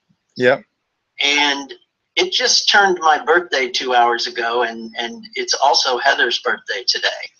Actually, now that you say it, I thought about the fact a couple days ago that she was probably going to be spending her birthday locked up. She's spending it, in jail in D.C., right? Yeah, that sucks. That's a true patriot, though. Yeah, it is. That sucks, though. It definitely sucks. So, it totally sucks. Now, I'm glad I got on, because I know people, even though the numbers are reduced, maybe she'll hear me wish her happy birthday. And, it's been a while. I'm from New York, and she's, she and I have had lots of conversations for the last almost 7 years. Also, oddly enough, Pope Benedict, who's still sitting on the throne, whether he likes to admit it or not, his assistant, who a lot of people say is a demon. I'm not going to get into the whole demon thing, but his birthday is also today. His name is, I think he's Archbishop, but his name is George Gonswain. You guys could Google him and find out his information. But so, today is kind of a serious day for me, for Heather. She's sitting in the clink. And for the Happy birthday to yourself, by the way. Thanks. Yep. For the highest levels of the Vatican, and they really have engineered this entire thing. And I was raised Catholic. I went to Jesuit schools all the way through high school. So it's kind of personal for me that they've, sort of captured America and her sovereignty like this. Basically, it's all jobbed out to maritime admiralty law, which is the UCC. Everybody, I know you guys probably know this, but everybody's claimed lost at sea after birth. And that's how they get the straw man up and running. And there's just one institution, actually, Mike, that you need to pound home on. And like Harvey, I haven't heard this out of Harvey, and I think Harvey's a great, new sovereign inspiration. He's only been at it 10 months or whatever himself, but he's like going full guns, which I love. Always good to see somebody that's gotten informed about the nastiness of this UCC code. Because, the way that the Jesuits basically set this up for the Rothschilds, for the Queen, and for the Vatican, they set it up with this canon law, which is Catholic Church law. And so the hearing that Heather's going to have to go through on Monday, this identity hearing, is this insidious, which is just like under the radar, kind of hearing, where she's going to need to identify who she is, because as far as the Crown and the City of London Incorporated and the Bank for International Settlement and the Vatican are concerned, and those are really the bad guys here. We've got the Vatican is at the top of it. Underneath them is the Bank for International Settlement, which doesn't get near enough play. If we could just pound on the fact that the Bank for International Settlement are the ones that hold the ownership for the Vatican of the barcode, then we could really go after the bad guys, because Basel, Switzerland is as bad as it gets. They sort of do this, they protect all of this commercial system for the City of London, who does, as everybody probably on this call knows, the banking for the planet. So if we could continue to pound home to Harvey and everybody else that the Bank for International Settlement are actually the ones pulling all of these puppet strings. They're the Satanists. They're the ones that run CERN. They're the ones that own and control and own and operate the barcode. We could really get them. What we need to do is get the Bank for International Settlement board, who are the families like the queens and kings from the 15th century.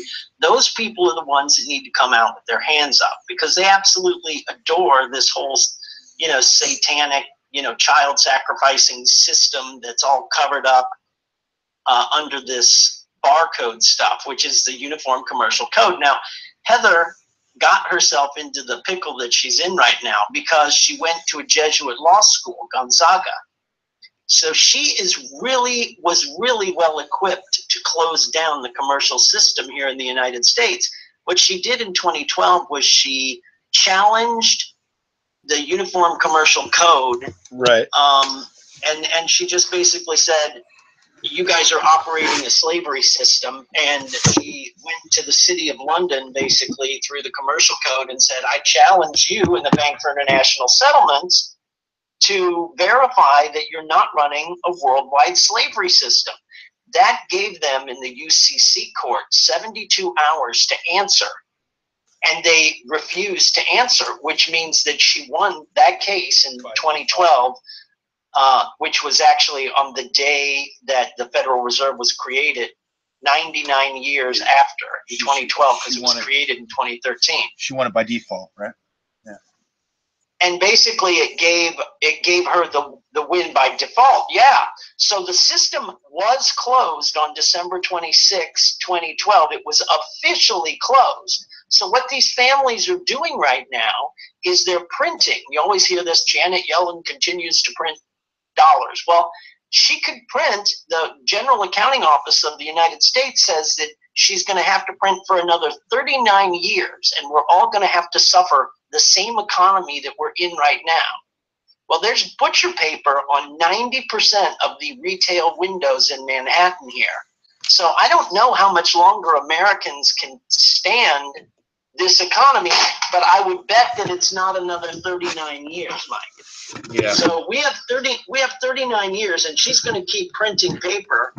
So that the reason she's printing this paper is so that the same set of families that own the Bank for International Settlement can hold control on the planet. So there's only 100,000 people connected to the Bank for International Settlement. The board members, their families, and basically all the United Nations. There's 187 central banks at the United Nations. Only Iran and North Korea are not, their paper is not printed by Rothschild. All the other 187 central banks, their money is printed by Rothschild. Yeah, I was just talking about that a few minutes ago. In 2000, there was, what was it? There was 9 countries, 7 or 9 after 2001, September 11th. Then, then Iraq and Afghanistan were then. Yeah, they fell. Yeah, they fell to the Rothschild Central Bank. And then shortly after, Libya, Sudan, and there's a couple other ones. And then it was down to, now it's just North Korea, Iran, and Syria. Well, did Syria all of a sudden get a? Well, Syria, I'm not positive on, but what I do know is that part of the reason we're hearing all this Russian stuff is that the best deal on the paper printing, in other words, everybody gets charged overnight on their currency a percentage, and that overnight percentage that Rothschild charges and puts the extra money into the Bank for International Settlement, it represents our national debt. So they throw up on television every night, 17 trillion America owes. That is the interest, that number, 17 trillion, it represents exactly the interest that Rothschild has charged us for our paper and 4 years now. That's all it is. We do not owe anyone. There is no national debt whatsoever. That 17 trillion, that is the family middlemen of our currencies cut on the 400 trillion that those families are worth. interest collection on our country compounded for 104 years, and they would like to collect that 17 trillion. However, they have no business collecting that 17 trillion, and the way that they got that hoax started was by bonding us all, you know, through the birth certificates, which we're all now recognizing, hey, this is really just all reversed in a mirror. If we just turn the mirror on these families, they're the ones that owe us the 17 trillion. That's just the interest they collected. Forget the 400 trillion in principle that they have ripped off the planet on.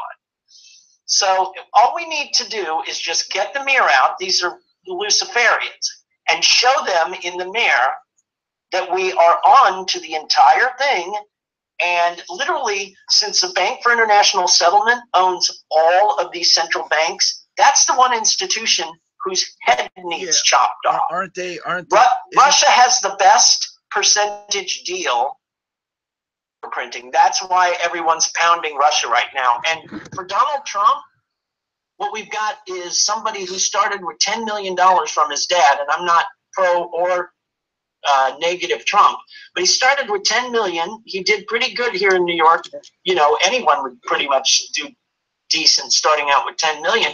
But once he built that to a certain amount, 50 or 70 million, then the families came up and made him a devil's offer that he couldn't refuse, which was, we'll build you these casinos, because he was very, you know, yeah, that was down in Jersey. He was big. Yeah, and those families loaned him $330 million, and he lost every dime of the $330 million. So Americans out there, I'm originally from Jersey, Donald so Trump yeah, doesn't owe these families are nuts. Yeah, I'm originally from Jersey, so I know all too well about There we that. go. The Bank for International Settlement owns Donald Trump lock, stock, and barrel. Yeah. He will do whatever they say. Now this. And as far as Secret Service goes, I'll send you a video. I've got your email now. I'm going to send you a video about what Secret Service does. They're not to be trusted either. I wish we could go to the mainstream media or Secret Service or CIA, but they're all operated by the BIS. And so you're the monetary system you're talking about out there. I'm sorry, what was the name that you're talking about? The International Monetary Bank for International Settlement.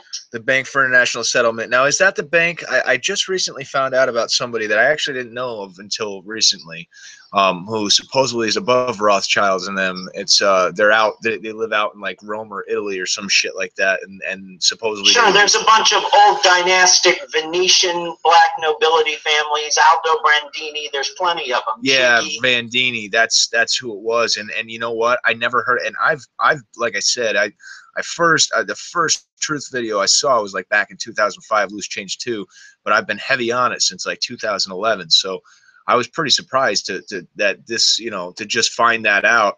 So that must be something pretty new that just kind of is starting to come to the surface. Those families still sit. Those families, Mike, still sit on the board of BIS. So they're like in the dark. Like the Vatican basically still kowtows to those black Venetian nobility families. There's like 8 or 9 of them. Yeah. And then there's like 3 or 4 families. You know, you hear 13 families all the time. 3 or 4 of them. There's a few Jewish families. You know, Rothschilds in there, but there's also a lot of the Dutch royals are on there. The number of Italian families are on there. So there's enough evil to go around on this planet. Yeah. But that's why the BIS really needs to be called out, because that's the one no one ever talks about, and they own all of the central banks. Huh. The IMF and the both the International Monetary Fund and the World Bank, they're nothing compared to the Bank for International Settlement. And now you're with OPPT, right? You said? No, I've just lived in New York for 30 years since I got out of college. Yeah. And I married a Russian girl, and I was working at Goldman Sachs in 2001, and she gave me 5 days notice that we were leaving to Russia to visit her relatives. And I said, sweetie, that's a lot of money. And she's like, we're leaving in 5 days. Get us the tickets. We went, and I was on a communist Russian collective farmers farm, basically in the middle of a huge Russian wheat field. And they turned on that television and they said, watch what's going to happen to your country from these people.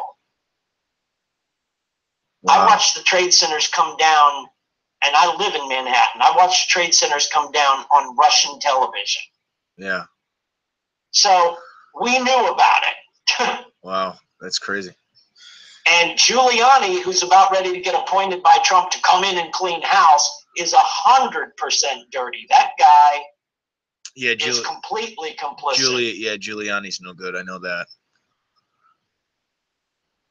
So we need to take the head of the beast off, Mike. And I just think it's so cool that you already have 7,000 subscribers. I subscribed the other day, but just, we need to just keep pushing the BIS out there. And if we took those families down, we'd get the whole damn thing. Because China, who we borrowed the last $4 trillion from, yeah, they know very well that the BIS runs the planet. And so if you look at the BIS board members, only last year, for the very first time, did China get a seat at the Bank for International Settlement. Huh. And that's because we owe them $4 trillion in interest. But we don't really owe them that money. That's money that's owed ultimately back to those families. And we don't owe them a penny. They owe us. Yeah, I'm gonna have to do some looking into this, and I might have to pause some of the other videos to put that out after I get some sources. Go dig deep. I will. All right, thanks for letting me on, Mike. I'm gonna keep following you, and I'll email you some stuff if I can about the BIS. I got your email. Definitely, I really appreciate that. Thank you. You did the nation an excellent service tonight. Thank you. Thank you. Happy birthday. Take care. All right, you too.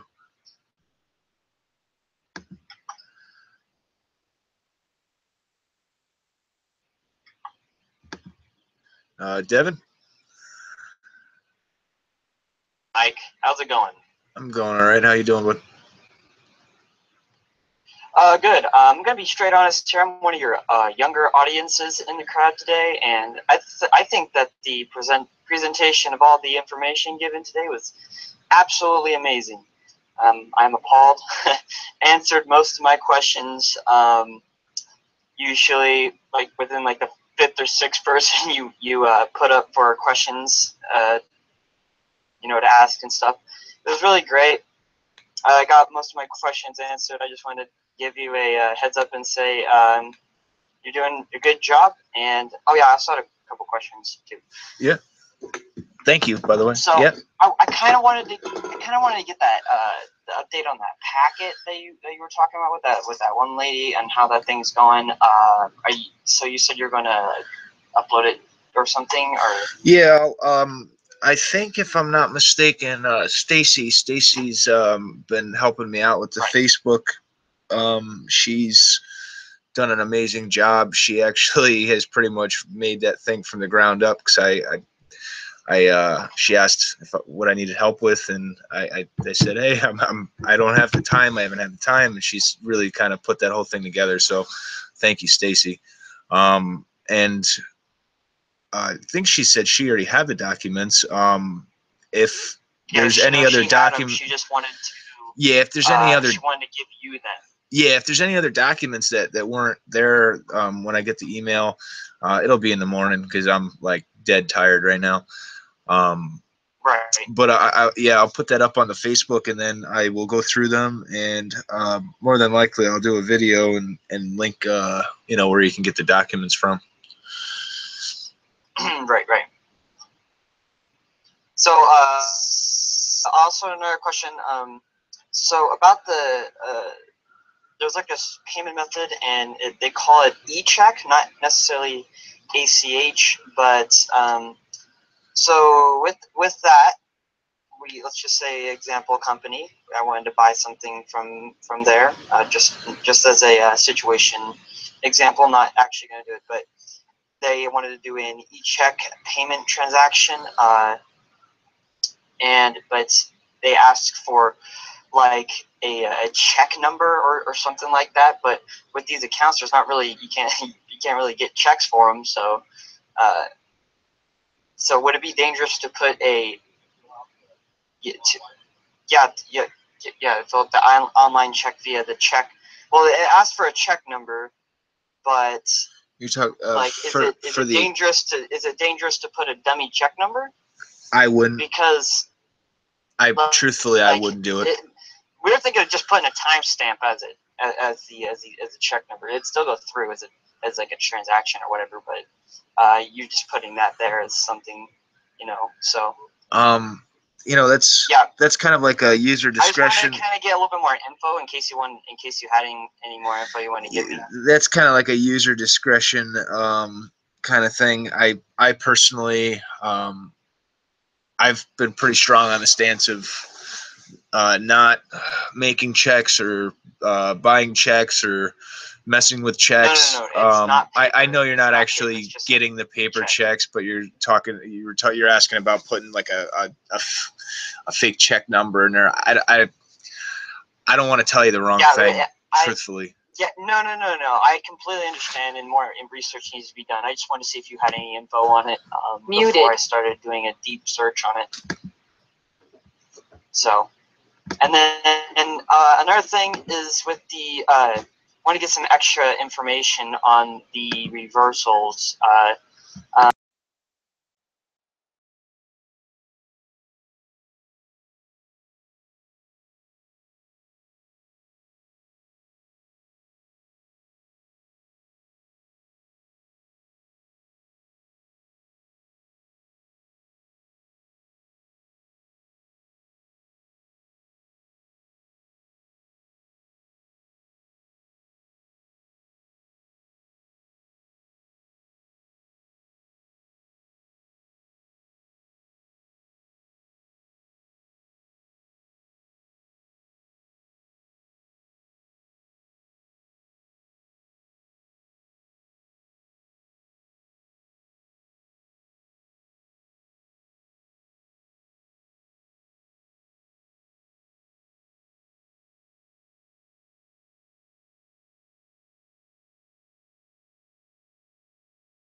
Okay, I apologize.